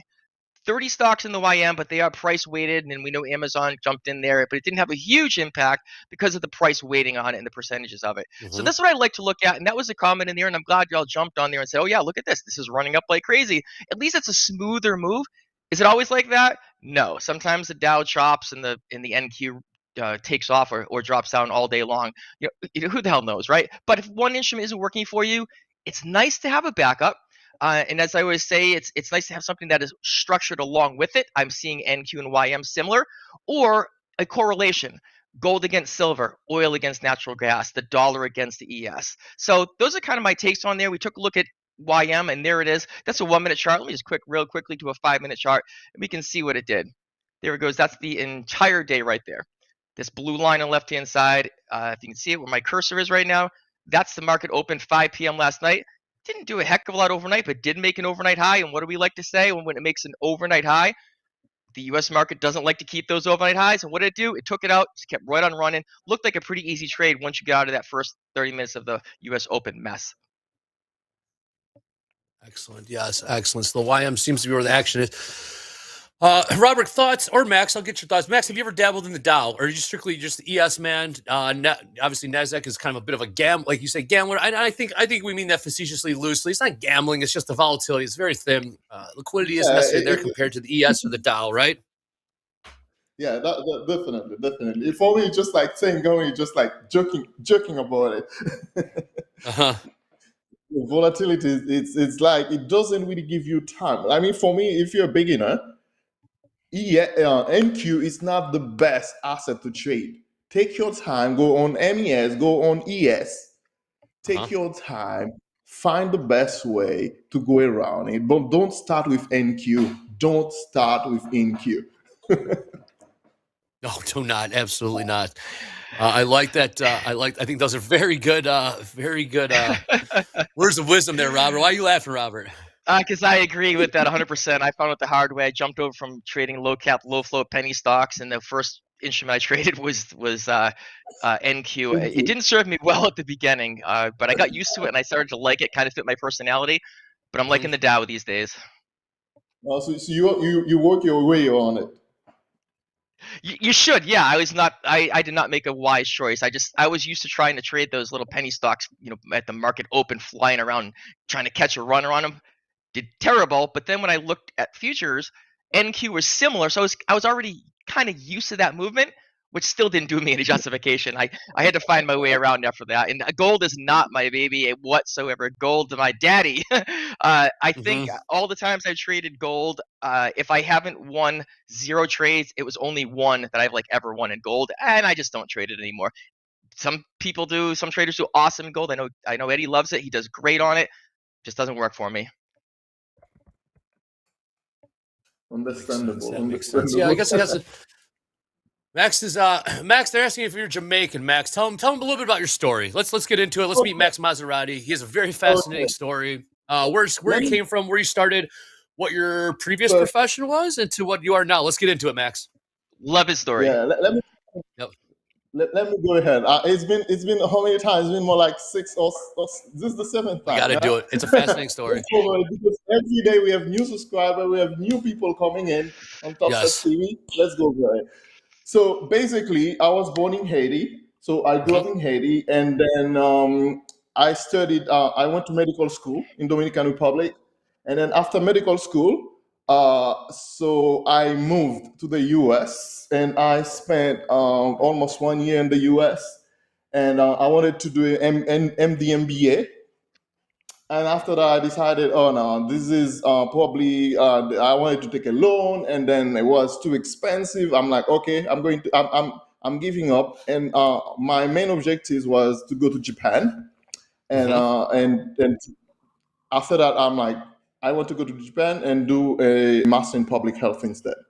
So went back to Haiti. I worked for 1 year, got my license as a doctor, and then I concourse on the Japanese a scholarship. They have a scholarship for international students. So and I was the laureate.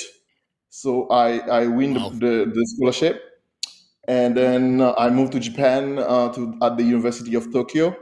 Basically, I spent 4 years in Japan.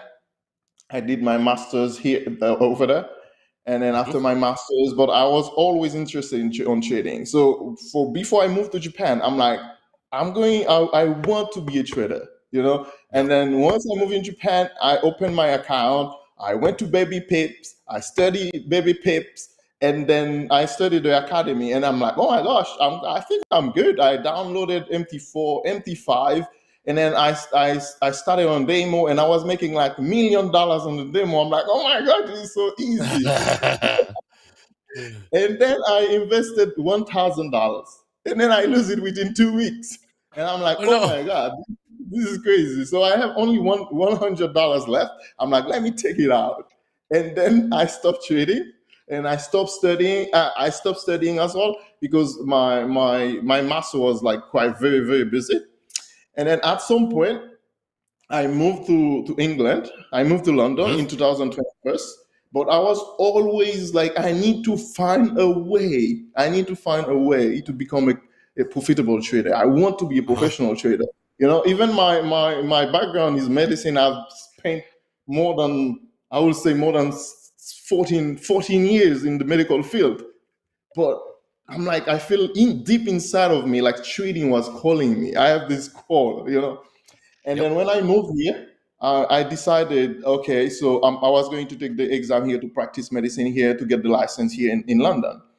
And then while I was studying, and then so what I did, I'm like, okay, let me give it a try again. Maybe crypto might be much better. And then so I download Binance, and I already had Binance because I was like just investing but not trading. And then I decided to start trading with Binance. And then this is the moment I lost a lot of money. I mean, not a lot compared to other people, but at least like around like $20,000 in Binance trading. It was crazy, overwhelmed. And I'm like, okay, I need to figure that out. This is a matter of death. Or I don't know about that. I will be like dying, or I figure this out, and then die or try. And then so what I did, I keep studying every day. So I was waking up at like basically at 2 a.m., 1 a.m. I was spending the entire day in front of the computer. And then sometimes my wife, she was encouraging me to study when the crypto didn't work out. She was like, you need to keep studying, just study. This is what you've been doing for your entire life. And then at some point, my wife, like, she said, okay, just forget about trading. You'll never be successful with trading. Trading is like, it's not, I never met anyone who's been successful with trading. This is all fake. And I'm like, okay, I agree with you. And then, so she thought, every time she thought I was studying, what I was doing, I was like just studying trading, finding a way, looking at the candlestick. And at some point, I'm like, oh, I got this moment. And then going through a lot of trial and error, to find something that can fit myself, that can fit my personality. So I went back to the candlesticks, and then to find out how they open, how can I really see what is happening within the candlestick? Because the market, you can't really predict it because it's people movement, people's behavior. So you need to find a way to being able to read the candlestick, because they will tell you everything you need to know.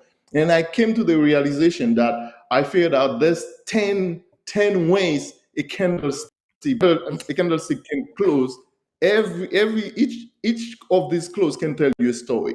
And then if you frame these stories, you put them together, you can create a kind of bias. You can know where you want to go. And then once I did that, and then since crypto wasn't working for me, so I in one Discord group, and then one person was talking about futures, we're talking about Topstep, and then after I figured out that crypto wasn't working, I went back to Forex.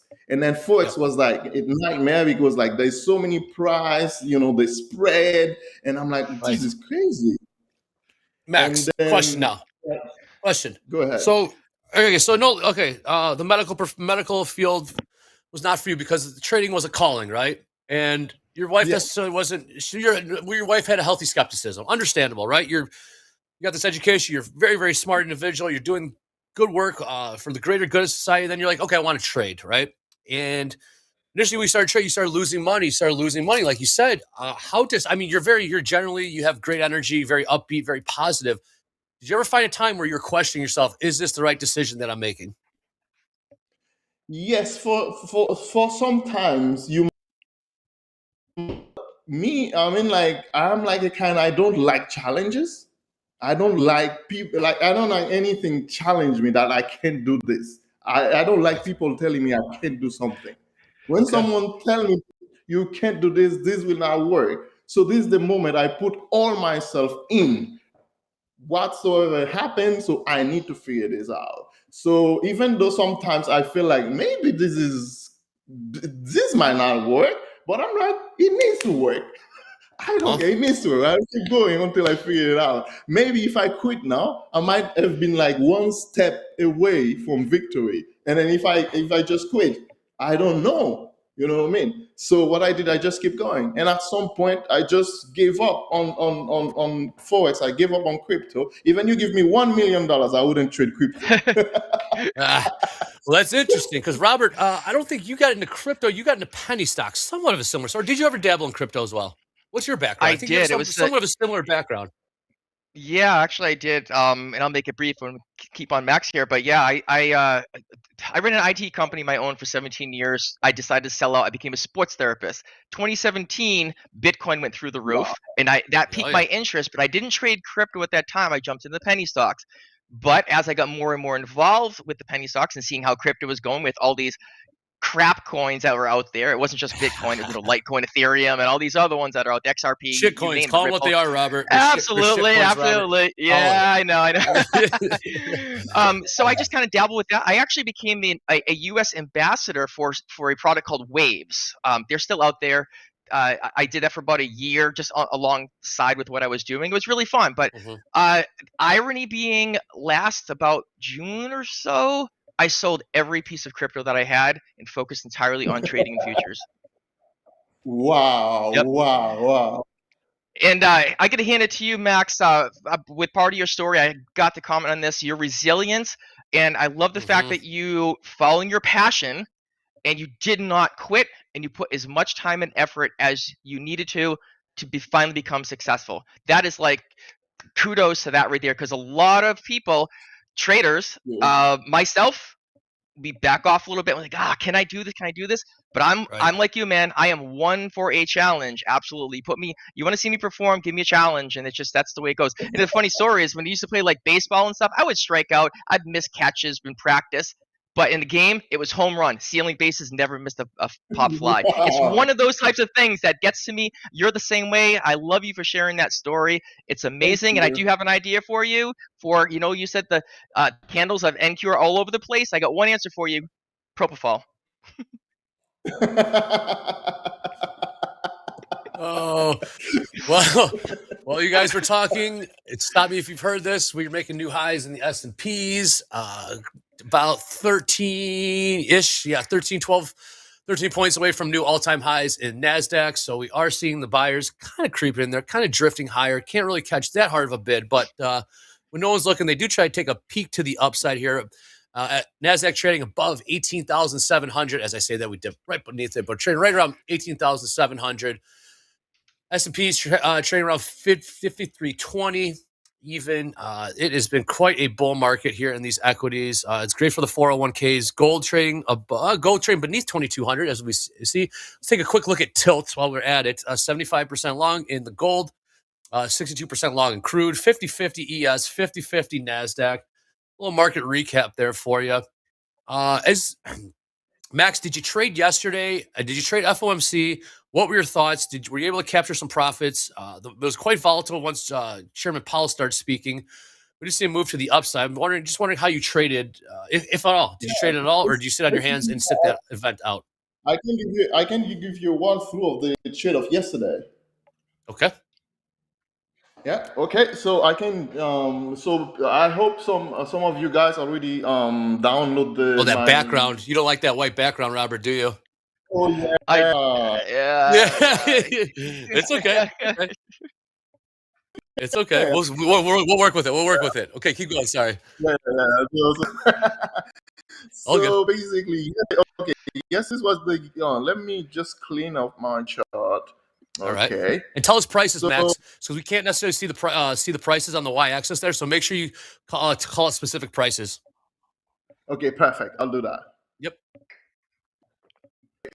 So let's just go on replay, so I can have you a very nice walkthrough of my trade, maybe of the trade of yesterday or today. That was yesterday, right? Okay. So it was Tuesday. That's perfect. Great. Okay. Let me just took the this out, so the boxes, labels, and things, so you can see much. Okay. So for example, yesterday when I wake up, right, what I see, so candles like body close. I can put the table here so you can see. Okay, so okay, so basically, so when I wake up, I check and I'm like, oh my gosh, this is a bullish body close. So I expect the Wednesday to touch the level here. Well, prices, so, hey, Max, prices, not levels. Give us price, specific prices. Oh yeah, like 52.44.00. Okay. Yeah, 52.475. Right. So I expect the price to go over here. So, and then this was my yesterday high, and today my drawn liquidity. Right. And then so I mark this level here with the candle cross. So the close, or if it's the open, if it's bullish, bearish, it all depends. So just I mark the body as the yesterday's swing success. Okay, so I level as the daily draw on yesterday. Hey, Max, real quick. I'm sorry to interrupt. Let's try to work on your connection because you're giving us really valuable information right now. You're kind of breaking up. So let's see if we can take you off real quick and we can reconnect and we'll bring you back on. But right now you're breaking up a little bit. This is very valuable information. So we want to get this right. So James, if you don't mind, we can fade him out and we'll bring him back on and get that connection tidied up. And Robert and I will hold down the fort from now. But Max, let's get your connection tidied up and we'll bring you back on because I want to recreate this trade from yesterday. So if we can do that, nice job there, James. We will bring Max right back in. We'll also give you that code for exclusive access to his indicators. Again, the code was M as in Mike, MMM24H. MMM24H. We're going to reestablish connection there with Max, and we're going to bring him back to you because we want to recreate that trade. So, James, when you think we're good to go, please bring him back in. But here we go, Robert. As we're talking, we're starting to see a little push to the upside here again. Very quiet. I'm looking at, of course, ES. If you want to take a peek at the YM, is the YM doing the same thing? I got your chart there. Let's take a look. I have the YM. I'm going to toggle through them for you. I have the YM up. It looks like it's just kind of hovering around a bit, not really peaking anywhere. We're going to jump over the ES real quick. As you said, you're right. We just broke over it. We're running at 53.22-ish. We broke over that high. And a quick little run over to NQ while we're getting Max back in here. That is just about at the high. We are just a couple of points, and we know what a couple points means. In NQ, it means blink, and we will get them. Looks like Max is starting to jump in the room. And I put a little, look at this background. I made this for Max. Well, we get him in here. Look at that. Let's take a look. Isn't that beautiful? This is my AI type thing. little type of Wow, description. look at that, Maz. We asked for a Maserati with a sleek design, futuristic, around a bunch of charts, and that's what ChatGPT gave me. I love toying with that stuff. Max would look slick in that thing, that's for sure. I love it. There you are, Max. Let's bring Max in. There you are, Max, the man in the middle. Hey, Max, they're asking in the chat, where do they use that code? MMM24H. Where do they use that code? I just sent the. Let me send the link. I just sent the link. Please. Okay, send it to us in VMix. I'm We'll pass it so along. We'll pass it along. But yes. Yes, they're looking here. Mackenzie's looking for it. Mackenzie Lewis says, where's for Max Maserati model indicator? We are bringing that to you. We promise. We are making new highs here. S&Ps, 53.22 quarter. Now we're trading halves. Okay, great. So he's back in. All right, Max. All right, so you're talking about this trade from yesterday. You're targeting 52.44, I believe, in the S&Ps? Yes. It was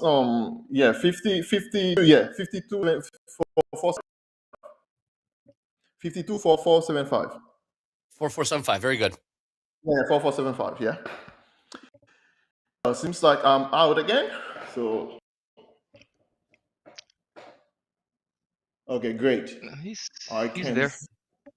No, you're there, Max. Yeah, we got you. We got you loud and clear. Perfect. Let me go over it. Okay. So basically, when everybody close, so I'm expecting the next day to take the yesterday today on liquidity. So I got the before candle with the yesterday candle. So if the year candle is a bullish body close, I expect price to go up and take the high. So this is my joint liquidity for the day. If it's a bearish body close, for example, here in that case, I expect the price to go down and take the low.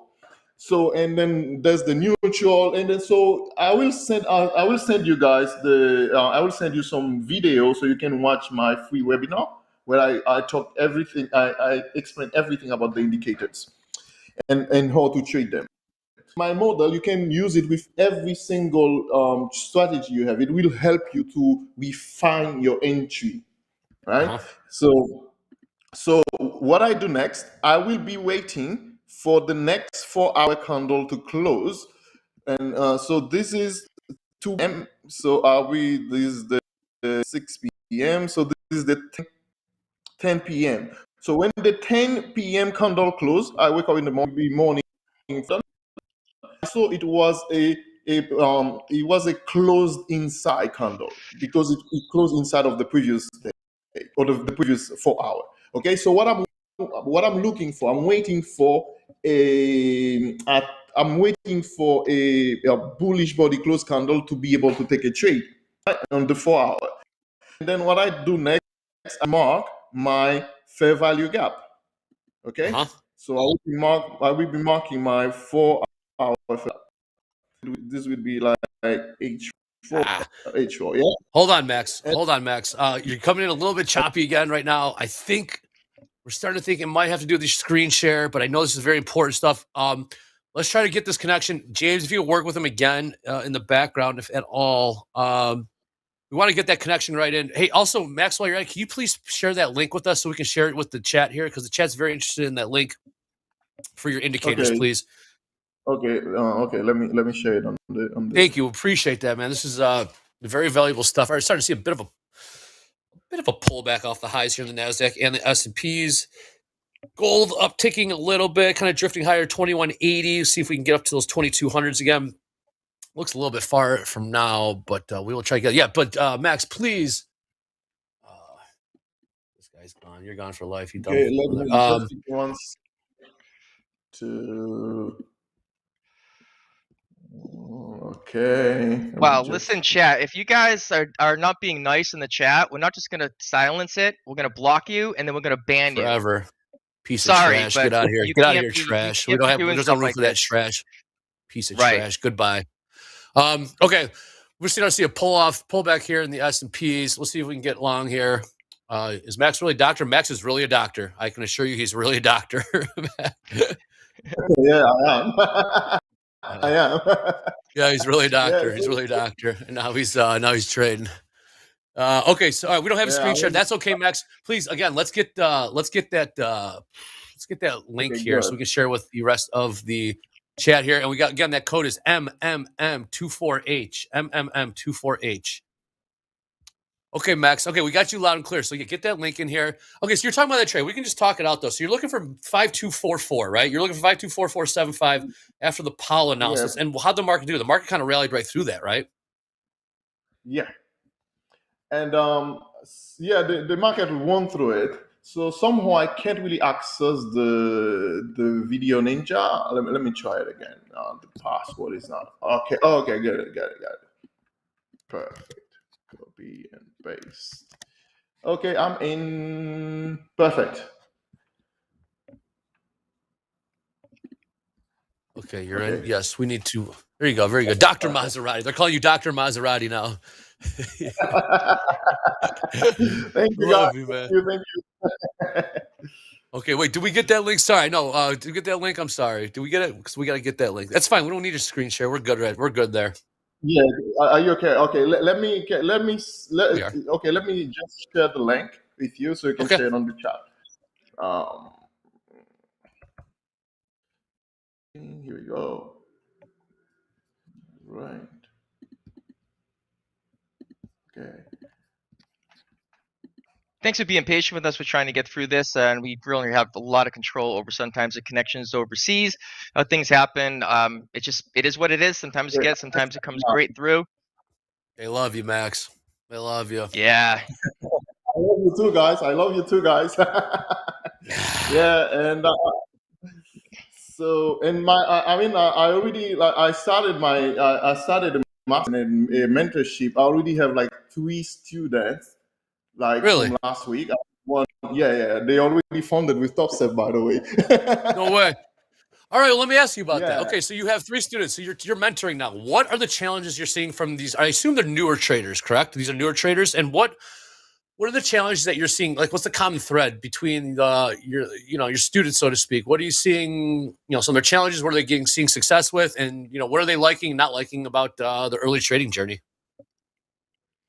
I think what I've seen the most is that they just get into trading without knowing or realizing what it is exactly what it is. They don't know what they are getting into. They just see that the candlestick look very simple and they think it's easy. In fact, it is not easy. And then they don't really know, and then they start losing. They think, "Oh, I'm going to be rich," and they start trying to. They start trading, and then they are realizing, "Oh my God, this is very difficult." And then they are looking for help all over the place, and they on YouTube, but they can't. There's so many information out there. It's become overwhelmed, and then they can understand what they're doing, and are lost.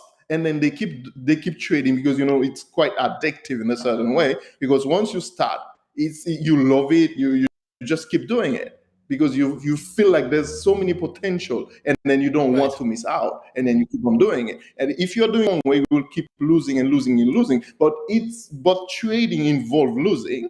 That's for sure. You need to accept your losses to be able to get the benefits of it. But the main problem is like they don't really understand what they are getting into. And then just by that, and then they don't realize how difficult trading is. I came to the conclusion that trading for me is even more stressful than working in an emergency room. Is that right? This point. Well, how can you say that? Definitely. Don't you have lives on the line in the emergency? Isn't life on the line in the emergency room? That's not as stressful as, so you lost $500 on a trade. You're telling me that life on the line is less stressful than a $500 losing trade? Yes. Wow. Yes. Wow. Trading Wow. is Wow. more stressful. Do you know why? Do you know why? No, I don't. Tell me. Please tell me why. Trading involves uncertainty. Even you have the knowledge, that doesn't mean you will succeed. You can know all the technicals, but that doesn't mean you will succeed. And then you can sabotage yourself at any time. Yeah. But if you're in a hospital, you're working, right? You know what you need to do. There's no uncertainty. If this happens, you will do that. But money, in the world we're living in, money is like it's a matter of death and life. If you have more money, the society will see you in a different way. If you have less money, the society see you in a different way. So money becomes like when you used to be like a caveman. Like we were like basically like like food was everything. Go on. Like, Where are you going with this? I got to hear this. Go on. yeah, survival was everything when we were cavemen, right? Survival was everything. But nowadays, we still brought this caveman brain with us here because we have this, fight or flight situation. So when our brain took over, when we are like in danger, when the brain see danger, it just shut out your emotional brain. You cannot think. It shut out the neocortex. You cannot think. You're in a trade, you're losing, but it's telling you you need to fight until the end, and you keep moving your stop loss because you have no control over this trade anymore. So like the amygdala just to control over everything is like, you are not in control. Let me handle this for you. If this matter is about money, money is life and death situation in the society. You cannot be losing money, so you need to fight until the end. So your brain think it's protecting you when in fact it's killing you softly. So basically, this is what I think. But in the hospital, you take decision based on your knowledge, and you know, if this happen, I will do that. If that happen, I will do this. And then if you cannot handle this situation, there's always a superior, a consultant, a surgeon more experienced than you that always, I had this situation, this happened with this patient. What do you think? What should I do? And if okay, I'm coming. This I need to handle it. You always have a backup. But in trading, there's no backup. It's you against you. You need to figure it out by yourself. And then it's, for me, trading is like a self-discovery of yourself. You need to discover who you are. What kind of person are you? You need to define yourself in order for you to succeed. If you don't understand yourself, if you don't define yourself, you will always be on a constant loop again and again and again. You'll never get out. But you need to keep fighting. You need to keep fighting and fighting. Try to not repeat the same mistake. I know it's very difficult. You'll be repeating them, but it's okay. But it's the way for you. At some point, you'll figure it out. If you keep on going, you take your time, and then you find the best way for you to trade. Well, Max, I couldn't have said it any better. NQ in the chat just says it perfectly. Max has the best energy. I completely agree. Max, thank you so much for joining us. We will post your information again in the chat. And again, the code to direct access to his indicators is M as in Mike, MMM24H. Max, thank you so much for joining us. It's been a pleasure, as the chat has loved it. Your story, your perspective, your energy is infectious. We will meet again. Keep trading well. In the meantime, we got Robert coming up in about 50. First, we got TopQuiz coming up after this. Then at high noon Central Time, we got Robert's walkthrough of TopstepX in the live markets. It doesn't get any better than this. And don't forget, we've got another redo for that fire drill coming up sometime today. So stay tuned. Max, thank you so much. TopQuiz coming up next. Let's do it.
Hello, everybody. Welcome to Top Quiz. I'm Jack, joined by Vanessa on this Thursday. Vanessa, besides shopping for your dog, how you doing? I'm dandy. I also got a weed whacker. It's my first time, so You got a I'm yard? super pumped. Yeah, I have a front and a Nice. backyard, and they're pretty spacious. In the Las Vegas market, we're pretty like close together, but I've got a good one, and so yeah, I'm excited to do yard work. Kind of not real excited. Excited to use a weed whacker. I love using like power tools and stuff. So we'll see where it goes. I'll keep you posted. Well, you whack them weeds. And before you do, welcome to Top Quiz. The link at the top will let you join. 4 questions. If you get 3 or 4 of them correct, you're in a raffle for one of 50 free resets. Answer the questions as they come up on your device. You can only win once per calendar week. I think that's everything. So we'll give a few more seconds here for people to join up. Don't forget that right after this, Robert TopstepX Cooney himself is doing a TopstepX session for group coaching and any other questions you have. So that'll be fun. But hold on one second. Mooncake the album says, I have an important question. I'm waiting. Is that the question? Because there's a question mark after it. I don't know. You tell me. Yes, there will be. You only need to fill out one form, but I think at some point we are going to redrop for that deal we mentioned earlier. So looks like we got over 1,000 people in here. Oh, gotta wait 1 minute between comments. I can't imagine why we made that a setting. But we'll get to whatever that important question is at some point. Alert me if you see it. What's up's in here? Ask. I almost read it. Ask and ticks. Oh boy. Slap me, baby. I Okay, I can tell it. this is going to be a good one. Are you ready to go, Vanessa? I'm ready. As ready Let's as I do ever it. am. So You like this? I chose the technology theme today, so that's all that stuff in the background. that's why you're broed out. This is oh yeah, I got my armor on. Let's do it. Which of these indicates a bear market? A 20% increase from recent highs, a 20% decline from recent lows, a 20% decline from recent highs, a 20% increase from recent lows. What do you think? First of all, that graphic. Secondly. Yeah, man, stock imagery. Oh, that one. That's the one. Circle. Yes, it is indeed a 20% decline from recent highs. We bear market. 2 of the questions today are written by Robert TopstepX Cooney. That was one of them. All right. He's such a giver. Such a giver. Love that man. How do I even answer this? I got no email. Okay. Do you really not have an email? But you have YouTube. All right. Scoreboard. Mango is good. BGAPY, Luke, Kami, and Woozy Woo. That's something we like. All right. Mango is good. Let's It's my favorite fruit. go. Heads up for anyone. Here we go. Question number 2. The U.S. Department of Justice sued this company today over possible antitrust violations. Ooh. Was that Google, OpenAI, Meta/Facebook, or Apple? Meta seems probable. OpenAI is kind of new. I'm gonna go with the diamond. Well, in your defense, I think maybe all these companies deserve to be sued. But today it was Apple's time in the barrel, so to speak. So, top 5 here. What about Bob? Stick, go. Finally, top 5. You are for now. Yay. Stokes Bay and Play Me. All right. 2 more questions. 1 for 2, Vanessa. If you haven't got an email and you won, you saw your name, just reach out to support. that means that you're not getting our emails for some reason. So check your spam folder. They do get sent out, but you're going to have to work that out on an individual basis. All right. Question 3. Ready. Which of these is a derivative financial instrument? Treasury bond, common stock, certificate of deposit, or COD if you're a vest man like myself, or a futures contract? Which of these is a derivative? I'm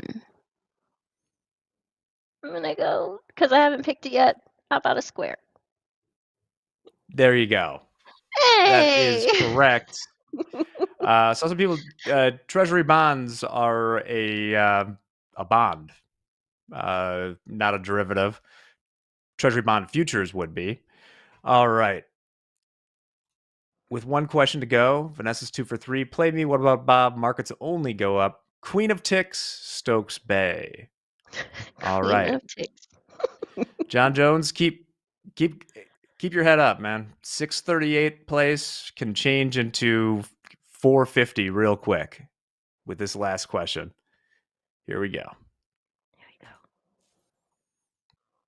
The NCAA men's basketball tournament is starting right now.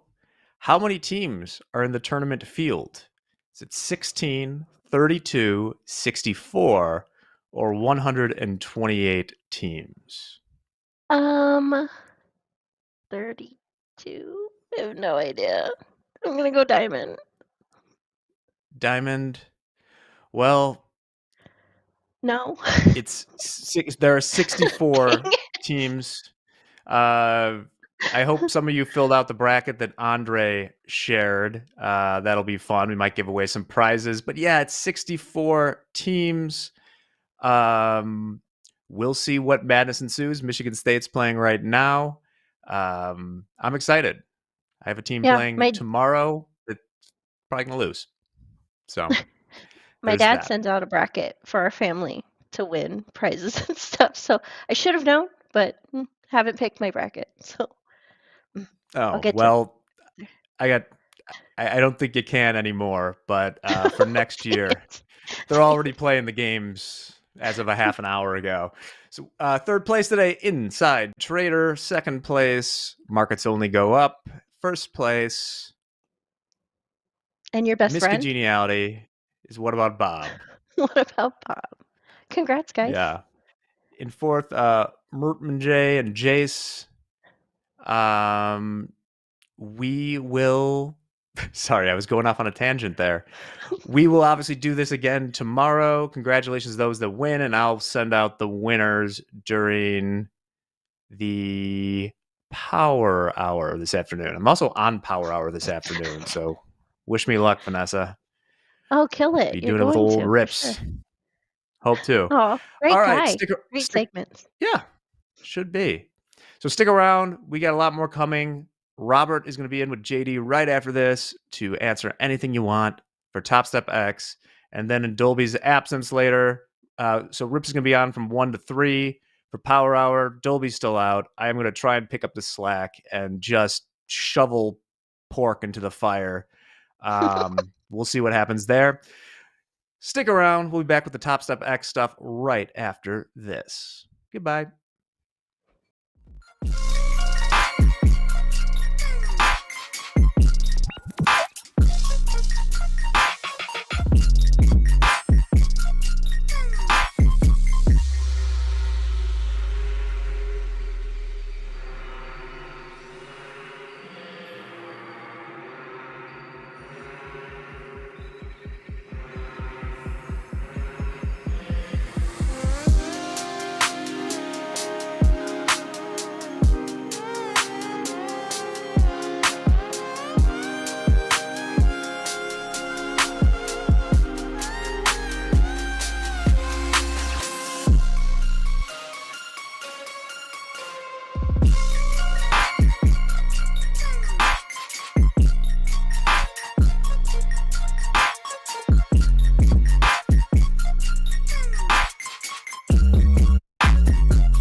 Good afternoon, friends, traders, and fellow Web 2.0 enthusiasts. I think I've used that joke before. Oh, well. Welcome to Group Coaching.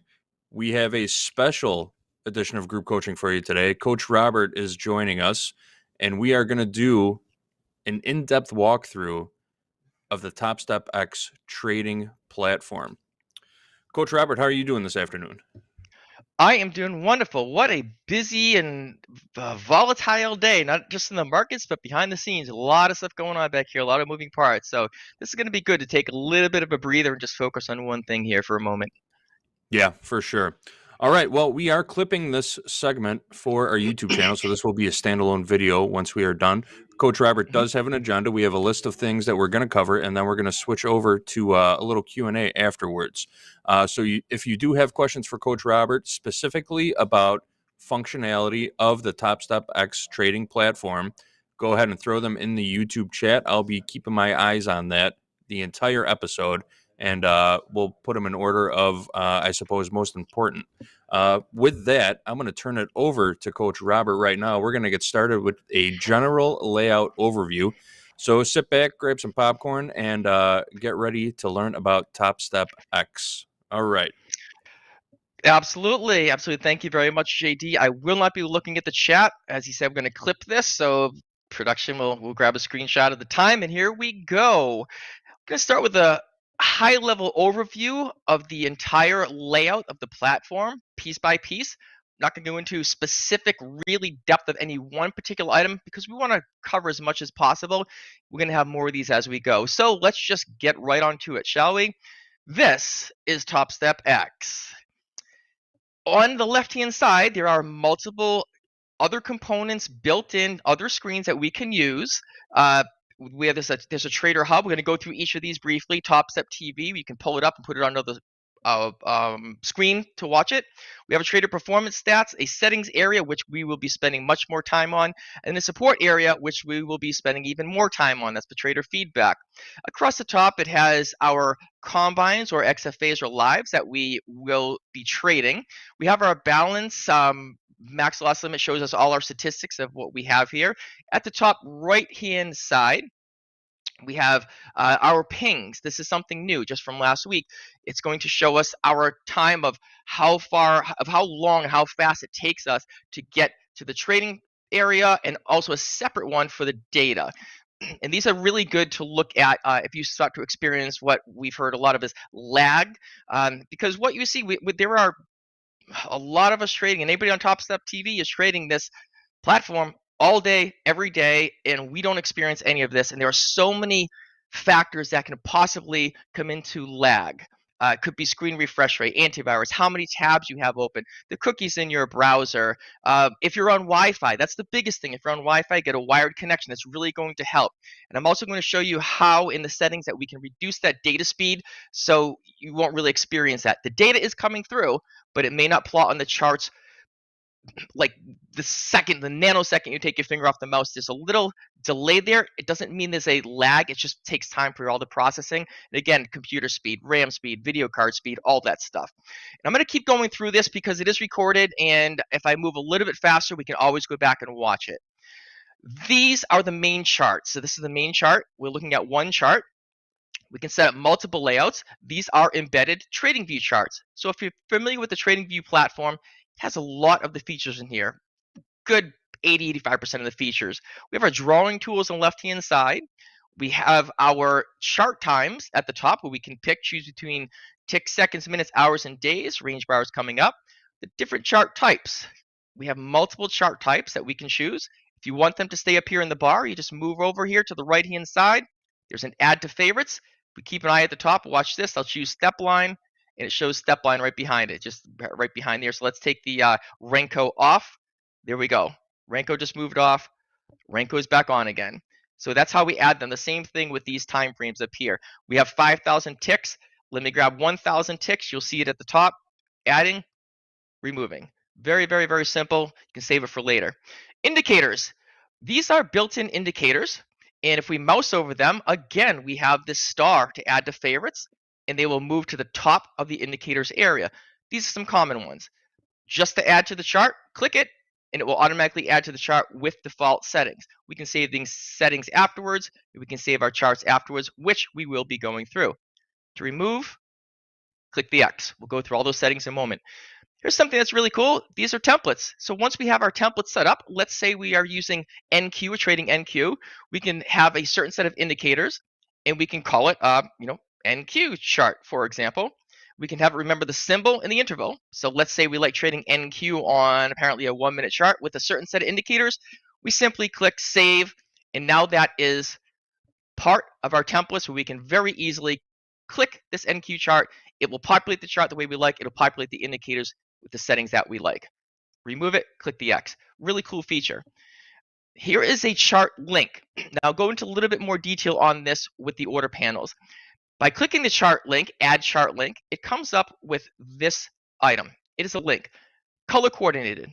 So if I choose yellow like I have here, and I choose yellow for my color of my order panel, and yellow for the order color of my DOM panel right here, when I change the instrument, it will automatically change these as well. You're looking at NQ. I'm going to click here, type a slash. This gives us all the available instruments. Let's do something different. Let's choose the Dow. Well, when I change the Dow, it's linked on yellow. It automatically changes on our DOM and on our order panel. It's really cool. And if we want to go back, I don't need to hit the search. As long as I'm clicking somewhere in the chart to make that the highlighted area, I'm simply going to type NQ, and it pulls up the symbol search, and there it is. Change right back to NQ. You can see how these follow you. Really good to double check and make sure you're on the right instruments. Now, what if I wanted two charts? I want NQ and YM. Well, right in this chart here, this is a chart layout. This is the layout for the entire platform. This is the chart layout. What we can do is click on this box right here. I simply have this labeled one chart. So let's label it, make a copy, and let's call this NQ and YM. Now, I can choose this. Let's say I want them left and right. I have two charts here, but notice the one on the right is still on yellow because it copied it. It's going to give me the same chart, but I want this a different color. Let's choose blue. Now that I choose blue, it changed to YM. Why? Because my order panel on the right-hand side, I already had set up to blue. My DOM, I already have set up to blue, and you can see they're all YM. So one thing you need to be careful of is if you click on the left chart, clicked on the NQ chart. If I think I'm trading on NQ, but I go over here and I make an entry, I have to be careful because I'm looking at the blue dot and this is the blue link here, and I'll be placing my order on the Dow instead. So this is part of trader responsibility. We have to know what we're doing. We have to keep an eye on. We have yellow. Make sure I'm looking at my yellow DOM, my yellow order panel. Okay. We have multiple layouts. Choose more of them if you want. Change of 4. Change the layout of 3. Okay. If I want to go back to where I was before, drop down list, load layout, and I want to go back to one chart. Simply click it, and it brings me right back to my one chart. That's the interesting overview of the charting area. Dragging the price panel, scrolling left and right. You can drag the bottom piece. We can reset the whole chart by clicking on the reset chart view. It just brings us back to the most daily in view, top to bottom, left and right. We'll go through a little more settings in a moment. The chart layout, these are all different things we call components. Any one of these plus signs can add a component. And JD, I'm going to go to you in one moment for questions. If I want to add a component, let's just say I want to add time and sales. Well, here's my time and sales. I'm going to click, drag it, and we see these yellow. See how it's giving us an area, an idea of where it's going to be? Let's put it right next to our order panel. There it is. There's our time and sales. I'm not linked to anything. It's got no link to it. But what if I wanted time and sales for the NQ? When I choose yellow, it automatically links to NQ like the rest of them. It's really cool. Okay. Now these are all component based, so we can drag this anywhere we want.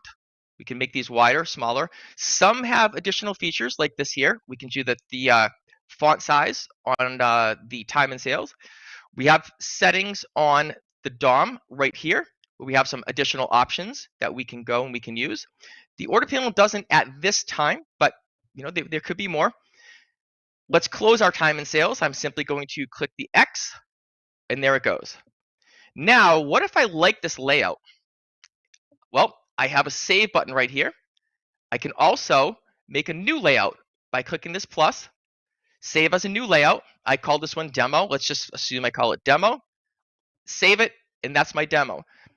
Now, if I make a change to it, obviously this is going to say, well, let's make a change and show you. Let's put the time and sales up again right here. Now, this is my layout, but my layout it is changed now. So I want to make sure I'm going up here and I'm saving it. We want to make sure we save our layouts. This is the whole layout for the whole platform. We can have multiple layouts. For example, we're looking at a chart, order panel, and DOM. Save, it went to draft. Okay. I have one set up ahead of time called DOM only, right here. So if I save this layout, watch this. I just clicked it, and it loaded all the DOMs. Pretty quick, pretty fast. This is the DOM for oil, gold, RTY, YM, ES, and NQ. Just DOM only. You can save any way that you want. I have one. It was called demo. This says Cooney. Okay, this is what it looked like on Cooney. I'm linked to yellow. I have a DOM. Whoop, it's not linked. Let's make sure we link that to yellow, or any color. You can pick whatever color you want. They're just going to match it up. So here we have it. This is the layout. Okay. Let's go back to demo, so I don't really mess up what I'm looking for my own. We have it on one chart. Let's load a layout for two charts. There we have it. Each one of these charts can be done, changed independently. YM, I want the YM to have different colors. I'm going to right click on the chart, pull up the settings menu, and I want my candle colors going up, I don't know, to be blue and down to be orange. There we go. And now if I save it, this will be my chart YM color for here. Save. If I look at one, there it is. If I look at the second one, it holds my YM colors. JD, are there any questions that I need to go through right off the bat on this? I'm going to stop like every 10 to 15 minutes to make sure we get, if there's anything specific related to this, I'm going to go through all the settings and the copy trading, trailing stops, bunch of the features, the roadmap, and some indicators and drawing tools. For sure. We were just talking about saving layouts, but a few questions came in about deleting old layouts. Is that something we can demo real quick? Sure. Let's take a look at the layouts that I have. If I choose load layout, and I do not want this purple red layout anymore, on the right hand side there's an X. Click it. Confirmation. It is no longer there. Boom. Simple as that. Also, Larry wants to know, is there a function where I could scroll over a candle and I can see the high, low, and numbers? Oh, absolutely. I'm gonna blow this up for you, Larry. So feast your eyes on this top left, right up here. It's toggling between green and red because it matches the candle color as I move over it. I'm gonna mouse over this red candle. We can see at the top they turn red. And if I go to the green candle, we can see that they turn green. We can set what we want to see up there. I'm going to right click on the chart, go to my settings. This is called the status line. Here's the status line. Open, high, low, close, and it currently has volume. Open, high, low, close values, volume. Open market status is the green. The title, it shows a ticker and description. These can all be changed. If you just want the ticker, there you go. It just changes it. If you want ticker and description, there it is. Bar change values, it gives you the changes of it right here, the percentages. I don't care about that, so I keep it off. And the other thing is the titles of the indicators.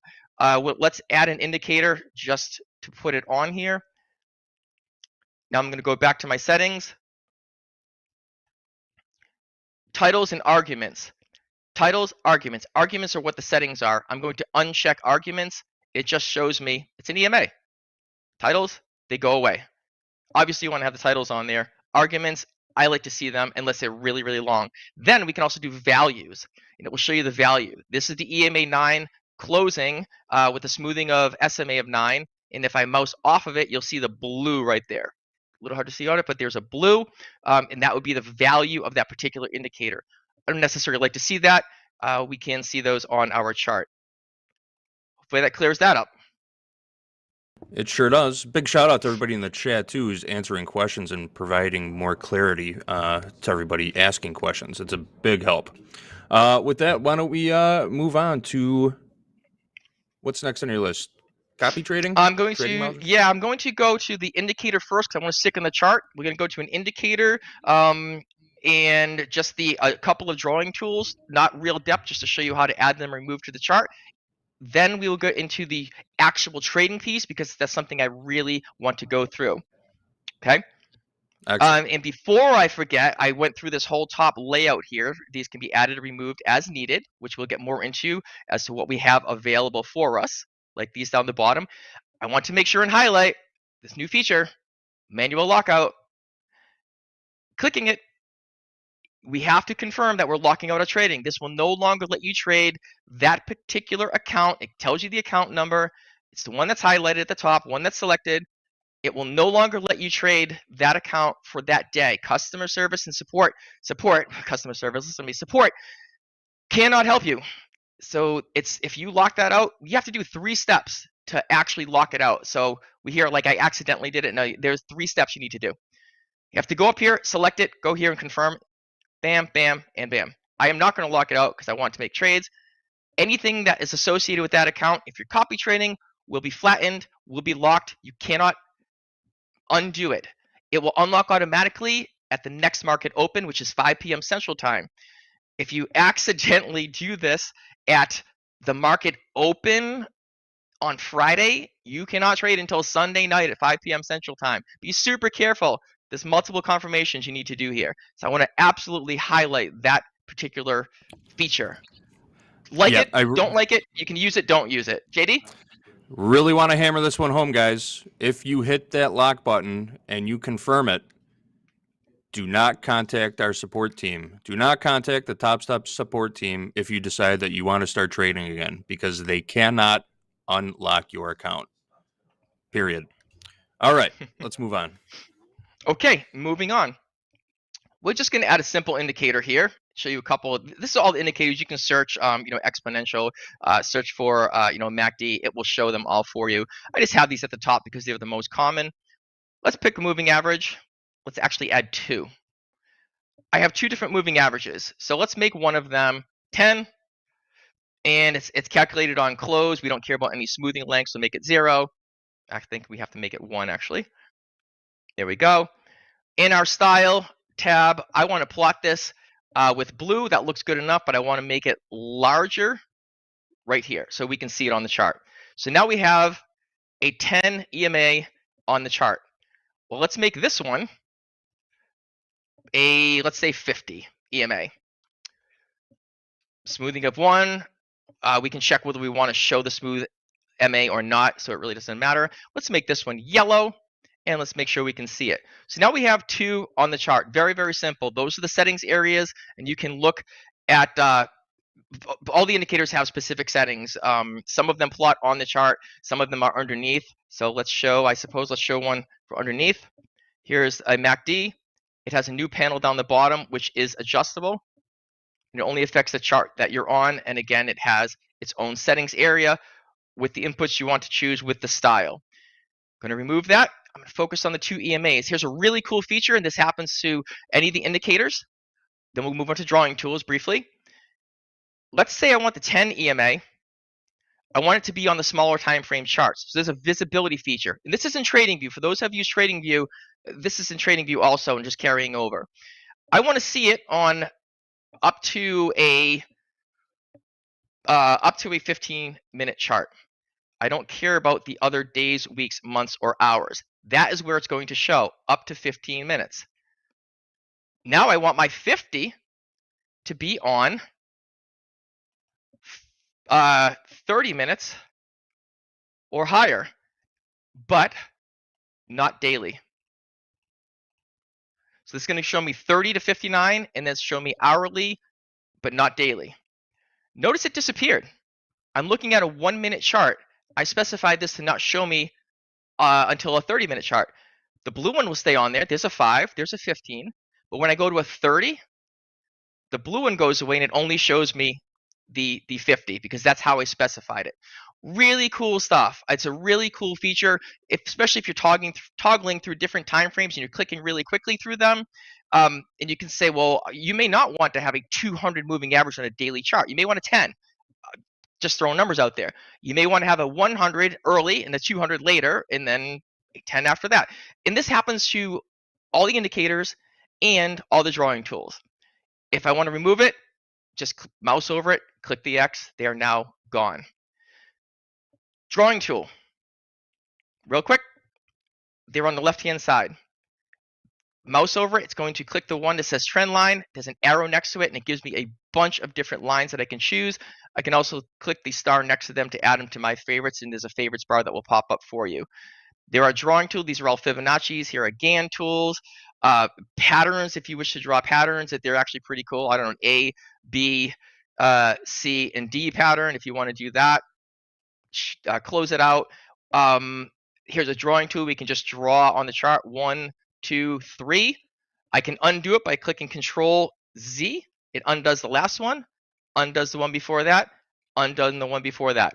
Or if I put a bunch of drawing tools on my chart, I want to remove them all at once, 2 ways. One, I can go to this trash can down here and it removes them. Or if I put a whole bunch on the chart, if I right click on the chart, I have a shortcut menu that says remove drawings and they're gone. Very, very, very simple. Cool little text box you can put up here and say, hello world. For my techie friends will know exactly what that means. There it is. Change your font size, change the color of your fonts. If you want a border around it or not, if you want to add a background color to it. It's so many different options. You want to get rid of it? Click it. All done. Emojis. This is for Adobe. Let's put a party emoji on here. I'm simply going to click on the chart. There it is. I'm going to make it bigger by dragging it around, spinning it around, making it larger. Where's my larger? Where's my larger? On the edge of it. Where is it? Move. Come on, grab it.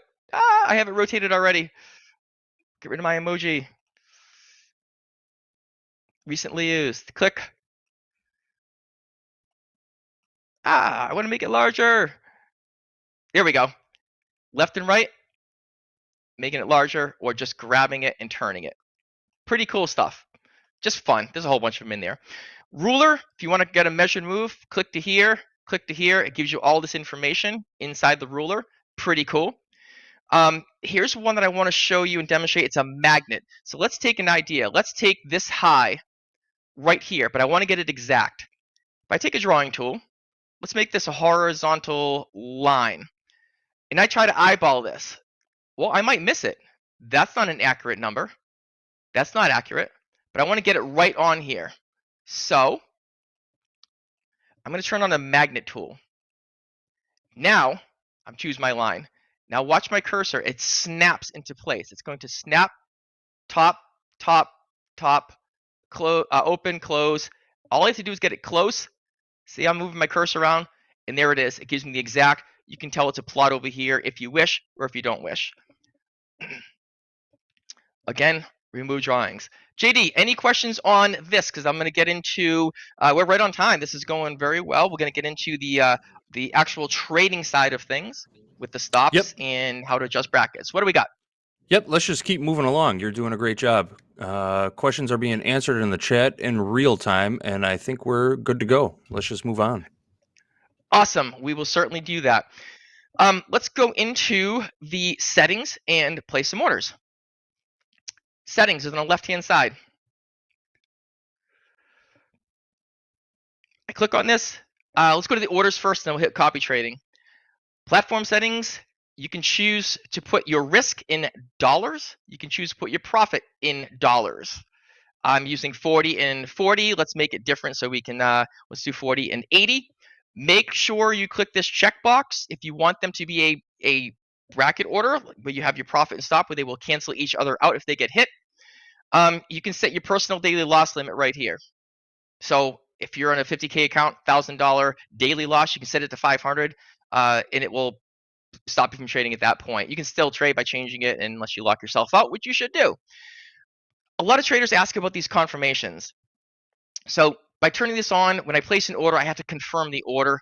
A lot of traders don't like that. I personally don't like it either. Shut it off. You will not get confirmed. You won't get the confirmation pop up. Here is the data speed. If you find that your pings are a little bit on the high side, you can reduce your data speed. I like to keep it at medium. I didn't see any need to have it on fast unless you're doing some really quick scalp in and out on the DOMs, and it works super, super well. These are just plots on the chart right hand side. This is for your orders, plotting them. And this hides all the plots on the chart where it's not even going to show them. Other settings down the bottom, if we watch the top up here, I have the font size as large. I'm going to choose regular and save it. Notice they shrunk. Go back up to large, save. We can see them better. If you're a streamer and you like to do these, make it clearer, totally fine. If you want to hide your, I don't know, your P&L, your balance or whatever, you can change all these. Streamer mode, download loss limit, done. It just hides it. Let's do a balance, save. It just hides it, okay? Don't know why you'd want to do that if you're streaming. We all want to be transparent here. So there we go. Those are your settings. Trade copier on the left-hand side. 2 steps to this. I want to choose a parent account, a lead account right here.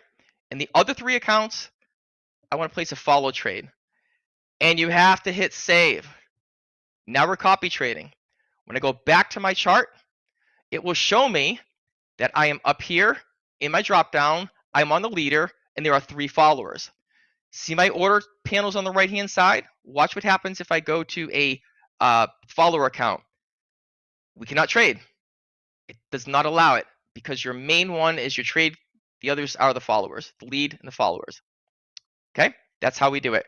I want to not copy trade, so I'm going to come up here and clear my copy trade settings, hit save, back to my chart, and let's place an order.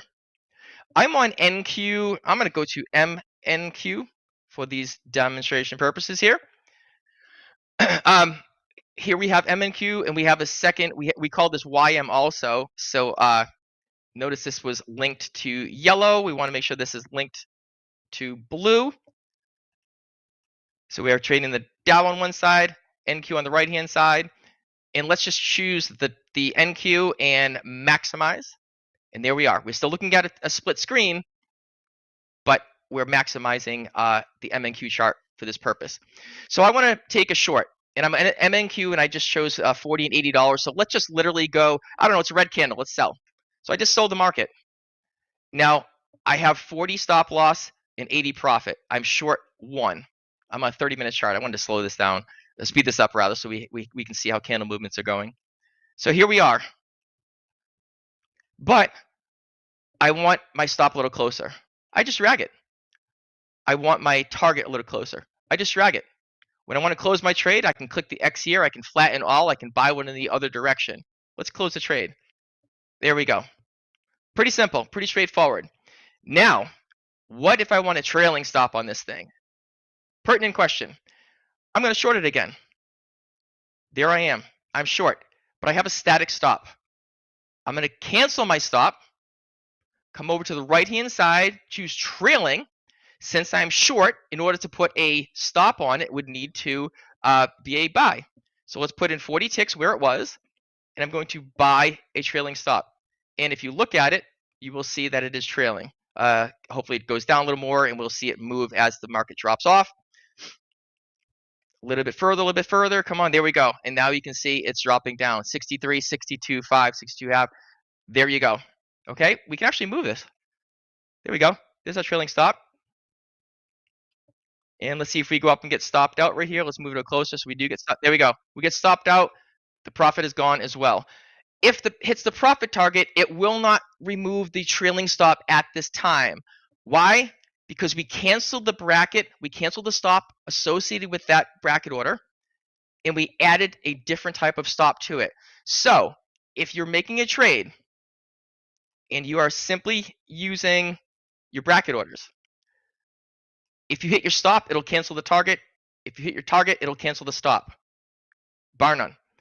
If you get rid of this and you add a trailing stop to it, if it hits your stop, it's going to close this position and get rid of your target.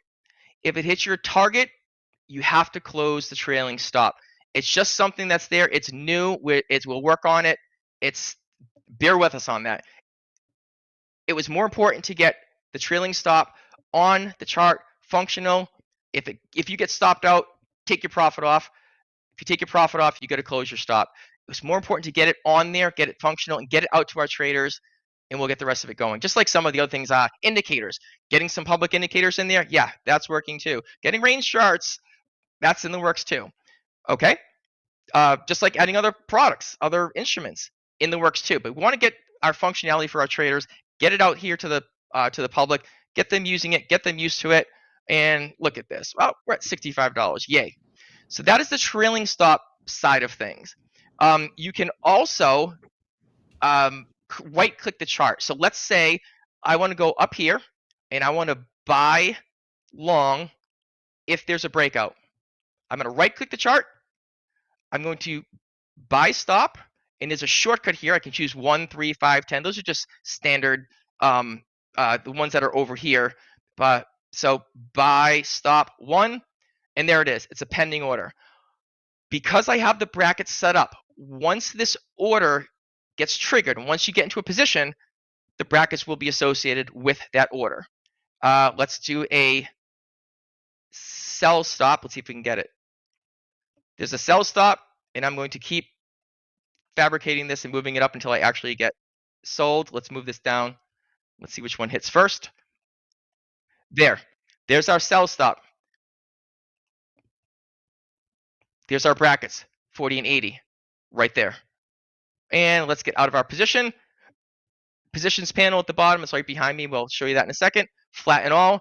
There they are. If you had copy trading on, you're only adding to this chart, to the lead account, and it will copy to all the other accounts. You will see them in your list. You can do that in the order panel. You can click on the DOM. We can do market orders. We can join the bid, join the ask. We can do a limit order, put the limit order price on, and then click. We can do a stop market, just like I did. I find it easier to just simply right click on the chart and say, okay, I want to buy one right here. Let's work on multiples. I'm going to market order. Let's say I have 3 contracts, and let's do 3 contracts. Let's do short. It's just facing down. There we are. We are 3 contracts short. See how close they are? Because my bracket orders are set to $40 and $80. I got a little slippage on the fill there, so it's $40.50 and $79.50.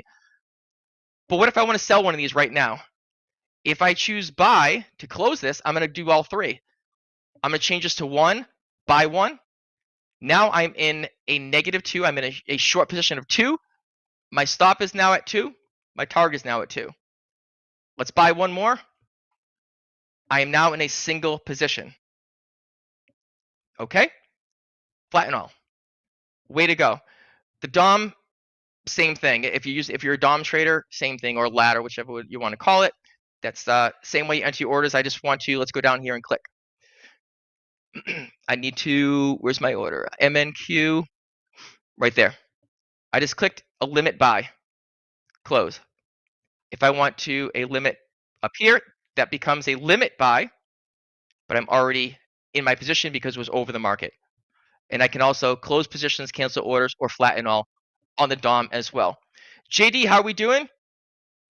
Good. We do have a couple questions while we're on the subject of placing orders. First, how do we stop those confirmation pop-ups from popping up after we execute an order? I'll show that briefly because I went over that so they can go back and watch the video, but it's under settings, and right here in the center of it, it says order confirmations right there. Order settings, checkbox for show confirmations or not show confirmations. Yep, got it. Another question came in. A lot of people are curious about whether or not they can change their profit and order settings into ticks instead of dollar amounts. That feature is not yet available on TopstepX, but it is on our radar. We've shown you multiple times how to offer feedback to the product team here at Topstep. Maybe we could run through that in a few minutes. That's next. Yep. All right. let's just move on then. Excellent. Nothing else pressing. Got about 15 minutes left. This is going great. Excuse me. On the left-hand side, maybe we can pull off my profile pic there. On the left-hand side, I'm going to click through these real quick. We have the first one. It's a Trader Hub. Clicking on the Trader Hub, it gives us current market news, the Topstep's Twitter feed, and economic events as they're scrolling through. We show which ones are more important, which ones aren't, and we have the forecast, previous, actual. Really, really cool stuff. This is updated for you. TopstepTV, I'll do this real quick, but if you click on it, it's going to pull up TopstepTV, and lo and behold, there we are. I'm going to close it so we don't cause a loop. Move that over to another monitor and keep it with you all day long. Performance stats. Clicking on performance stats. There we go. This is not real, folks. I always toy around with these things. So there it is. You can see your daily P&L, daily balance, day stats, all your orders like that. Settings, we went through this screen, but this is where all of your settings are for all the different global components. Here it is, cream of the crop. When you mouse over this question mark, everybody should take note of this, double timestamp it. Clicking on it, here are the main support areas right here. Live chat, support resources gives you the main components, like the top level components. If you know what you're looking for, click the help center. It will bring you right to the help center, search. And of course, we have a link to our TopstepX Discord, which is absolutely fabulous. Here is the cream of the crop. This is the feedback section. You can provide your own feedback. You can uptick feedback. Let's see, option to hide the P&L and ongoing trades. Okay, we'll uptick that. Click. It just went to 1. How important is this to you? It's nice to have. There I am. Survey sent, goes right to the development team. So if we're into the chat and you say, hey, can you add this? No need. Submit it right here. Anyone else using TopstepX can say, hey, that's a great idea. How do we add it? Create a new post. We can type range bar charts. I want my range bars. TopstepX, clicking on charts, submitting posts. I won't do it because I've done this too many times. And that's it. It will pop up right in this list. You can go back and look at any of these. Scrolling through. Yeah, here's only received resets. This is not a support area. Contact support with these resources on the left-hand side. This is strictly for feature requests and feedback. If you see something, not a bug report. So, hey, I would like to see this. Yeah, they'll just get removed. The roadmap is tied to these. Finished. Trading view templates.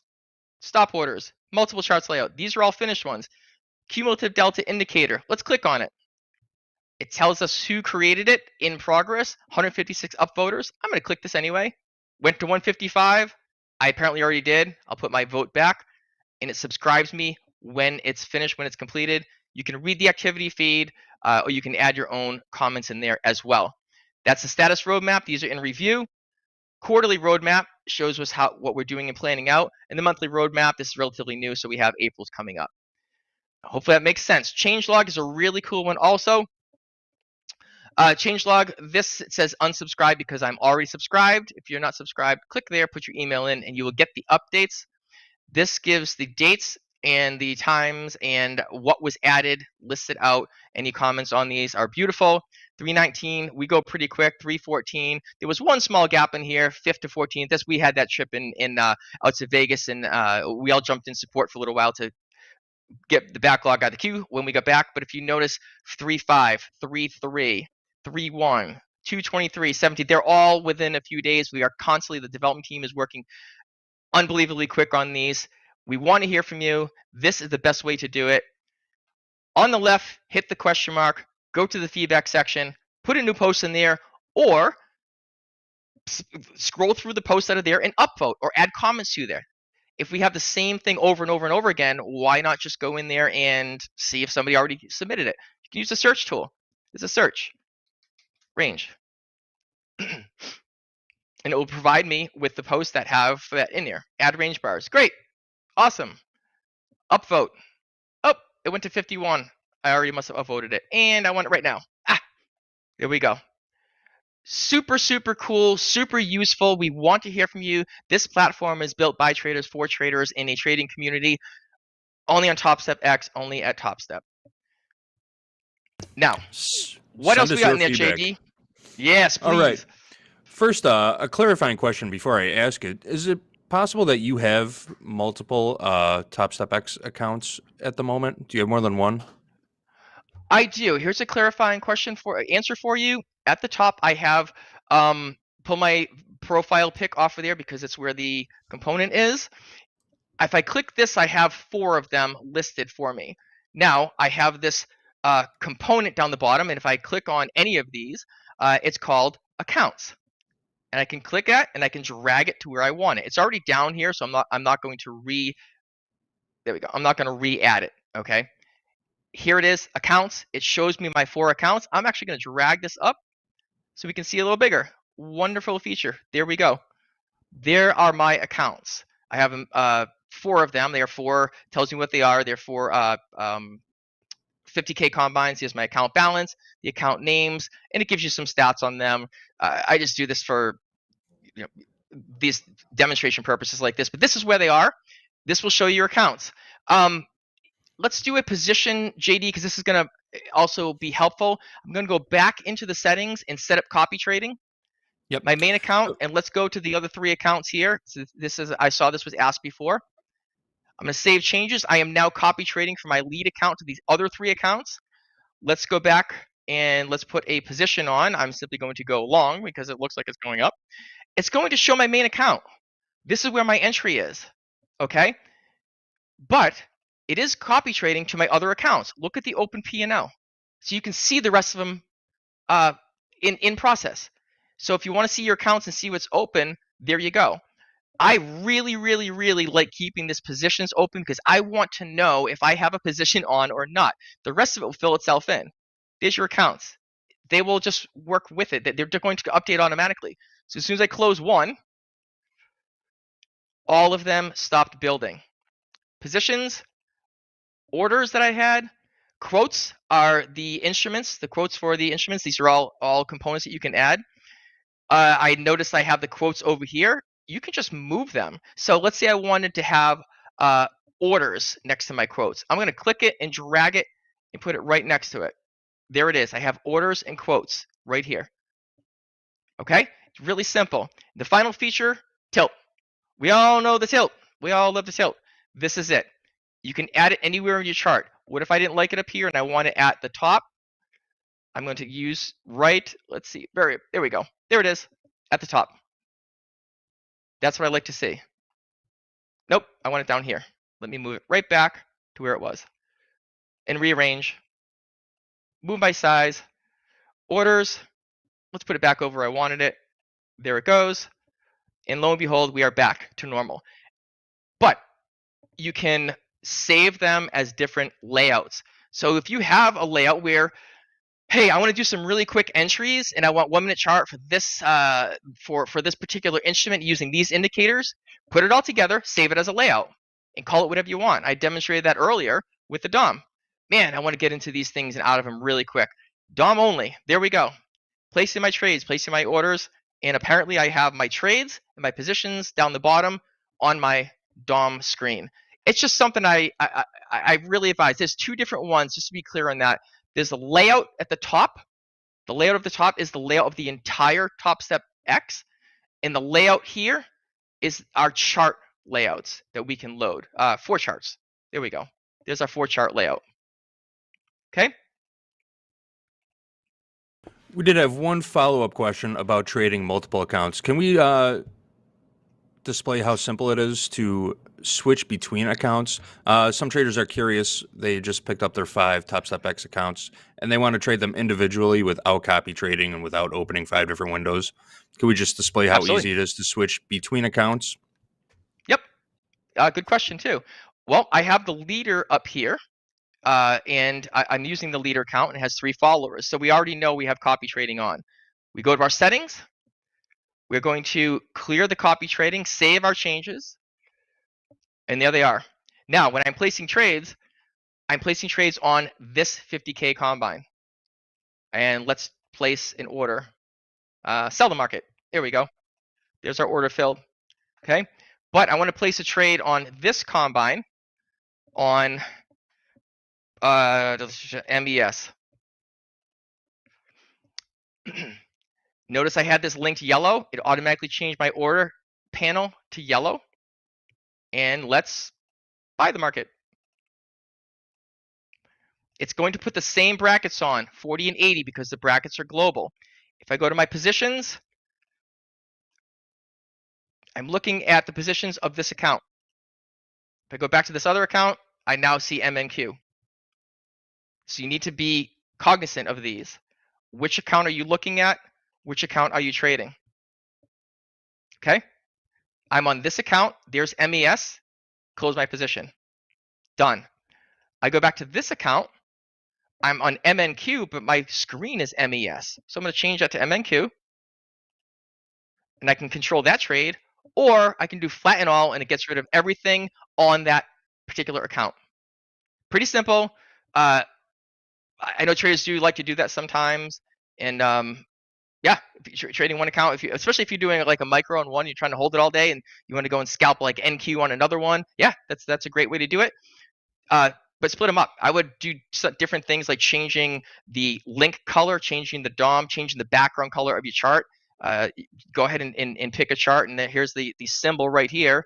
I'm sorry, canvas.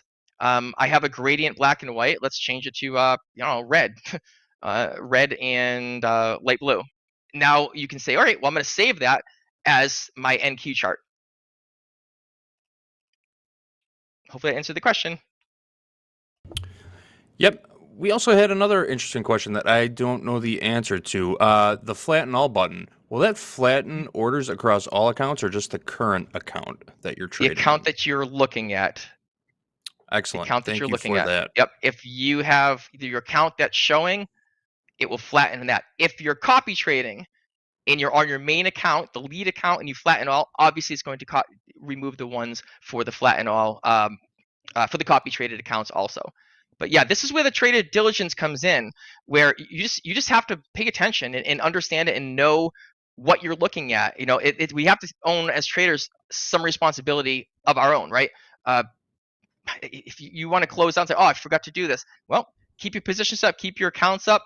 Here, if I'm looking at positions and I only see one, but my P&L is still going crazy, well, I'm looking at my accounts. Well, maybe I toggled over to a sub account or a secondary account at one point, and I can look and see that there's an open P&L. Go, oh, all right, I need to switch over to that. So have a little like some due diligence on this and responsibility for it. I'm gonna see if there's anything else that I need to cover. Indicators, no, I think we have that stuff. What else we got? We have some coders in the midst, and a couple people are curious about PineScript integration, if that is on the roadmap. I'm not positive if it is or not. Do you have the answer? I do not know if specifically the PineScript is, but because we have the API access, I would need to further check with our development team, see what that method is to come through to this.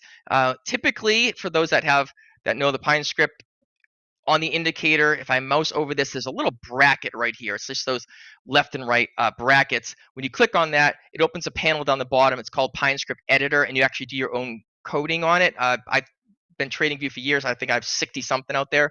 I love it. I love it. So for the fellow coders in here, be patient.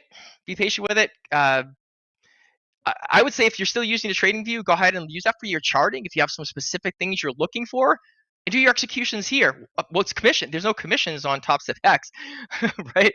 So that's a nice little feature right there. It's an excellent feature. Another question just came in. He wants to trader wants to clarify. So I can use TopstepX for my trading combine? Yes, you absolutely can. That's why we built a custom trading platform for you. All right, there's not a whole lot coming in the chat that we haven't already answered. Are there any other features that you could think of off the top of your head that you think would be beneficial? I think it's just the layouts. Yeah, I think it's just the layouts because I'm gonna do one right here. I'm gonna load a layout, and I made this earlier today. I called it 2 chart Renko, and it's really simple because I just click on it, and like I was saying before, I have a MNQ is yellow. I have YM, which is blue. And I changed the colors of the candles. I changed the chart structure. It's a Renko chart. And I have different settings on them. Because what if it's really choppy and I want to look at something else? Let's go back to a different chart. And let's go back to our 2-chart layout. And let's do this. Whoa, look at this. We have YM blue. We have a 15-minute chart on the left, a 30-minute chart on the right. I don't like the look of this on the right-hand side. So I'm going to go to my left one here, choose my settings, apply to all. This settings and colors and layout just apply to the right-hand chart. Click Save. Now they're exactly equal. Okay, I have them linked, so the same product. If I don't want them linked, I just either take the link right off, just like this. Now I can put whatever I want in here. NQ. Oh, I typed it wrong. NQ. Click. There we go. It's just really cool. You can have 4, if you use the quad view, 4 different products. Take the links off if you don't want them linked anywhere. I like the link because I want them associated with my order panels and my DOMs. Change them at 4 different colors. You can have 4 different instruments. Or if you want them all linked to the same, we put them all. This doesn't have a link on it, so let's add a chart link. And we'll make it blue. There it is. Let's add a chart link to the bottom one. Let's make that blue. So all the blue is going to be the symbol. Okay, it's going to be the instrument. And these are all blue. They're all YM. Now, if I choose this layout, I can go down and I can have the interval be the same, which means if I change one of them, 15, they're all going to change to 15. That's convenient if you have 4 different instruments. Oh, I want a 15-minute chart and it shows 4 different instruments. In this case, I wanted them all the same instrument. Why? All the same time frame. Well, if I don't want that, I'm going to shut it off. Okay. Crosshair, it just shows it across all of them like this. So, you can see as I'm moving it left and right, it's going displaying, copying across all of them like that. This is called 2-chart layout only because that's what I named it as. I just simply chose the 4. Let's go back to my 2, save it, and there we are.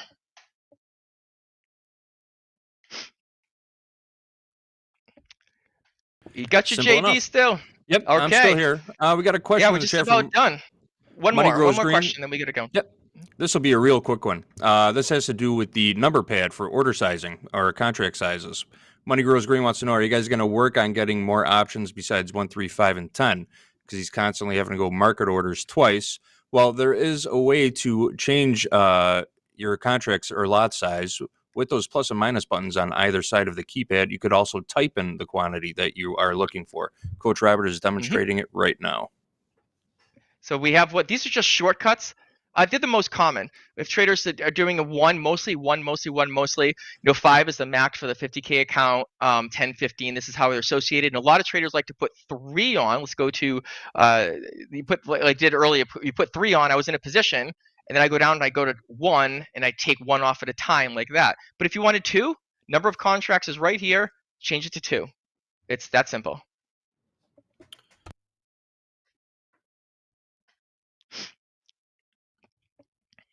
Okay. Well, I hope that JD did not disappear into the ether there. I think I'm That's still okay. here. Am I still here? All right. Yes. I was talking on mute again. Sorry about that. Sometimes my thumb just doesn't hit the button hard enough. All right. Thanks, Coach Robert. We are running out of time.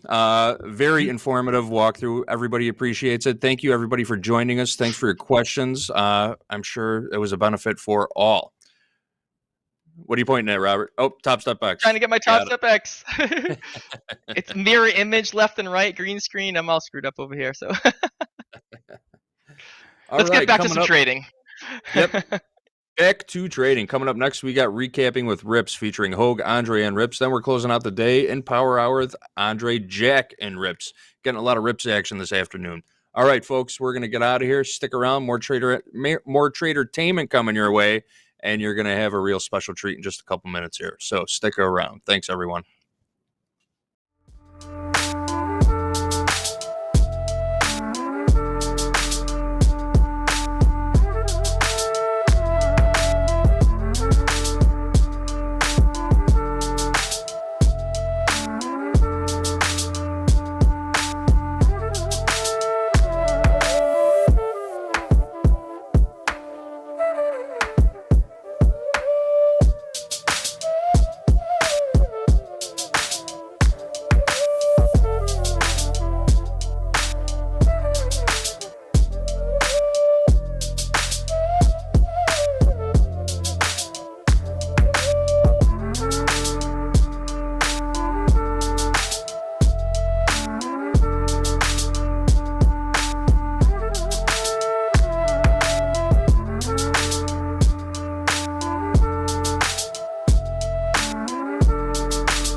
And we are recapping with Rips right now on Topstep TV. It's been an action-packed day. We are jam-packed.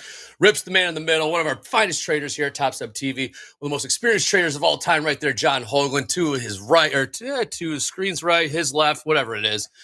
What's up, Rips? Welcome to Recapping with Rips. How's it going? Quick take on the markets. I think we got something coming out right around the corner.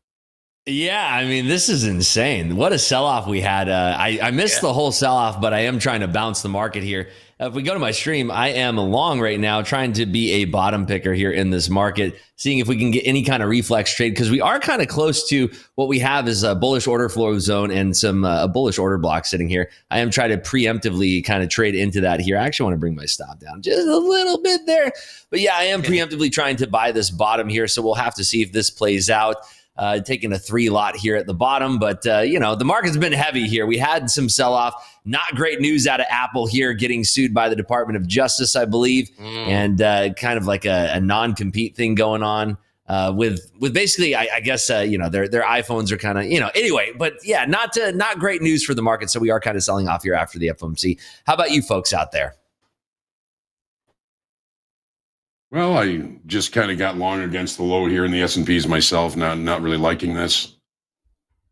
Well, what is that on the screen? My goodness gracious.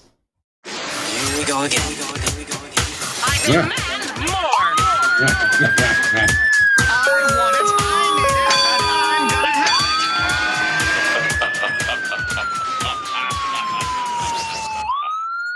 it. Oh, yes. As we promised, ladies and gentlemen, this is, by all means, the last fire drill for today. If you have not signed up, this is your time. If you're already signed up, you're cool, man. Relax, okay? This is for those that have been asking, hey, do you got a fire drill yet? This is your second chance. Only. Jesus, I need clear that bong up. Like, Jesus, golly. Because we love you. Yes, because we want to make sure everybody has that opportunity. So here's the thing. This is early access invitations. So to allow you to lock in 5 TopstepX trading combines. Now, these are of any size, the 50K, the 100K, or the 150K, okay, at 50% off. And you can get up to 5. Count them. 1, 2, 3, 4, 5. 5 of them, okay? So the link is pinned up on top. So scroll up top and you're going to see that final chance, late to the party. Yes, late, but better late than never. So we're going to randomly draw 5,000 traders and we will email you the invitation and code by tomorrow morning. So you've got, we're being very gracious here. We're going to leave this open for about, let's see, what time is it? 4 after, about another 15 minutes. Okay, so if you have already signed up earlier today, okay, don't sign up again. All right, you don't need to. But for those that are wanting and needing, here's your opportunity. And with that, remember also, you have to access these by April 5th, okay? You gotta make sure, don't let them sit in your email because by April 6th, they will be worthless. So anyway, back to you, Andre. Let's get this party started. I see Rips over there. Good stuff coming to you this afternoon. Thank you, Eddie. Thank you, Eddie. Appreciate it. All right, Rips, you're saying you're trying to call, you're being a bottom picker. Are you still long? Are you still in this trade? Yeah, back in the trade here, 12 lots long here off the bottom. Currently up about $2,000 here, looking to take some profit here as we did bounce out of that bullish order flow zone, that bullish order block. I'm going to take off 6 contracts here, filled on the offer. And yeah, nice trade there, getting the bottom. We were a little bit early on the first trade, but we got stopped out on those 3 lots, ended up scooping those lows. So nice trade here developing for us, seeing if we can get up and over back potentially those 620s. If we have any kind of exhaustion here, I'm probably going to flip out of these 3 lots. But yeah, bad news for Apple. We had Attorney General Garland confirming there's an antitrust suit against Apple for monopolizing the smartphone market as expected. We were seeing that news kind of unfolding throughout the day. Google is also reportedly being hit as well in the same probe. So just not good news. And we've seen Google and Apple kind of fading today, whereas we saw them very, very strong on the onset, at least, of today's trade. So we are tooling back up to the upside. So happy to get a nice little bottom picking off that trade there, and happy to be realizing some profit. I'm going to take off 3 more here in the offer if I can actually get filled here on the offer myself. Trying a little bit lower there on the offer. There we go. Filled 3 more. So yeah, I'm going to let the remainder of this trade work with those 3 lots, move my stop just above break even, maybe around the prior hourly low here. That's probably a good spot for it. But yeah, that was a nice little bottom picking trade there after we had that big rollover from the downside. We're watching these levels here all the way up at, what is that, 691. Can you believe, by the way, Andre, that we are trading up at 691s in the NAS here? I mean, yeah, I can believe it now. These days, the market's broke me. The market's broke me. No more getting Have you short. finally caved in? I caved in. I'm no more getting short. I think I got short the other day on the close in the power hour. That cost me mightily. And I swore to myself, I'm not getting short anymore. I was able to make a couple bucks to the long side this morning. John, here we did. We saw this rollover. We saw the rotation. We talked about, is it a failed upside auction? You said not necessarily. This is just normal trading. Now that we have the gift of hindsight, what are you thinking in terms of, I think I ran that question by you around 10 o'clock Central Time. So what are we seeing ever since that, John? Unmute. John, you're on mute, my man. Johnny, you're on mute. I'm on mute again here, aren't I? Oh my goodness. So yeah, we had a failed auction to the downside in the Nasdaq. We've taken out that failed auction. It seems as though the market is going to attempt to try and continue to roll to the downside, and because we didn't take out the high of the initial balance in the Nasdaq. One thing I want to show everybody here in the S&Ps on this profile, we looked above the initial balance high, 53.21.5. We extended the range. We came back in. We extended the range again. We came back in. Now we've tested below the initial balance. And so the probability is that more in the S&P than in the NASDAQ is that we're probably just going to kind of remain rotational. Okay. Now, when we're talking about probabilities, there's no guarantees of anything. If this Apple thing continues to kind of bury that market, that is going to be an issue for the rest of the day if it does continue to barrel to the downside. I think the truest auction that we had on any extreme in these equities was the failed upside auction in the Dow. Now, if you remember, Anne Marie was here. She said, "Well, what about a move into the failed auction?" And I said, "Well, yeah, as long as it doesn't eat up too many of these single TPOs up here, then this is an opportunity to look for a short. Because why? Even if it's just because it's cheap, it's a good opportunity." The market did come up here a couple of times, took out some of those TPOs. We still have a failed auction on the upside in the Dow, and it's really just kind of come back into range bound. There is a big range here in the Dow, and look at where we have to go to take out the low of the initial balance. I'm not expecting anything like that to happen. So in the Dow and in the S&Ps, it's really looking a lot more range bound. However, looking at the NASDAQ, here's the high of the initial balance. We talked about this earlier. What are those prices, John? 18,709. 709. Yep, got that. Approximately. These are 4-tick TPOs, so that's within 4 ticks, right?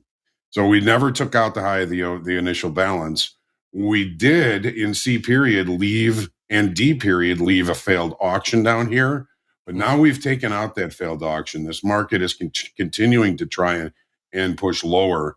I would imagine at this point, Rips, you're out of that. You're out of that long, right? On mute also. Got this mute thing going on. The mute button. Sorry about that. I am fresh out of that long. I did hit a $2,000 worth of profit on that. And now I'm trying to get these shorts here since we are breaking that London low right now. Yeah. So, the NASDAQ is presenting as the weakest of them all. Yep, I think it really kind of has been overall, but So if I'm short anything, I'm short the NASDAQ. And I'm not real sure about the S&Ps either here, because we're still. Here's the thing, man. Yeah. Here's the thing. We had two extensions above the initial balance that closed back inside the initial balance. If we have a range extension below the initial balance, or the initial balance low in the S&Ps is 53.08 half. If we close this 30-minute bar below that level, that could mark some acceptance of lower pricing, and we could see price moving lower. If we leave this tail down here, that is a failed downside auction. And because we've traded both sides of the initial balance, that is above 53.21 half, and we've traded below 53.08 half. If we've got to wait, though. We got to wait like 18 minutes to find out if we're going to close this bar in the single TPOs down here and open another line of TPOs, which would leave single prints here. That might lead us to lower pricing. But if we close this 30-minute bar back inside the initial balance, that creates a potential failed downside auction, which could have us continue to kind of rotate perhaps higher throughout the day. Just speaking from nuance and probability. So, I don't want to barrel into a short in the S&Ps here, because, in this time frame, we have to look for some sort of confirmation whether we're going to have a failed auction probability on the low, or if we're going to possibly see more continuation of the downside if we leave some single TPOs below that initial balance and continue to try and push to the downside. I've started kind of looking at a new chart, this 1,000 tick chart, and what do you see? Well, I mean, obviously, if we're going to look at this, I mean, I know what are we seeing? We're seeing lower highs and lower lows, lower highs and lower lows, lower highs and lower lows. So, meaning pullbacks, it might be a good idea to start selling pullbacks. Rips, it's hard to say, it's hard to think, and you thought very quickly on this. Longs have been the trades that everybody's been trying to marry. Shorts have been the ones where it's been see money, take money. And you took that long down there and you took that money, and I think that was it was a great trade, and you didn't fall in love with it. Which, I mean, you think about the way the market's been for the last 6 months. It's been buy and hold, buy and hold, right, buy and hold, buy dips. You bought a dip, but you didn't hold it, and I think that's really creative and adaptive, I think, for the current market state in today's market. I mean, if you got long, the thing to do was to hold on to it, and you didn't fall in love with that. And that's I'm finding that to be very impressive, and whatever that means to you. Well, it means a lot coming from you, John. You're one of as far as trading idols go, you are probably top 3 of my trading idols. I look up. Who are the other two? Who are Yeah. the other two, Rips? Well, Paul Tudor Jones, of course, PTJ. Yeah, that's a good one. And then, this is going to be controversial, but George Soros is an incredible trader. Nothing controversial about that. He's a hell of a trader. Both those guys are hell of a traders. And then Hoag, damn Hoag, that's a hell of a pedestal you're on, Hoag's up John. there. Holy moly, John. That's pretty good, John. Yeah, just say nothing. Just take it. Just take it. He's just being nice. He's just being nice. Wait, John, real quick, while we were talking about failed auctions, Mikey in the chat is asking what is a failed auction, and they said, can I ask what a failed auction? I said, absolutely. So, John, what is a failed auction? All right. So, when you think about an auction, you think about price action, right? I mean, an auction to the upside means prices are consistently being advertised at higher pricing. And at some point, you're going to price yourself out of the market there. So that, that high that you get the last one bought, and that upside auction is now over, and you're going to have to advertise price lower now to try and find buyers. And price will auction and advertise lower until it's viewed as too cheap for sellers to continue to sell it. That'll usually bring in buyers. The downside auction will end, and a new auction in the opposite direction will ensue. Now, this happens whether we're selling snow shovels or S&Ps, all right? So you have all of these people that are involved in this auction process, and they all have different time frames, different opinions, different risk parameters, different risk appetites, different motivations, different thought processes. So this whole auction goes on in multiple time frames, from the longest of time frame to the very shortest of time frame. You have folks that are looking to take advantage of very short time frame moves in the auction. You know, if we're looking at this chart, you could say, well, the market auctioned higher here, but buyers wouldn't buy it up there. That brought in sellers. The upside auction ended and a new downside auction began until it got too cheap here, where nobody would sell it anymore. That attracted buyers. The downside auction ended and a new upside auction began, pulled back. Another upside auction ended here and a new downside auction began, started moving price lower. The downside auction ended here. The upside auction ended here. The downside auction ended here. And we can see this in 2020 vision because it's already happened.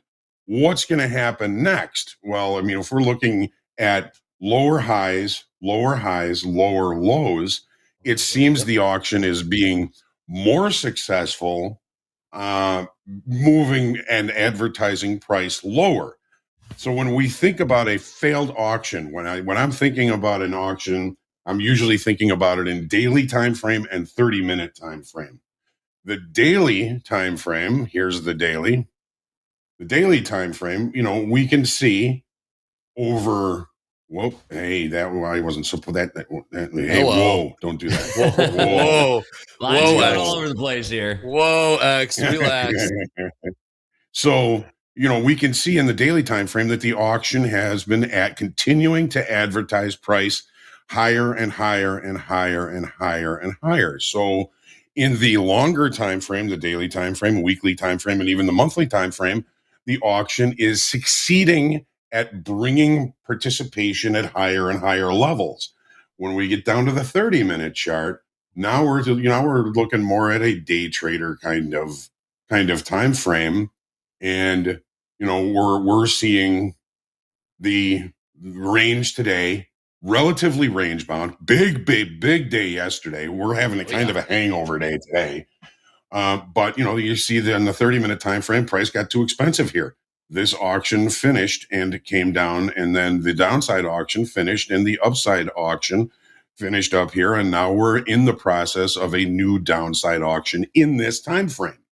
So when we're looking at this through the lens of the market profile, we're going to be looking at a failed auction based off of the extremes of the initial balance, and the initial balance is the first hour of the session. So we set up the initial balance, the A period, the first 30-minute period of the day remained the entire range of the day until around 11:30 when F period came up, looked above, and failed to maintain price up at that level. The upside auction finished. The market came down back into range, establishing the failed auction. G period takes another look above it and doesn't continue. As a matter of fact, there was very little volume, very little time spent up here. That's the thing about excess and extremes, is there's very little time, very little volume or opportunity to take these trades. So that's what makes, you know, catching the change in direction so difficult as well as so profitable. Because if you recognize this G period wasn't going to hold up here and you shorted it here, you could have risked 2 points on this, and look where we are now. We're all the way down here, perhaps making another failed auction. So the failed auction, F period came up, G period extended it a little bit, but we weren't able to maintain price up at those levels. So this becomes, we're going to take the split off, this becomes a sort of a failed auction. There is a degree of excess. Excess means price got too expensive, buyers backed off, sellers quickly moved price in the opposite direction. You can see that relatively clearly in the profile in the Dow, because it was a long excess, right? So auctions die in excess. They get too far in one direction. Buyers evaporate, sellers take over, and they quickly move price in the opposite direction.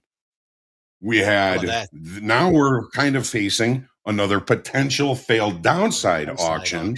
We've got to wait. We got 10 minutes here.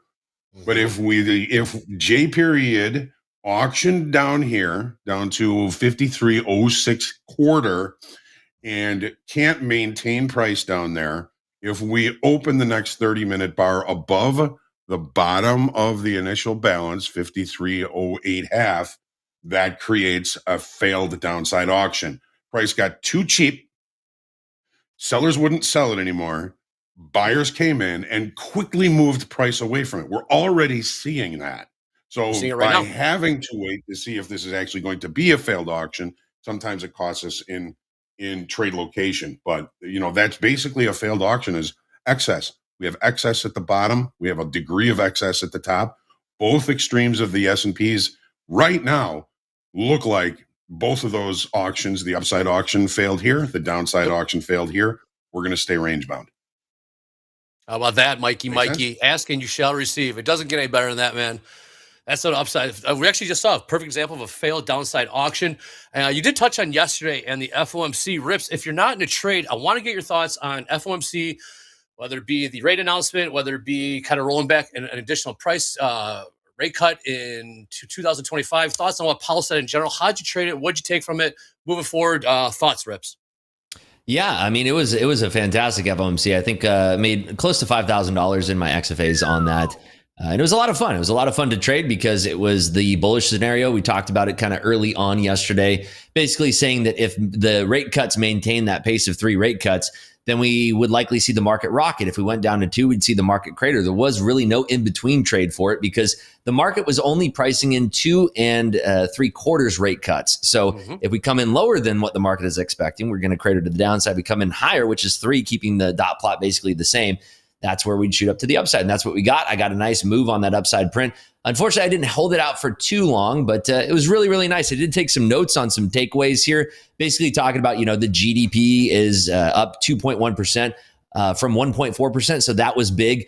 Jerome Powell basically shrugged it off. He shrugged off everything because if you go back to what he was talking about in December, and it's really kind of funny when you think about it, he was talking about, we're worried about the job market being too robust and strong. We're worried about GDP and the economy being too strong. And then all these things happened. And he kind of just said, well, I don't really care anymore. So we're just going to kind of shrug everything off now. And basically one of the questions was so poignant, basically talking about, whether or not if a robust jobs market is going to be threatening anymore. And he said, yeah, not really. If we have a robust jobs market, it's not really going to matter for our path forward. So basically taking every single thing that he said prior to that and saying, I was just kind of kidding about that stuff before. It really doesn't matter. So then basically it's like, so what does matter then? Nothing matters. We're just going to do whatever we want and the market should just go up. So yeah, that's kind of what he said.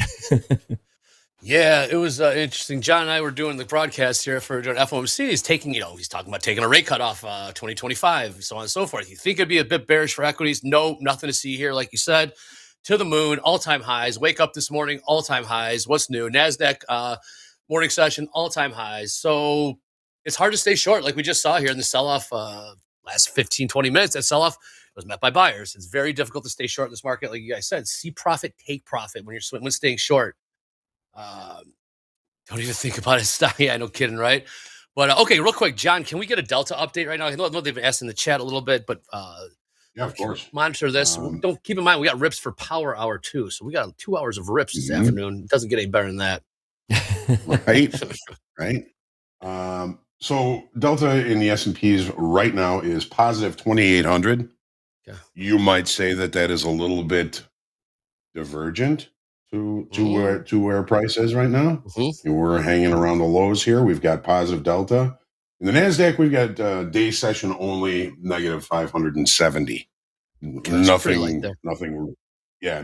impactful there in the NASDAQ. Pretty light there, very much so. All right, is everyone You do flat have here? a Rip. big chunk of resting liquidity there in the S&P.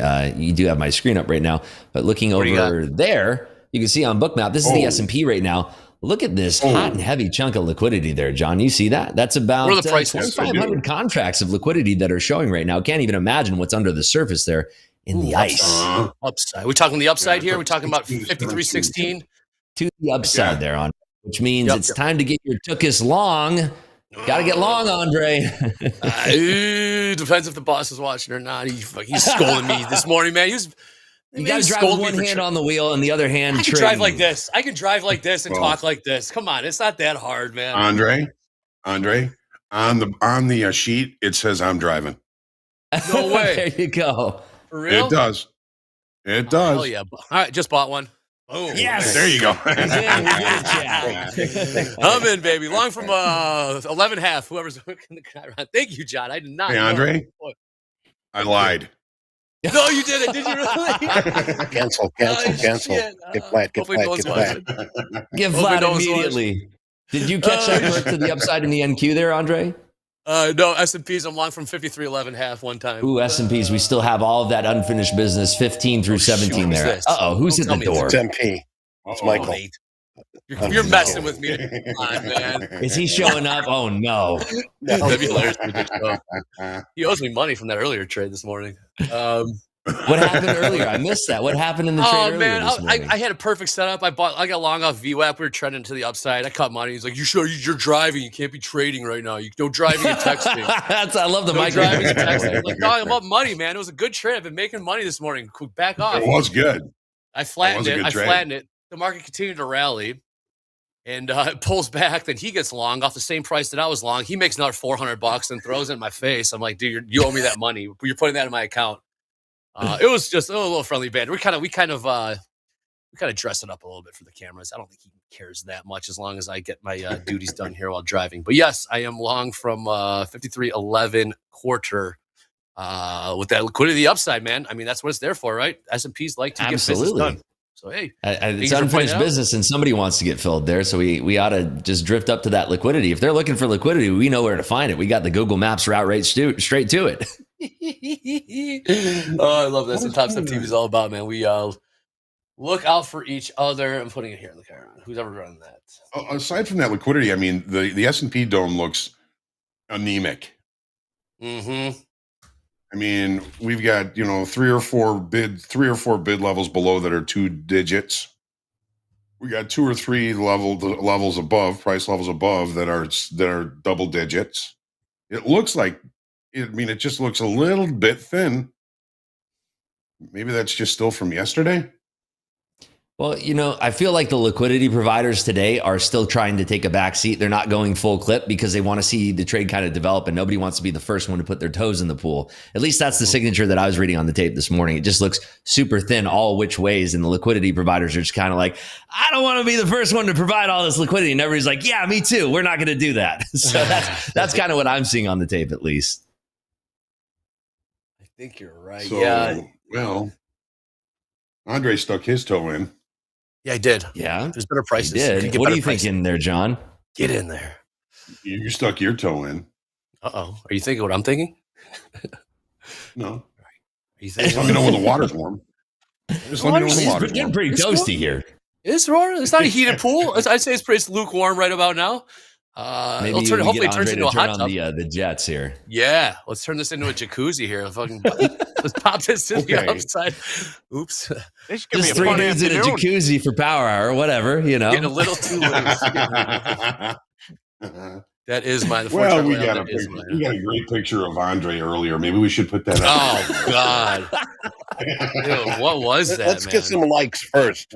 We need some likes. Let's just pump up the likes, and we'll pull that picture back out again. There you go.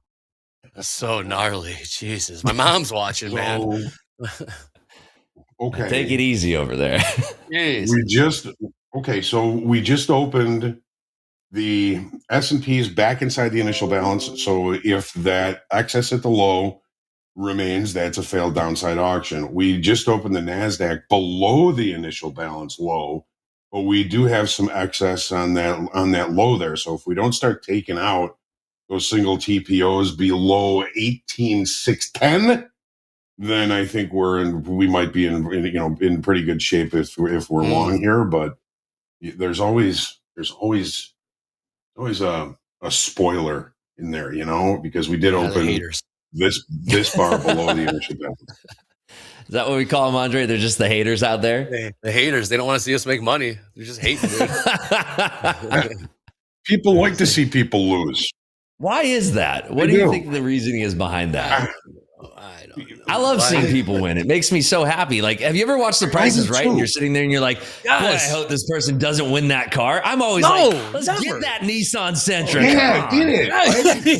Absolutely. It's fun. It's fun. Let's have fun. It's cool. I mean, it's not like we're hiding it from, man. Like, we're showing you what the trades we're doing. You guys can do them too, or you can fade us either way, but just be cool about it along the way. Taking a look. Tilt's got nothing showing. We haven't seen really heavy tilt yesterday or today. John, you called it a hangover day, and obviously we know what a hangover is in the general sense. Like, you had a hard Friday night, Saturday morning's you'll be paying for the Saturday morning. What do you mean by a hangover day in the markets? Like, we were rocking and rolling yesterday. Lots of volatility, lots of volume, and then today you called it perhaps a hangover day. What is it? What do you mean? What does it look like? What are you referring to? Look at the day we've had. I mean, we opened out of range, out of balance, right? This could have been an acceleration move to the upside. It could have been, a deep pullback to kind of check out some of the liquidity that maybe got left behind on that big move to the upside yesterday, but none of it happened. We've been, basically just kind of ranging back and forth between the high and the low for the entire session. That's a hangover day. We've got a 16.5 handle range in the S&Ps. Yep. Yesterday's 56.5 handles. There you go. In the NASDAQ, we got 125 handle range. Yesterday, 167. Much bigger range in the NASDAQ, or a bigger percentage of the range from yesterday in the NASDAQ so far.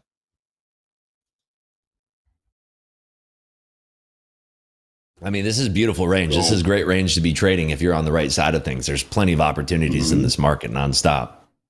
It's a beautiful thing. The only thing that I didn't really like about this market, because, I traded live this morning and I made about $3,000 in my XFAs, and or even like 3,600, something like that. But, I was trading and I stopped myself early. I cut myself off early from trading my XFAs because, I just didn't feel in the pocket with how thin the market was, I didn't feel that, I had a good handle on things. So that's why I'm trading combines now. But, it's like, when you have that look on the market, I'd prefer a nice thicker market myself because it's easier for me to read the liquidity. This only takes a couple players stepping in and kind of washing and rinsing the liquidity around. It's much more difficult for me to read it, at least, with my style that I trade. You hear that, people? RIPS made $4 in his X a day, and he was not in the pocket. Well, yeah. Rips that it just, it didn't feel the reads that I had on the market. They just didn't feel right. Specifically, the way that I was seeing things. So you didn't feel like making more money, or? Well, I don't think I could have. I don't think I could have because, I think that, if I was in the pocket, I had a really nice trade on. I took it off too early because I wasn't reading the market appropriately. And so, it was just one of those things where, you got to cut yourself off. Even when you're winning, you have to be honest with yourself and say, you know what, I'm either in the pocket or out of the pocket. And in that case, I was out of the pocket trading in my XFAs. That's, you're making money out of the pocket. Yeah, I mean, did you feel like you were just lucky and like that luck was going to run out soon?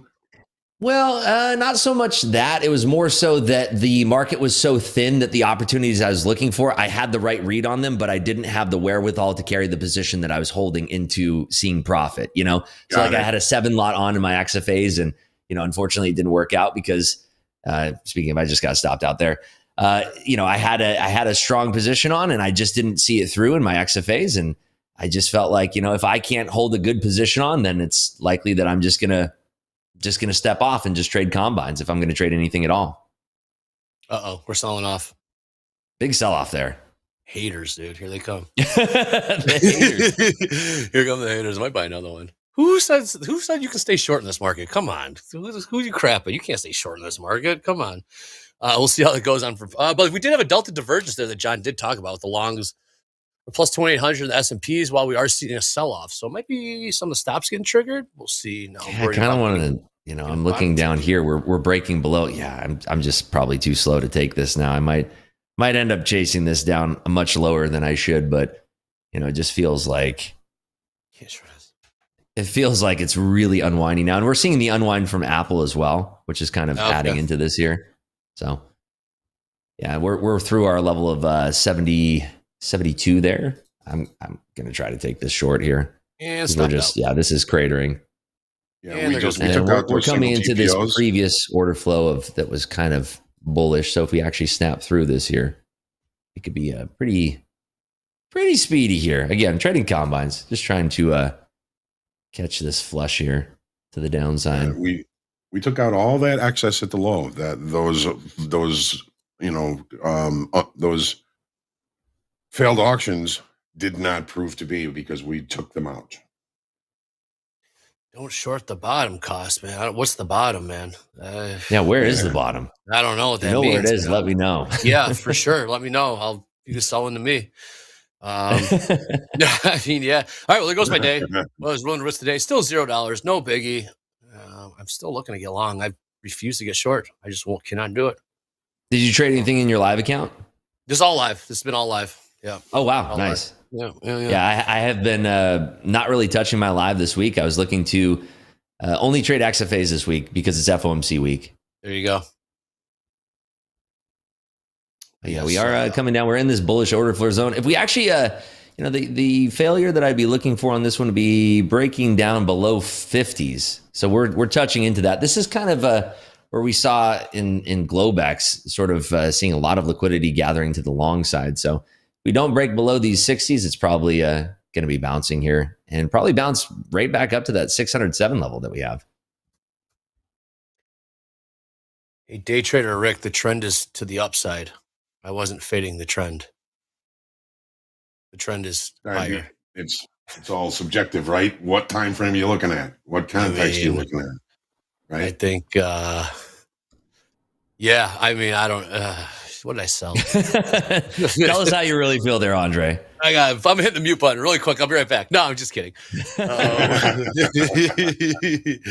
Brett saying at least you still have your modeling to fall back on.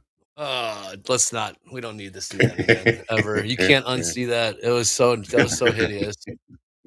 And it was the speed with which production got that put together so fast was alarming as well. Alarming, yeah. It was. You gotta sit up a little straight when production's sniffing around and try to come up with something cute and clever, and they sure did. They sure did. Did you ever go 5 lots? I kind of lost a lot of money going 5 lots the other day. There, Noah Hall. So we'll see if we can actually get this breakdown below. I mean, this is a big air gap level all the way down to 534, I believe, if my eyes serve me correctly. But 534 would be the level that I'm looking for, and it's contingent upon whether or not we get this 58 break to the downside here. So seeing if we can get this crack lower below these 65s or not. That's what I'd be looking for here. Yeah. This 100,000 tick chart. I mean, how's it look over there? Well, I mean, we're still, putting lower highs, lower lows, lower highs, lower lows, lower highs, lower lows. You got a little bit of a bear flag forming right now. Yeah, Meta's looking soft as well. Microsoft too, looking Microsoft. Google's at the lower end of this volume shelf. So if it did actually break down there, then I think that we could get a nice little roll potentially in Google. Rips, you are a funny guy. Microsoft. And we are kind of, we're basically around where we were at 6 a.m. here, Eastern time in the S&Ps. So if this does break, I mean, it would take a lot to break down here. We probably have a lot of people who are going to try to buy the bid. This is not a great trade location, but, happy to take the trade here, looking for a big failure here to the downside, because this would be a tremendous unwind. And, if you have Apple starting to roll over as well, it could get pretty speedy. Hey, Rips, when you got a chance, can we get a Mag 7 update? I know you saw absolutely. Apple rolling over. Apple's getting slaughtered, Google as well, because they're both privy to that antitrust suit that Garland was talking about. They're in trouble. Yeah, big time trouble, right? So if we do see that continuing to fade, we saw Apple kind of breaking the structure to the downside there. So if that does continue to fade below 170, perhaps we could see this really getting rickety to the downside. Same thing goes for Google. We're looking for 147 to crack to the downside there, to the lows. So Amazon, Google, Nvidia, everything's sort of at this area where if it breaks there, there's going to be a lot of pain down below. But this is also kind of, this is a not the best trade location for a short, because it's more likely than not that we will gather liquidity and get one bounce to the upside. But if it does crack here, it's a big break. It would invite a lot of downside pressure. I could see 52.70 trading as far as the lows in the S&Ps here, if, again, contingent upon whether or not we get this crack in all of these Magnificent Seven names or not. Very good. Good stuff. Thank you. John, anything happen with Delta on that sell-off? It's still 2,800, or did they unwind a little bit of it? We're at 1,000 now. Okay, that makes I sense. got 691 for the S&Ps, but negative 1,200 here in the NAS. Okay. Yeah, that's where I'm at too, in the NASDAQ, negative 1,200. So they're getting congruent with market direction, as they say. Right. Take a look here, taking a peek at oil, trading $81 on the nose. Gold to 2184.80. Like you said, settle already happened, so we're just kind of chopping around sideways there. The action is, we'll take a look at the YM. John, would you mind taking a look at YM for us? I know, notice here, Topstep TV and Topstep in general, YM's starting to get a little bit more love. I know Anne-Marie was talking about it earlier today. Dolby Times dipped a toe into that pool and started swimming that. So what are we looking at there in the Dow Minis? Well, here it is. I mean, here's yesterday, the rally. Overnight, the opening range is still the low of the day in the Dow. The Dow is just the darling of the three amigos here because it just ran to the upside, and it's been just really holding at those highs very well all day. We did have a failed auction on the upside here, so that gives license for cheap shorts up against that. Just seeing what the S&P and the NASDAQ are doing, it's finally coming off of that a little bit. But I mean, this market is, there's reason for it. I mean, foreign investors. We're testing those 58 lows on NASDAQ right now. This is the area. There we go. We just there goes some stops. There goes some stops. Yes, we got one. Nice. Catch a short there? Yeah. I mean, I'm holding it. Fish on. Yeah, fish on the line here. We're trying to see if we can actually hold that liquidity. It's pretty likely that we won't, because this is such a big breaking area. If we don't actually hold this break below, then it's pretty unlikely that we'll get that continuation. Because again, we're at the breaking point of Google and Microsoft, Nvidia, the S&Ps. All of these things are right at that level that if we do snap below that, I mean, there's going to be a massive unwind with a lot of shorts being popped, but there has to be continuation where it goes too far, too fast, and then it's just, liquidating positions. Right now, we're not seeing that. We almost saw it. We tapped below 58. We wrestled our way down to about 52 or so, but didn't quite get the follow through. Sorry to interrupt there, John, but that was kind of, big event there. It was a, real time market information going on there. The Dow, I mean, it's just hanging at the highs. Is it really? Not even budging? Oh, yeah. Unbelievable. Didn't even flinch. What a beast. What an absolute beast. Here it is. Let me see. Here's the opening range right down here. Yeah. And then it's just rallied and held up there. Well, let's go to John's screen if we can, really quick, guys. Oh yeah, sorry, I thought we were all good. There we go. So there's the opening range down here. It rallies and just hangs up here all day long. Hangs. Yeah, Dow's just impervious to any kind of selling. Impervious, great word. Yes. And it's the foreign investors when they think, all right, we're going to invest in U.S. stocks. What do they know? They know the Dow. They know the Dow. That's very true. It's funny you were talking about George Soros earlier. I used to fill some of his orders in the S&Ps way back in the day. Size? Yeah, he would have so much size to do. He would move it around the pit. Like I'd do 2,000, then you'd watch the guy across the pit do 2,000, and then you'd watch somebody else do 2,000. Then he'd send them through some other firm. They'd sell 2,000. He was just huge. just huge. The only reason I know it was him because I was close friends with one of my customers who had him as one of his customers. Who did he clear through? He cleared to everybody. Oh, everybody. Wow. Spread the love. ABN AMRO, Shicorp, Shearson, Merrill Lynch, Goldman, Morgan Stanley. I mean, he had accounts everywhere. Well done. Hey, question here in the chat from Steve. Hey, Andre, ask Rips if he uses the Dixie as a reference, the dollar index Rips, the DXY. Do you use it as a reference? That's the only thing I use. I study up on it every single day. I live, breathe, and eat the DXY. That's all I do. I don't actually. I'm just being facetious. God, you got me, dude. You sold me on that shit. You got me going. I rarely ever look at that. It's almost a complete waste of time. Someone in the chat yesterday, I was watching you, I think, trade during FOMC, and they said you were watching 10-year yields very closely. Oh, yeah. To influence your trading decisions. Why? What was the correlation with the 10-year yield into your NASDAQ trading? I mean, if you're getting a bid over in the bonds, then you're going to have the NASDAQ reacting to that. You're going to have the S&Ps reacting to that. I mean, we had a 10-year TIPS auction today, and we had the market completely fail on that TIPS auction. So, if you're not paying attention to the fixies market, then I mean, you're missing out on a big piece of the picture here. It's very important to be paying attention to all the fixies. And that's why we, anytime we have a 3 and 6 month bill auction, a 10-year TIPS auction, a 20-year bond auction, 30-year bond auction, you want to be paying attention to that stuff. You want to be really looking into that stuff. It's very important. There you go, guys. Not only is he watching the Mag 7, he's watching the market internals, he's watching headlines, he's also watching the bonds, he's watching the bond yield prices, bonds, yields, and the prices. And it's kind of like a cat and mouse game. Whatever moves first, the other one moves second. Correlation, leaders and laggards. And yesterday, Rips was watching bond yields as, FOMC, Federal Open Markets Commission, they directly affect those yields. So yields move first, equities move second for the most part. And that's how he was profitable yesterday. Great stuff so far, guys. This has been fun. So we did see those stops. What felt like stops in the S&Ps. We down-ticked over the 53.01 half, and we caught a bit of a bounce. I don't know if more of a dead cat bounce or not. It's TBD.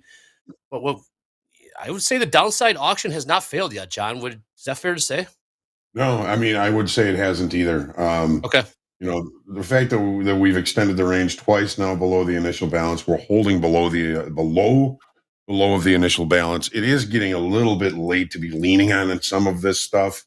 But as long as we stay below the initial balance in the S&Ps, I'm going with that 1,000 tick chart and saying we're putting in lower highs and lower lows. Mm-hmm. I'm not ready to buy it just yet. Rips, I gotta tell you, I really admire the fact that you seem to be able to take a look at this entire landscape of the Mag 7, the news. You've got chats going in your ear.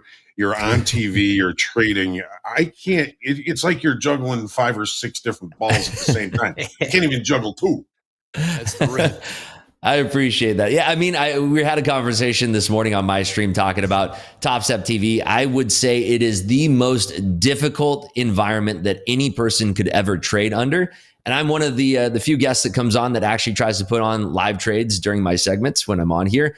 And, trading in real combines, not trading in a practice account, not trading in a paper account. I tried to trade in combines. Sometimes I'll trade in my XFAs or my live account because I think there's value in that. I think there's value in that and trying to trade on those things. I had a conversation basically saying, I think that trading on TopstepTV is akin to having a home invasion in your house while your wife upstairs is pregnant, giving birth, while your kitchen is burning down simultaneously. That is effectively what it's like trading live on front of TopstepTV. Because we have basically, I mean, you have folks that are in the chat that are praying and hoping that you lose for some reason. I guess it makes them feel better. But then you also have some people that are rooting for you in chat. But then on top of that, you're trying to be a gracious guest, pay attention to all of the questions that are going on and pay attention to the conversation and provide good value to everybody out there that's tuning in. So again, I still think it's probably one of the hardest environments that you could ever trade under. I think you would agree, right? 100%. Yeah. I mean, the trading environment alone is difficult. Have your wife giving birth and your kitchen on fire at the same time. Yeah. There's a robber in there too, John. There's a robber. Yeah, there's a home invasion going on too. Oh, yeah. There's a robber in the vault. There's a robber digging around your vault. When you're taking heat on a trade and 3,000 people are watching you take heat on a trade, Man, ain't nothing like it.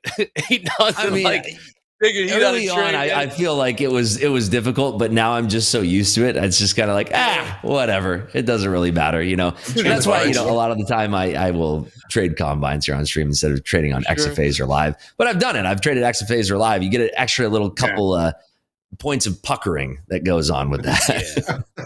I mean, I'll be honest. When no one was looking, I've been known to move a stop around once or twice. But when you're on TV, you got to stick to those stops and commit to it. But yeah, the stops are stops. So getting bottom ticked, it's part of the deal here. And then I get frustrated and it rolls into tilt trading, which rolls into blowing up an account. Which one I would handle? Which one I would take care of first? Probably the home invader. Because I got something that can take care of him real quick. There you go. We're not talking about your judo skills either, John. We're talking no, the heavy metal. Yeah, and then probably try and put the fire out, and then because it could be hours before the baby's born. Yeah, the baby's gonna have to wait, huh? Yeah, right. Oh shit! Baby's gonna come out trading NASDAQ. That's for sure. He's slinging size. Buy you 10. Buy you 10, Dad. What's here? Mod on like nobody's business. First words, buy them. What's here? Teach them young. What's 15? Is it? I mean, this is tens up here. Forehead, 5 to your chin. 1 to your forehead, 5 on your chin. Okay, yeah, okay. Buy you 15. Yeah, dude. John will use some. John's a ninja, so he can definitely take out that home invader, and he's also got some backup, if you know what I mean. Anyways, I feel like when you do this, though, you do this often. I think that when you finally get the opportunity to trade, when you're not trading, on a stream or in front of people, and you're just trading in the comfort of your own thoughts, and you don't have anybody really watching, I think trading becomes easier. So I think that tasking yourself with this type of challenge is always a good thing too, because it improves your acumen as a trader, in my opinion, at least. 100%. 100%. It makes you hyper focus. You have to hyper focus when you're on the trades. You have to hyper focus on your entries. Hyper focus that you're not missing anything around the other markets. But it also helps when I got guys like John, and I got guys like Rips, and got the chat and stuff. Everyone's watching each other's back. Eddie out there breaking news and stuff. Like, I mean, for all the bitching I do about, maybe trading live, it's not that bad. You got a lot of help around you. You got a lot of eyeballs. You got a lot of eyeballs looking at the same stuff, so it helps. And there's always more to learn. Always more to learn. Always more to learn. I'm learning a ton. This is definitely going to be making me a better trader by doing this. 100%. Yeah, I agree with you there. Going to put our skills to the test at the Top Step Trading League. We're going to see what this last, still working on the dates, I guess, but we are all going to put our money on the table, so to speak, and let's trade it up at the Top Step Trading League in Las Vegas this summer. It's going to be a lot of fun. All the three guys you see on the TV right now, we're all going to be in it. Everyone's got their teams, getting together, some putting together teams, team names, jerseys, all that stuff. I think we have the venue picked out. It's going to be super cool. Top Step's making a pretty sizable investment in this, so we're going to see the sucker get off the ground, and we're going to have some fun with it. I think we're going to put up some big numbers. So yeah, it should be fun. They should be cutting rates right around then. So there should be some uncertainty in the markets. We'll be hypersensitive to data coming in, whether it be inflation, GDP, job numbers, so on and so forth. But yes, it should be a very good trading environment this summer. So let's do it. I'm taking that week off. Oh, good luck. So are you going to be joining us in Vegas, John? I believe so. I believe so. Yeah. Oh my. That's going to be amazing. I don't know. I haven't really gotten a formal invitation yet, but I think I'm still on the team. Oh yeah, John, you're gonna be signing autographs at the damn thing. What are you talking about? Oh come on! I'm gonna be first in line for that. Hey. Anyways, all right, we got about 3 minutes left here on recapping with Rips. Rips, up money, down money, recapping with Rips. I think we're down. We're down a couple bucks in combines right now. Damn it. All right, well, we always got Power Hour coming up right around. John, you have been the absolute man coming up on Power Hour. I know you'll keep us posted on the Delta. He'll be in the chat. But, man, everyone show some appreciation to John. We were talking about Mikey, especially you. You asked what a failed auction is, and my man just basically laid out the playbook on what a failed auction is. We saw one. I hope it was clear. If it wasn't clear, that's on them. It wasn't clear. Isaac That's on them. Rivera is asking for a flush of Cito in the S&Ps from you right now. Yeah, we need that, Isaac. Yeah, nice little Okay. flushecito. Good luck if you're short. I hope you kill it. I hope you crush it. Yeah. Good luck to all shorts. Good luck to all shorts. See profit, take profit. But yes, we are coming to the end of recapping with RIPS. Sometimes recapping with RIPS. We do have Power Hour coming up with RIPS, myself, and Mr. Jack. Okay, Mr. Jack. Oh, I'm driving, so I can't be trading, but I don't think the boss is around, so I'm going to sneak a couple trades in. Don't tell him. Yeah, there you go. Blessings, gentlemen. Rips, Yes. Andre, rip it up.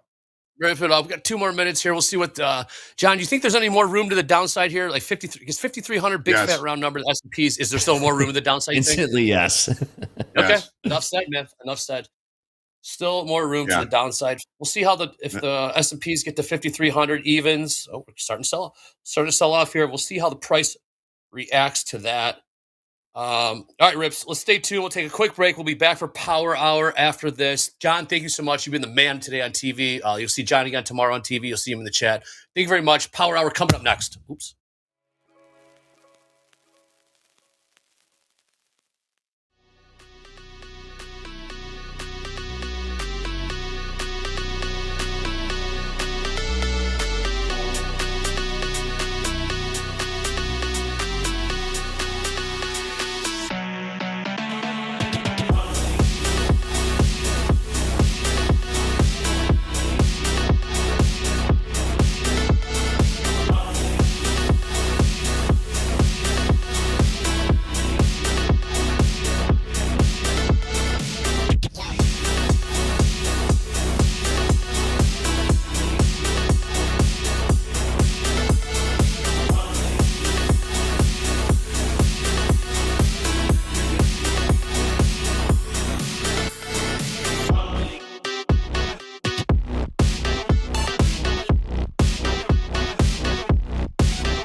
Well, we made a little pit change there.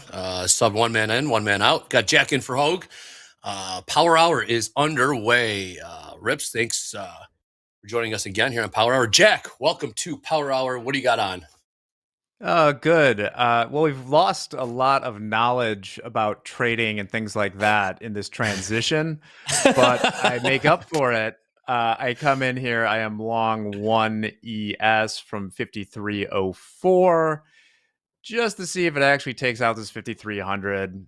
Figure it's a cheap look at the bounces. I actually want to get almost like short here if it gets through 5300, but we'll see what happens. How you said doing, you're one Andre? long in the S&Ps? Yes. Yes, Very nice. Long. I'm currently flat. I have a similar position on, same as you, Jack. I am short 15 lots in the NQ. Shit. Oh, okay. Very good. Very good. 15. Well, we're very close. Almost the exact same position here. I mean, hey, ticks are ticks, though, right? Some divergence of the indices, and we all win. Everybody's a winner here. Don't worry. I mean, you want to talk about Andre, divergence? Yes. Can you explain what happened at the end of the last segment for everybody? Oh, yeah. So if you look, I was pointing at the camera saying, "You guys get ready for Power Hour. You guys get ready for Power Hour. We got a big Power Hour coming up." I slammed my finger down, and it caught on the steel. I don't know what you call this, the mesh part of the microphone, and that's why you may have heard, "Ow, that hurt." And it did draw some blood. So yes, I'm playing injured today, like Michael Jordan in the flu game.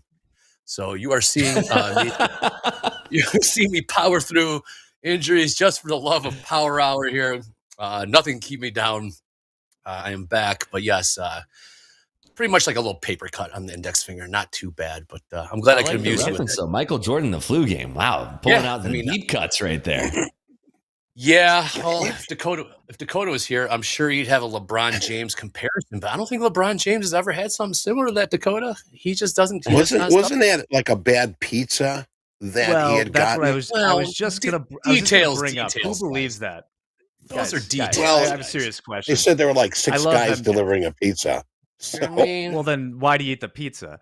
It seems I weird don't know. that It's comes pizza, out on man. Netflix 30 years later. I'm from Chicago. Love MJ. The 90s were a great time. I wish I could have enjoyed more. But like now you're going to tell us that you were poisoned by a bunch of Utah ruffians? I mean, it seems like what does it matter if it was a flu or poison? Why not say it at the time? Well, it just adds to the story. Who buys pizza in Utah? Good question. Dakota. Good question. These days, there's So let's talk about the 15 lot short. Rips. We got comments in the chat. I mean, I'm taking some heat right now. We're just going for sending it into the lows here. But yeah, I'm taking heat on this. It's not looking so pretty right now. We might end up getting stopped out here. We're Rips. Okay. What the thought of that is, were you looking for stops to get triggered and just kind of catch a quick ripper to the downside? Or are we I was looking for the run. No, I'm looking. Yeah, I'm looking for stops to get popped, but I'm looking for room all the way down to the 34 level there. So we are auctioning around these 70s. It's not a good trade location. If we get pushed up here, we're probably just going to get stopped out. So yeah, not a great trade location. Was looking for a little bit of tradertainment here to the downside, looking for those 50s to fail. But if it doesn't happen now, we're likely to get stopped out, and then we come back and we try it again on the next one, on the next trade here. First, you don't succeed. Try again. Quick look at tilt here: 50-50 ES, 50-50 Nasdaq, plus 500 in the Delta. So not a lot of leans one way or another. Off to a bit of a sluggish start here. John called it a hangover day, and perhaps it is. Definitely not like we saw yesterday. We saw some fireworks yesterday. It was well, quite it certainly the was trade. when I sat down this afternoon to finally look at this. Because as you know, I've been in the content mines, Andre. We'll talk about that later. At just how narrow the range has been today in the ES. That's what I'll be trading. Is that this seems just like a post-Fed day. Mm-hmm. We'll call it a mosey. The markets are moseying about. I like that. Yes, you have been in the content mine, digging a little too hard for my liking there, Jack. Perhaps we can find a new well to tap into as things got hit a little too close to home as people uncovered my OnlyFans page, and I'm sure it will make them. Yeah, I'm sure it will make another appearance here at some point. And you know what? The thing is, you guys did it with Anne Marie on, man. Like the only person we don't need to be doing that with is sweet Anne Marie. She is a sweet lady, and we don't need to be, just putting that in front of her eyes. That was she can handle it. I'm gonna send something to producer now from behind the scenes on that, just to clean my hands of it. You see that, Chris Cope? I'm wearing the Rock Chalk jersey, Rock Chalk hoodie today. We play tonight. Hopefully we win. We are battered and bruised, but hopefully we get that W as the tournament begins. What sport are you playing over there? Oh, I went to the University of Kansas. So, March Madness started today. March Madness. And yeah. We got our game tonight. So every March, things get a little bit more intense. And yeah, I become crazy person from when we play. But, do you have any brackets going already? I got one bracket. We have a top step bracket here. 70 people joined, which was really cool to see. 70 people joined on a whim. Kept it low key. Just put the link in there in the chat. We got 70 people in. We got 3 weeks to figure out some prizes, but we will definitely take care of those. Whoever finishes up top, we'll take care of those. Why does everyone troll Andre? I don't know about that, Justin. I kind of opened myself up to it. It's between you and me. It's good for TV. So yes, you're a good sport about it too. Yeah, it's good for the show. So yes, there's a little hint. Look behind the scenes there. So, all right, Jack, you are long from 04? 53.04. Okay, very good. Got the stop to break even, and we'll just see what happens here. But I kind of hope I get stopped out because Rips has got a 15. Taking one for the team. Taking one for the team. For the greater good. I mean, what do they call that? There's got to be a way we can both win this fight. They call it triage in the medical field, right? You got to, right? Something like that. So one's got to go, and whoever's for the greater good of society has to stay. Something like that. Yeah. All right. And we might just continue to chop here until the final 30 minutes. We have 21 minutes till the bottom of the hour, so we could just kind of chop in this zone, kind of this 58 all the way up to about, 98, 40 handle range here until we start to get some potential squeeze to the upside here for Jack. Yeah. 210. 210. Still got time. I'll see, JD, if you have it. I sent you something just so you know, Andre, with that. With the Costanza thing. That was not me. I got a series of frantic slacks from your good friend Michael Patak that set. Go on. We'll see if we can get those up there at some point. Why don't you wait till, it's ready. It's ready now. Would you like to see it? Wow, JD, very eager to get in there, JD. Very eager to get in there. Yeah. What do we got, JD? You guys are a little too eager with this. Straight from Jack, straight from Slack. Yeah. Everyone keeps pointing the fingers here. This is what I got at like 9:10 and try to make. God bless. There you go. Now you see it. Now everyone sees. So that was a start. That was a start. Kind of evolved. What else we got there? After the marching orders. That is how it began. And that is how it. Yeah, not that worked for 6 minutes. God. I think Golly, guys. The timeless art of seduction. What are we doing? Look at that face you guys got me with too. Very. I don't know about that face, you guys. Gosh. It's a good face. Oh, so serious. Sorry, guys. Sorry about that. That is not pretty. That is that is not pretty. So serious. It looks like I'm hyper focused on something there. I don't know if I like that. God. What were you focused on? I don't know, man. They just screen cap this stuff and just slap my face on the Costanza's body. And here we are. Here we are. But yes. All right, Jack. I joined you long here. I'm 15 pulled pork long, so we'll see if we can both be on the same team here and win. Shorting didn't work. We tried it twice. Hit that. Reversed it. I love it. Uno reverse card. Yeah, I like it. Got to do it. Yeah. Taking a look. NQ 70% long. NQ 71% long. ES 58% long. Well, that's good that we have all the tilt going to the long side here. That's I think nice. so. This time of day, yeah. I don't think fading it is the play. How about you, Andre? Are you going to join the pulled pork at all? I will. I'm waiting for the latter half. The last 30 minutes is when I like to get in Trey, see if we get a delta build up, see an unwind. Yeah, Yes, right you know now, me. S&P is positive 1,300 delta, and Thank you, sir. in the Nas, we're negative 700 delta. I'm sure John has a little bit slightly different from what I have. Thank you, sir. But yes, I am not. I'm not fond of being short. I'm willing to lose money being long. Truth be told, I'm okay losing money being long in these markets. Like I said, every couple days sounds like we're making new all-time highs. We hit new all-time highs in Nasdaq, new all-time highs in S&P. So I'm okay being wrong long. Over the Wrong course and of long. time, I like that. Be wrong Yeah. long. All Yep, day. I'm okay with that. Over the course of time, I think being long is correct. As John said, for the last 40 years, the longs have been getting paid. I was gonna say that's a scalding hot take, Andre. Is it? That I know. that in the long run, yes, stocks go up. Yes, they do. There is a natural bid to this game, and I'm going to get with paper. I did see that the world's largest pension fund, I should have put it in Topstep TV content. The world's largest pension fund, Japan, whole country Japan's pension fund, is now exploring options into cryptocurrency. So look out there. If you want to get long, yes. Like You heard me. exploring ideas into crypto, like options on cryptocurrency, or just investing in cryptocurrencies? Investing in crypto, yes. So they are starting to explore that. I'm sure the United States won't be too far behind. I think California is our biggest. Rips, you might know better than me. I think California is the biggest pension fund in this country. Yeah. Sounds about right. Yeah. Pretty sure that's accurate. So here we go. Japan's $1 trillion pension fund considers Bitcoin for diversification. Probably should have sent that to the content channel. Yes. You know, I saw the other day, as you may know, if you listened to me before, I'm not a cryptocurrency. I am a sideline person of the whole thing. But I saw the other day that apparently of the people that own cryptocurrency in Canada, like 7% of it had used it to pay a ransom of some kind. God. What do you mean of some kind? Like data ransom?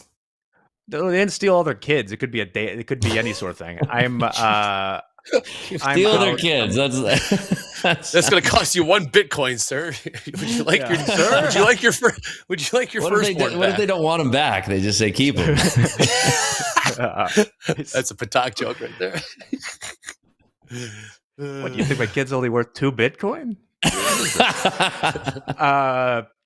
So I'm out. Nice. I am up $110. We'll see if it comes back, and we'll do it all again. I'm still holding this. We'll see if we can love it. If we can get it all the way up here. Still a little slow. I guess that long. There was that pocket of liquidity to the upside there. Rips is still there. We're looking in the S&Ps. We're looking from about 50, 53.15 even, all the way up to 17. 53.17. We got about 2,500. Is that what you're seeing on Bookmap there?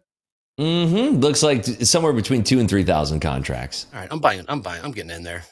I like it. Oh, I see what you're looking at. This is why you got to scroll through these things. I was you got to go way up on that price ladder. Got to go. Yeah, there it is. On TopstepX, baby.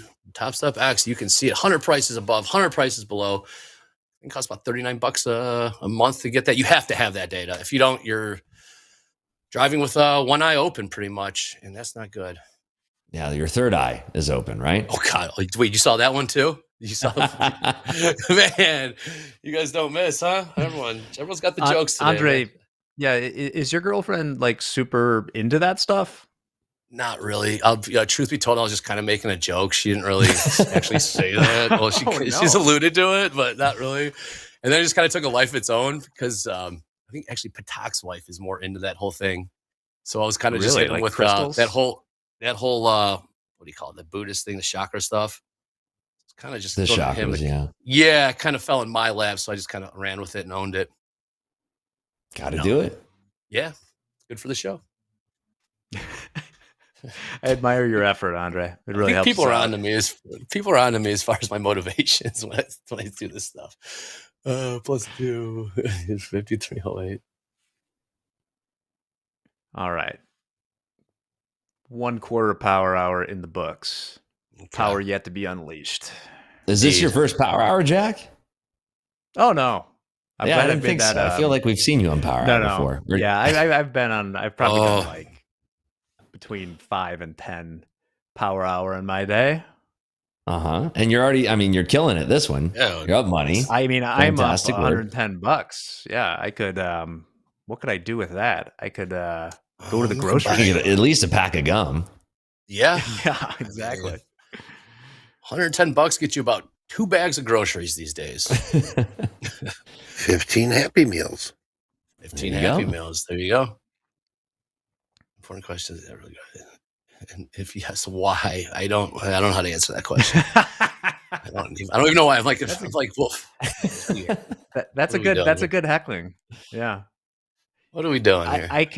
I can confirm that Andre either has a girlfriend or has hired an actor to play. At least you said actor. At least you said actor, Yeah. nothing else there, Jack. I'm glad you said. That could have gone 2 different ways there, Jack. Oh my god. I have seen her on 2 separate occasions, and Was one of those on his OnlyFans? Oh god, here we go. But it would have required flying the actor out to Vegas for one of them. So I'm going to take him at his word and say that Better he say has actor. I mean, you better keep saying a actor. real girl. The reason why he's saying actor is because she's obviously so gorgeous, right? There's not very many ugly actresses. That's what it is. This is true. Kick She save does and not- a butte. not- Nice save there, Yeah, Rips. not a- I appreciate that. I'm here not for a you, character buddy. actor. Not a character actor. Leading, Is that what character actor leading, means? Well, so I like gotcha. my wife is an actress, so you have to read a lot of these things. You have to be painfully aware of what your type is, because they'll usually, the code for someone who's maybe not very attractive is like, we're looking for someone who looks distinct. Ooh, gotcha. They don't But we just know say this one- distinct and weathered. Yeah, distinct is like code for like you got a weird effing face. Like Buscemi, my guy Buscemi. He's distinct as hell, though, right? Yeah. Oh yeah, You got something going on with your face region here. Donnie, man. Donnie from the Big Lebowski, man. That's one of the best characters ever. She That's my guy. she had this one friend who's also an actor who like has struggled with weight problems and stuff like that, and had to read some of these, commercial descriptions for something he was going out for, and it was like, this husband is the most disgusting, fat, useless person alive. Just like nobody would ever want to be with this person. And then there's like 10 people auditioning for it. Like, yikes! This is Pay me. the bills. Gotta pay the bills. Gotta pay those bills. All right. We will have top quiz results later on today. Yeah, we can show them whenever it's slow. I think we have them loaded up.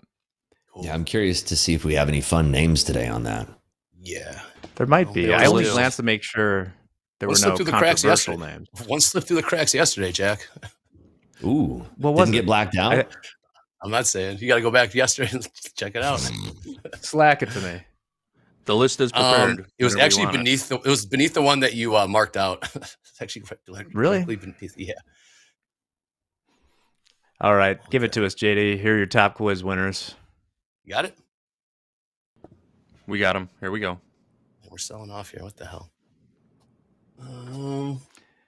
Marcus Beyonce Noel, Noalis is pretty good. Andre Costanza. Oh yeah, very nice. Very nice. Andre Costanza, I like that one. Ooh, Ruben, great sandwich. Fantastic sandwich. One of the best. Yes, it is. Loan accounts. Looks good. Coop. I know Coop. I see Coop in the chat. There it is. Scott. Okay, he got it. Is that the Coop? Well, yeah, Coop, right? There's Coop and there's Hoop. Yep.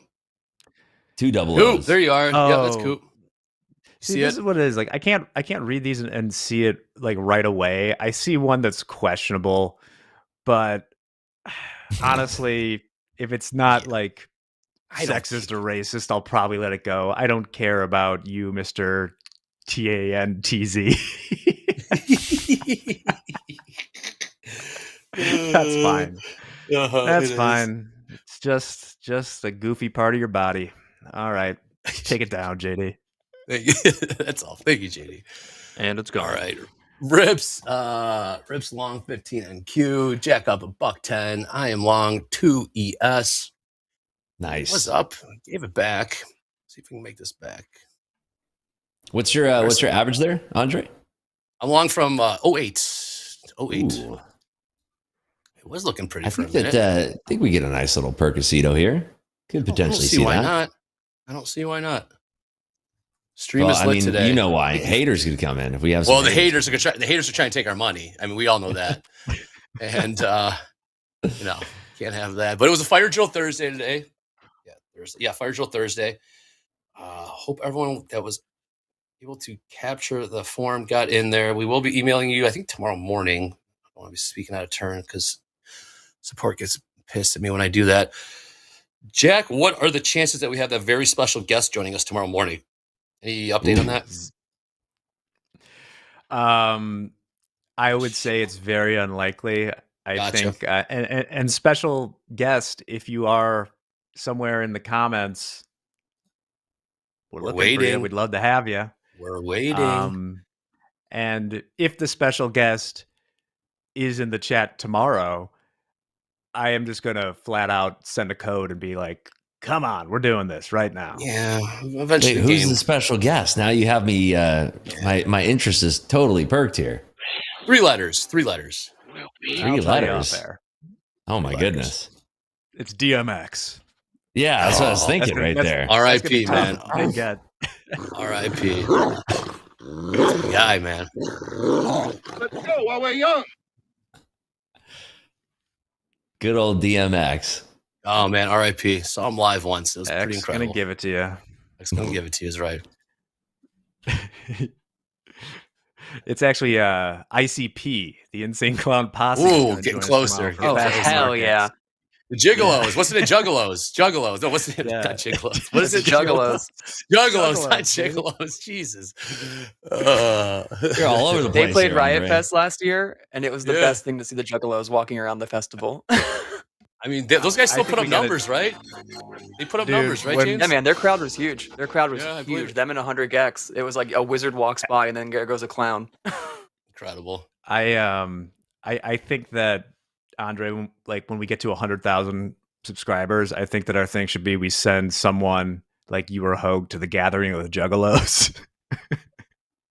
I'm down. Are you familiar with this? Yeah, I'll have fun with it. Yeah, I think Howard Stern's done a similar. I'm down for sure. I think it'd be fun if we sent like Patak or Michael, something like that. Just complete fish out of water. Like, have no idea what's going on. But yes, I'd be down. Definitely have some fun with it. Yeah, have some Fago.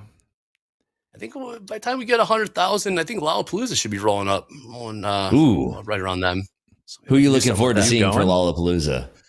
I'm looking forward to seeing Future with Metro Boomin and Ooh, Blink nice. and Killers, of course.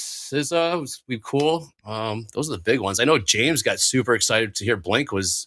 Dude, Blink tickets were like $400 or $500 a pop for like mid seats when they play at the United Center. So, I mean, what's a Lala ticket? Yeah, I haven't. $1,600. I was very close to that show, so I know how much they cost. How much? I mean, they're like $500, $400, $500, right?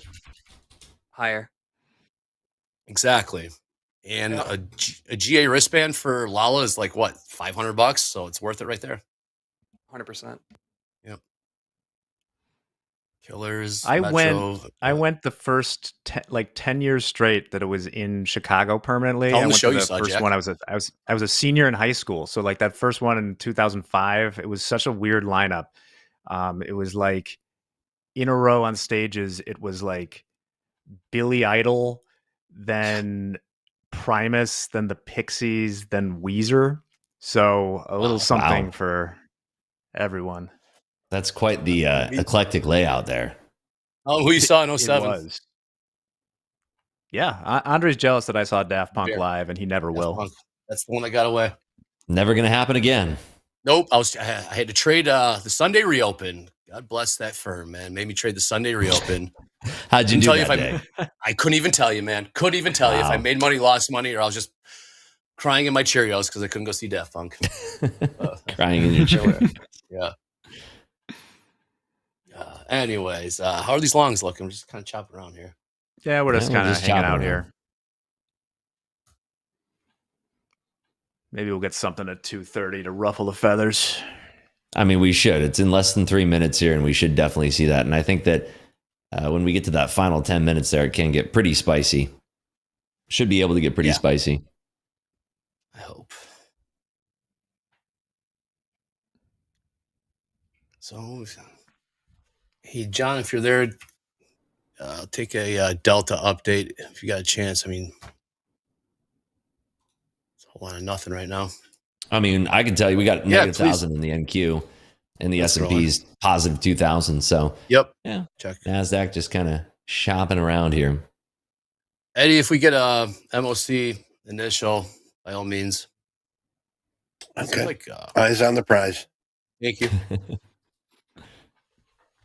I am a big music fan. Abjit. I am. What was the last show you went to, Andre? Kanye West last month. Kanye West. How was that? Very I liked it.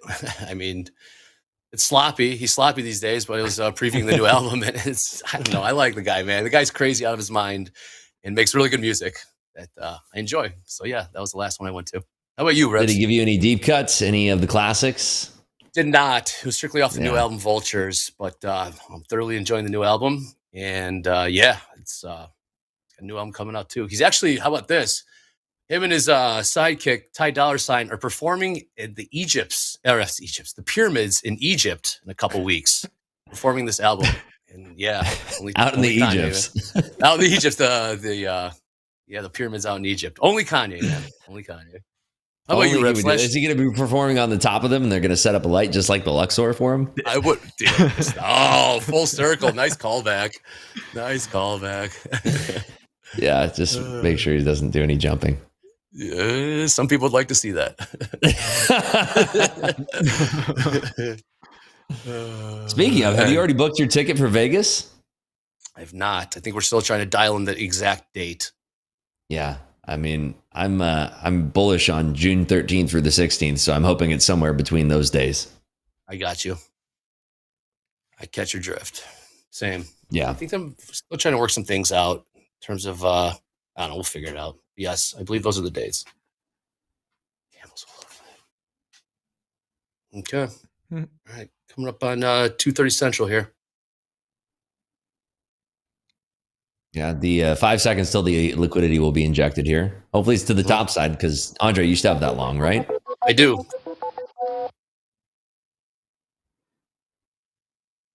Well. Yeah, what was that? That was the liquidity sound. Oh, that was the liquidity button. Gotcha. All right. To the moon. To the moon. What was that soundbite actually from? I recognize it from somewhere. Game show. Jeopardy. Yeah, Jeopardy. Thank you. That's what it is. It's driving me nuts for a second there. Couldn't figure out what it was from. Yeah. Sound. I'm very sure we have the right. Mightier than the Potent Potables. 200, please. Have I told this on the show before? I tried out for Jeopardy with my mom when I was 11 or 12. So they never ended up doing this. They were going to have parent-child Jeopardy. Retroactively, I'm glad that it never happened because the thought of that being found and put on TopstepTV right now is too much for me to handle. For sure, but yes. We had to go to like a hotel ballroom with a bunch of people and take like tests.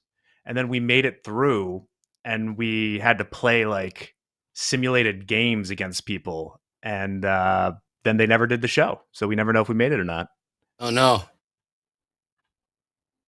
And you said, what, 11 or 12 years old, Jack? Man.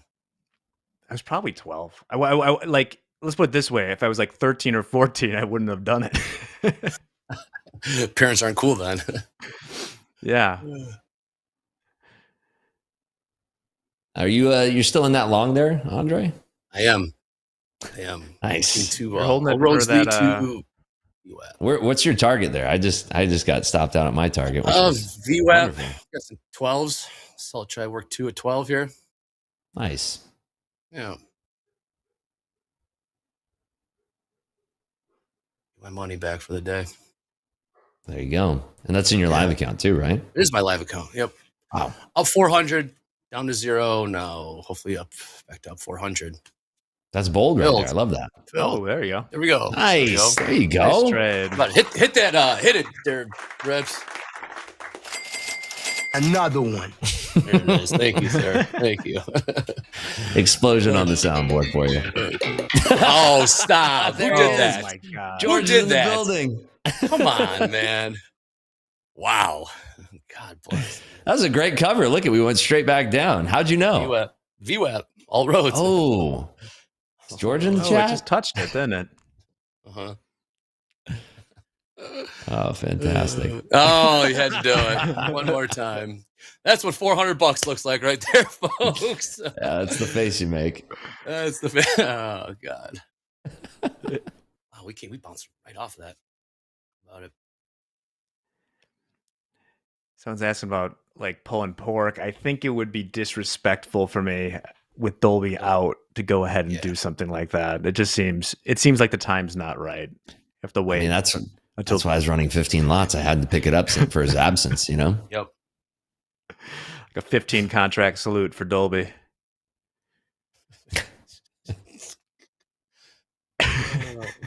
Oh, stacking that. Come on, man. Cool stacking that. Come on. Be cool. Andre, you're not supposed to read that stuff. Nah, they can't read it. Can they? Got it too. Can they read it? I bet. Come on, man. Be cool. You guys, like, what's great is like we can see like light ghost versions of the comments that get sort of like automatically no-noed by YouTube. Be cool. Like, in this scheme of thing, that wasn't, I'd say, particularly aggressively bad, but it was funny. Not gonna lie, I do think about that song every time I see. Oh God. Yeah. I have. Yeah, no. Yeah. Oh yeah, like I think about that song a lot when people it's a are banger. saying It's a banger. What are you gonna do again? Well, it's just like I can't like every time there's. Go ahead. Go ahead, Ribs. I was gonna say they had that song in the GameStop movie. Yes, they did. Oh yes, they did. I watched that on the plane to Vegas, as a matter of fact. What'd you think? Did it hit it a little too close to home with the YouTubing and the trading and stuff like that? Yeah, I mean, it was fine. I think it was just like nothing. I guess it's worth watching if you're interested in the stuff. Yeah. I wasn't a big fan of the movie personally. I thought the documentaries were much better. Well, because the guy, it's funny that FP's like, let's get Roaring Kitty on here. I mean, like he's kind of just he just left the game. He's probably laying low. The whole movie. Yeah, the whole movie's like they didn't really have access to any of these characters. So like, what's going on here? Mm-hmm. Yeah. But Paul Dano looks nothing like him, but played him. They should have had Owen Wilson playing him. Yeah. If there was a young Luke Wilson around or something, it'd be perfect. There you go. Yeah. Yeah, well, I'll be damned. That was a hell of a cover. Not gonna lie. We bounced right. That was magic by you there. Yeah, blind squirrel, man. What are you gonna do? I disagree. I think you're a fantastic trader. I disagree too. But yes. All right, Rips, you still got that 15 banger on? No, we covered for $4,500 in profit. Yay! Shit. Yeah, we ended up getting filled right there on that whip up to the top side.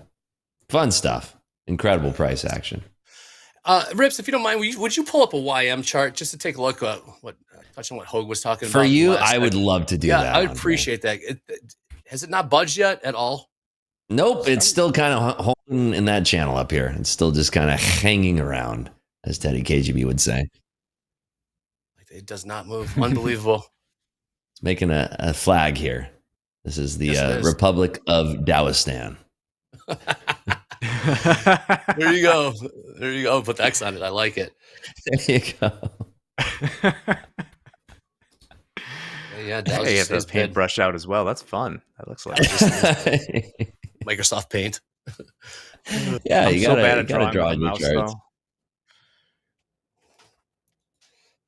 Right, I mean, would you consider that a bear flag? I don't. Dude, you're asking the wrong guy, man. You're asking the wrong.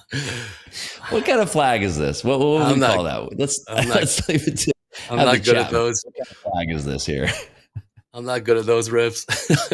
That would be the bull flag, Rips. The bull flag. Okay. Thank you, JD. We'll give it some horns. Make it look very angry. There you go. Look at that. Right. Are you using your Oh, feet to draw that? Right here. Using your feet, right? Right. power hour, man. Yeah. Power No, hour. yeah, like this is Come on, market, move! Damn it, move! So does Yeah, that like- mean that it's going up from here? Yeah, That's exactly what Yeah. it means. and well, as we sell off, we're selling. Let's all off. load But in. That was not. All right, S&P is trading 5305. Nasdaq. Nasdaq's coming back down. S&Ps are coming back down. Trading into Later, George. 18,570 there.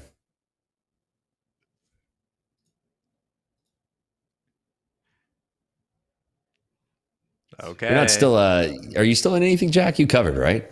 No, I've been flat for a while. I was trailing the stop on it, so like I got out pretty early. But I'm glad Andre was able to take it for something. Great cover. There you go. Yeah, Nice. that's that was a nice cover. Hey, Rips, you're on tomorrow in Fast Markets. How about that? Yeah, that's gonna be a lot of fun. I'm excited about that. See if we can trade in our XFAs, get some more dialed in trades there. The open is generally, that's my pocket. That's where I like to be trading. So, hopefully we'll have some good price action. I think tomorrow too, we'll have more liquidity providers turned on and going more full force since we've had kind of this day of the afterglow, the hangover, as John calls it. So, having this day kind of happen gets a lot of noise out of the way. We redefined areas of the market structure here, especially since we've had a lot of range today. And I think it will be actually really, really nice. Yes, it will. Chop around hangover day is right. Hey, Rips, if you don't mind me asking, what would it take for you to start trading your live account again? You don't mind me? I'm kind of putting you on the spot there, but yeah. No, not at all. I was thinking about it next week. Thinking about trading it next week. I've been trading in my XFAs for the last 2 weeks. I don't think I've touched my live for the last 2 weeks, but yeah, probably just for me personally, I think that I need to have really solid price action for me to do that. And I think that this week has been a little bit tricky. Like today, this morning, I was feeling out of the pocket. I still made money in my XFAs, but felt out of the pocket, and I wanted to. I like kind of tiering where my trades are. And that's one of the beauties of trading on Topstep. You have a live account, which is your top tier, which is like you're completely confident in your own abilities, completely confident in the market.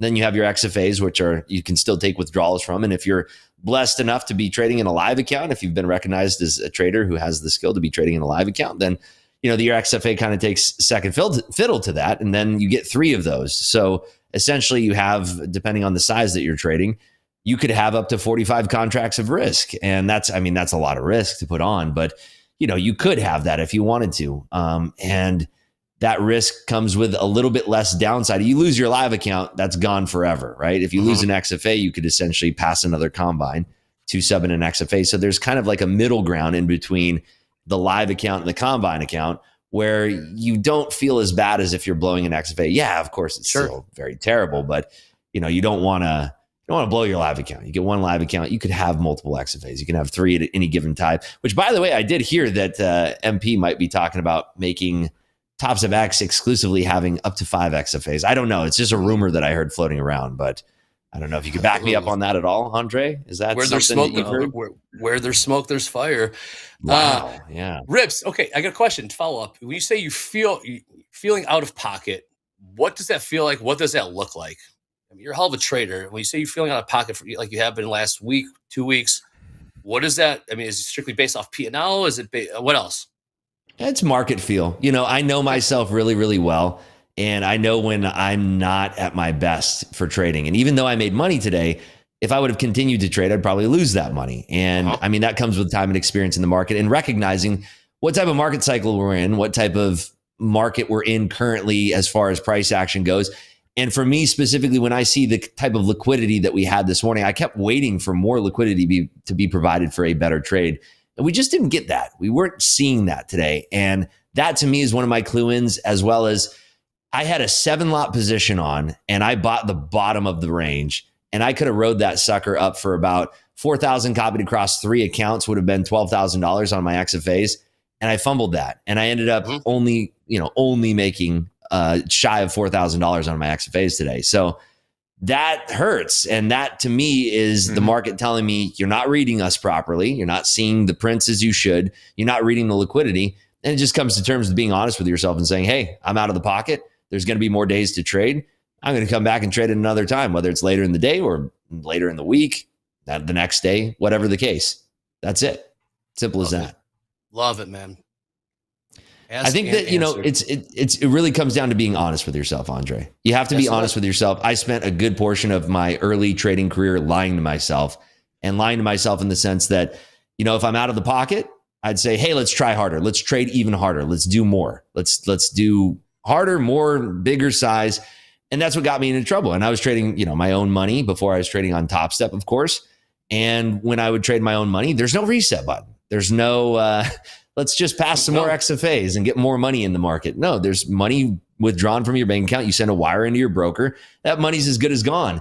And, thankfully I had businesses at the time that supplemented my income, but I lost a lot of money early on in my trading because I thought that I could just force my way through it. And that's just not the case with trading. If you're trying to force your way into the market and you're trying to force the issue, you're going to get bitten really hard. And I attribute it to the same type of analogy as like quicksand.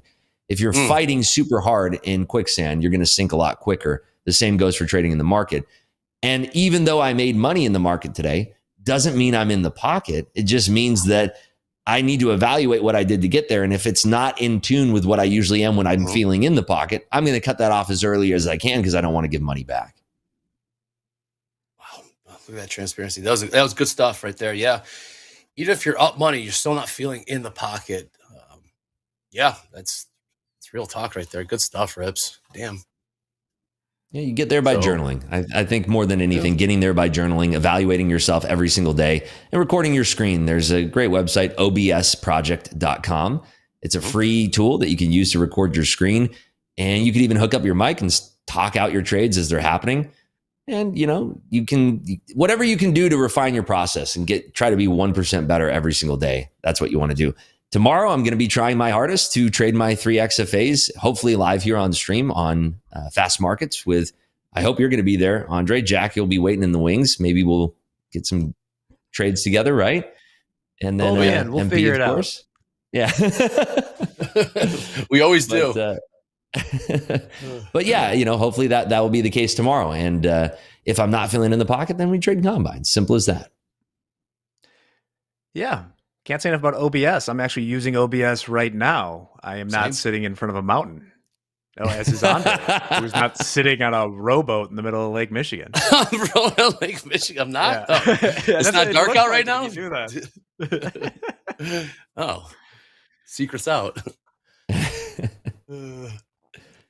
So JD, can we show my screen real quick? I want to explain my what I would call 7, like the movie 7 notebook scribblings here. I tried my best. Is right now, I don't see anything to do because we're caught between those thick orders. Notice how I put a K on there, not a second C. And the BFRN, the big fat raw. What's in my box? Don't ask about my purple boxes, man. That's proprietary. Yo. You can check out my. Where do we download that indicator from? You gotta know. You can't learn it, Rips. You just gotta live it, right? It just comes. By the way, did you folks see MP in the chat talking about potentially scaling up to 10 accounts here? I mean, I don't know if I believe my eyes. Has MP's chat been hacked here? What's going on? Are you seeing this, Andre? Yeah. What's going on there, Michael? Talking about trading up to 10 accounts, scaling up to 10. Oh my. Changes the rules on the fly.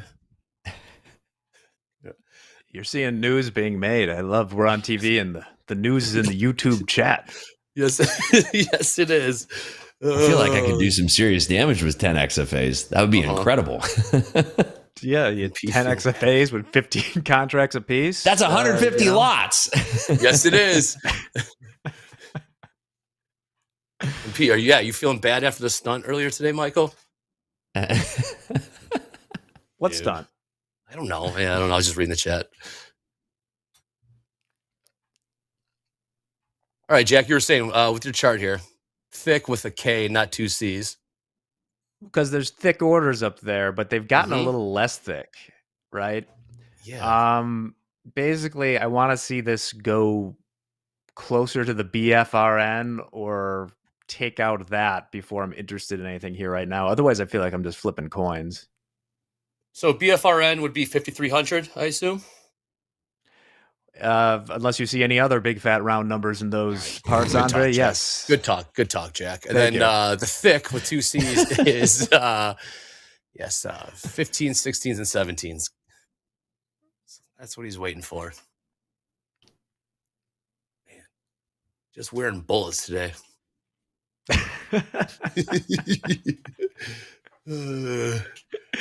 I know you're a good sport. Like someone point out It's that fun. sometimes that you are put in the position as a driver to like. Remember, there's no dumb questions, but sometimes you kind of have to ask dumb questions for the sake of it. Yeah, 100%. 100%. Yes. No, that's good. That's good. All right, we got less than 12 minutes here. Liquidity injections, the next 2 minutes, and then 7 minutes after that. Yeah, 2 minutes, we're going to see basically all of the MOC orders going off for the Nazi. So that should All right, be... Rips, for those that don't know, tell us about MOC. What is the MOC process? Market on close, they have to match a lot of orders, and so it's basically a big scramble for all of the algorithms, and it's why we see whipping crazy price liquidity, and we'll see the price ladder, kind of the dome will clear out. We'll go over to Bookmap here, but the dome will sort of clear out here, and you'll see a lot of these orders kind of disappear, and it's a rush to match orders because the sooner that they match orders, their business is done. They can be done for the day, but you'll often see that most people are not going to get the price that they want, so they're pushing in orders or pulling in orders, and it's just a mad dash to get fills at the price that they want. And that's what causes the craziness. And it happens over in equities, happens in futures, happens in options. There's a lot of order matching that needs to go on, essentially. And it gets very, very wild here. Just an update here on the market internals, by the way. We do have NYSE's volume today was at 446 million shares, which is 7% is below its 1 month average, kind of low there. Advancers were leading decliners today by 2.6 to 1. However, in the NASDAQ, we did see the volume at 4.18 billion shares today, which is at 5.5% above its 1 month average. Advancers leading decliners by 1.6 to 1. And the VIX was down to 12.82, which is basically negative 1.6% on the day. Good stuff. And we're out with the MOC. Just like a slight bump in the ES. Nothing to write home about.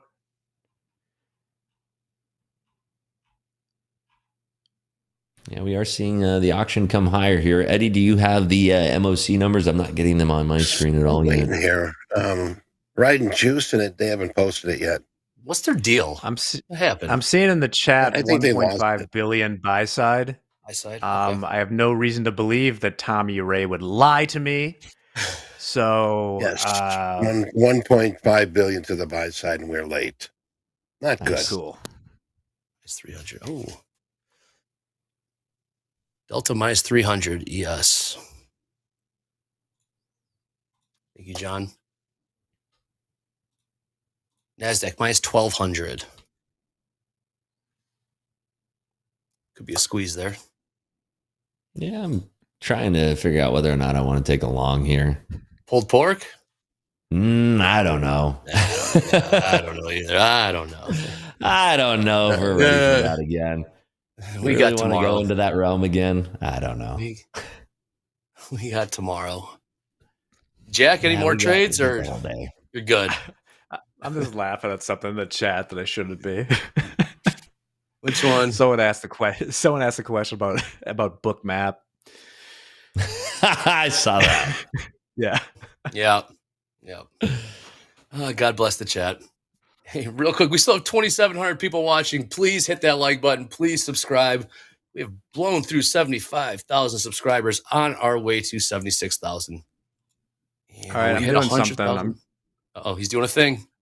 I'm getting long for America, and just because the chat goaded me into it right there. Love it. Wow. Now,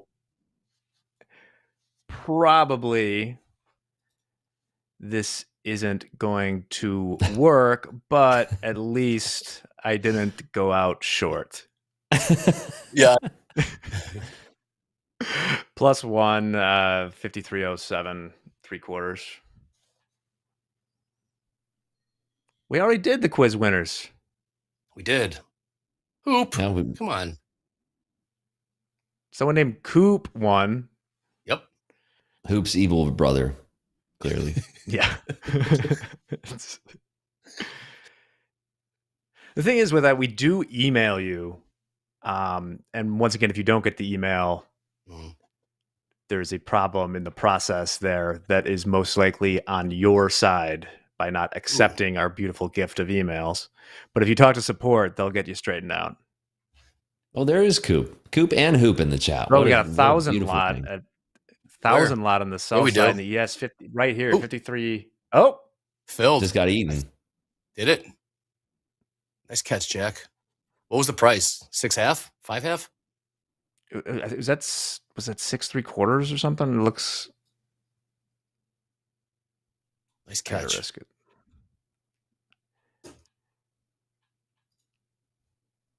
They're trying to front run this. Get this to 5,300 for Friday. What's your call on tomorrow, Jack? What do you think? What do you think the market's going to do? You know what I think. I can guess. Yeah. Jack, how about you? What do we got tomorrow? Well, I think it's going to go up, or if it's just Doesn't like matter. this, probably just hang around 5,300 as an endpoint. I mean, as of today, we're 1 week away from the quarter end rebalance since Good Friday is no trading.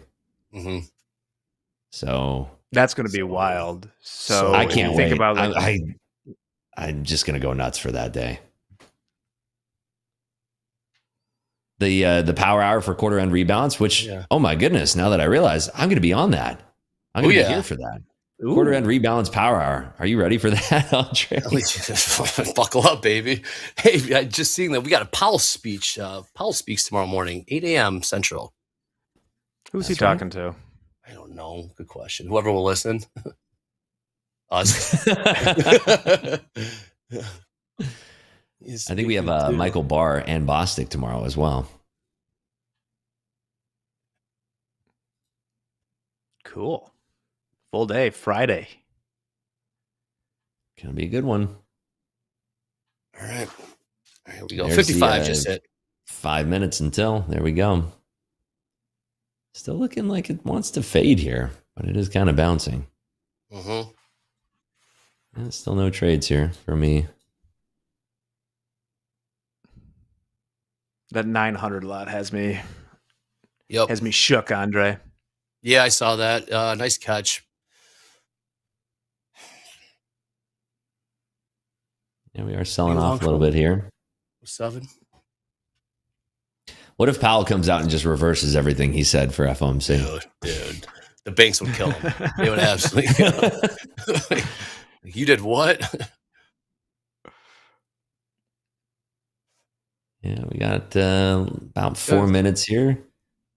I could let chat trade one of these positions for me. We just pick a direction, long or short, then we just go with it for the chat. What is this? Come on. Short Come it? on, chat. Better check yourself. That's what Powell said That was the yesterday. best commentary ever. That was wild, man. John says short. Yeah. Short, schlong, Short. Okay. Everybody's saying short? All right. 3 minutes. For the people. How I many didn't lots, realize though? this was. We're crowdsourcing this trade. Yeah, we're crowdsourcing the trade here. How many lots? Oh, flat. Somebody said flat. I see a lot more shorts than longs here. That's giving me more hope than anything on this trade. Fade the chat. No, never fade the chat. You can't fade the chat. I'm waiting for a bounce to short into here, actually, since it is short. 45 lots. Oh, my. I mean, we're going straight up here. It's hard for me to short this as we're going straight up. Yeah, we're still going straight up here. Yeah, this is going to be difficult for me to short chat. Straight All right, up. we'll do it right there. We're short. Okay. What price? 68 halves. Okay. Wow, chat was right again. Never lose if you listen to chat. Unbelievable. Let's pop. Less than 3 minutes. Yeah, we should get some crazy liquidity coming in here pretty soon. 2 minutes. I added. Ooh. Added. We're doing short. half a rack of ribs here. Oh. Look at that. Chat is genius. I love chat. Thank you, chat. This is fantastic. Half a rack is 10 contracts. Should we go full rack of ribs? Let's do it. Yes. What a power hour, man. It's been fun. It's been a hell of a day, man. It's been fun. It's been a hell of a lot of fun. I tell you what, you're not wrong. Man. Come on, Jack. Come on. No one pointed out for me that I didn't have a stop buy. I had an add position there, but that's okay. You added long? No, I was trying to put my stop there, and I actually just put a bid in the market. But 90 seconds. We're pulled pork, by the way. We're 15 lots short. Well, I would just be a hater then. I'll reverse if I get stopped out. Haters come for our money. Let's see if we can break these lows, chat. We got 30 seconds here until the final minute. Yep. Looks like there's a lot of liquidity being stacked up down there. I'm not super certain that we're going to get this nailed here. But hey, we're doing it for the chat. Now I'm seeing some people flipping long. We can't flip. The position's on here. We've made our bed. We have to sleep in it now. 60 seconds. Watch this. Watch this liquidity in the S&P. Final ladder. minute.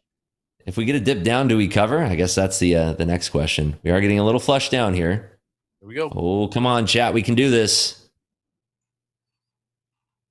And 65s are trading. Doesn't want to give it up to us. Let's see. Getting some calls to reverse the position. I don't like that. Uh-oh. I don't know, Andre. Not looking I don't know good either. here. Yeah, it's a whole lot of nothing right now. All 700 right. lot at 06 half. 700 lot 06 3/4. S&Ps. Oh, we're coming down. Oh, going back. Oh, here comes the volume. 700 a lot. Oh, big flush. Did we get it? Oh, chat, we did it. Yes. Oh, we're shit. closer. 1,700 I'm in out. the profit. All right, chat. Let's should've- go. Eddie, you got the bell. Should have reversed it. Wow, That's 1,000 what lot. I'm Look at talking that. about, chat. See, chat doesn't lose. Boom. That was awesome, guys. It took a dive right at it. Wow, what a day. And there you have What a it. day. Wow. Beautiful thing. Oh, it's exciting, guys. Very beautiful. And thanks for keeping me awake. It was, until that very end, you woke my ass up. I was sleeping very well. But very much appreciated. Tomorrow on the Top Step menu will be Friday, Double Deuce Friday, 22nd. And yes, that handsome guy with the blue view. RIPS is going to be here with us for the opening call and fast markets. Hoagland and myself will be opening up the day. We also do have Mick with Shoulder Tap. Peter Tuckman going to be with us here for Power Players. Jack and Brooke for Top Quiz. JD and Robert. I think this might be a part 2 for Robert in the TopstepX tutorial. Anne-Marie's going to join us for Strategy Lab with Robert and Hoag. And to end the day, we've got Coach Dakota, JD, and Andre.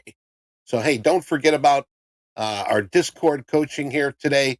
Right away here, we do have the At the Buzzer with Coach Jay and Coach Paul. We got also a 6 o'clock Ray, Coach Ray volume profile, supply and demand. 7 o'clock Coach Vince, bar charts and TPO and slow markets with Coach Dakota. So, hey, we love having you here with us each and every day, and we hope that you love being here with us just the same. So hopefully you did learn something today. I learned a few things here today. And get some rest, re-energize, have a fantastic rest of your day. Stay safe, stay healthy. Until we meet again, I'm Eddie Horn, and this has been Top Step TV. Take care.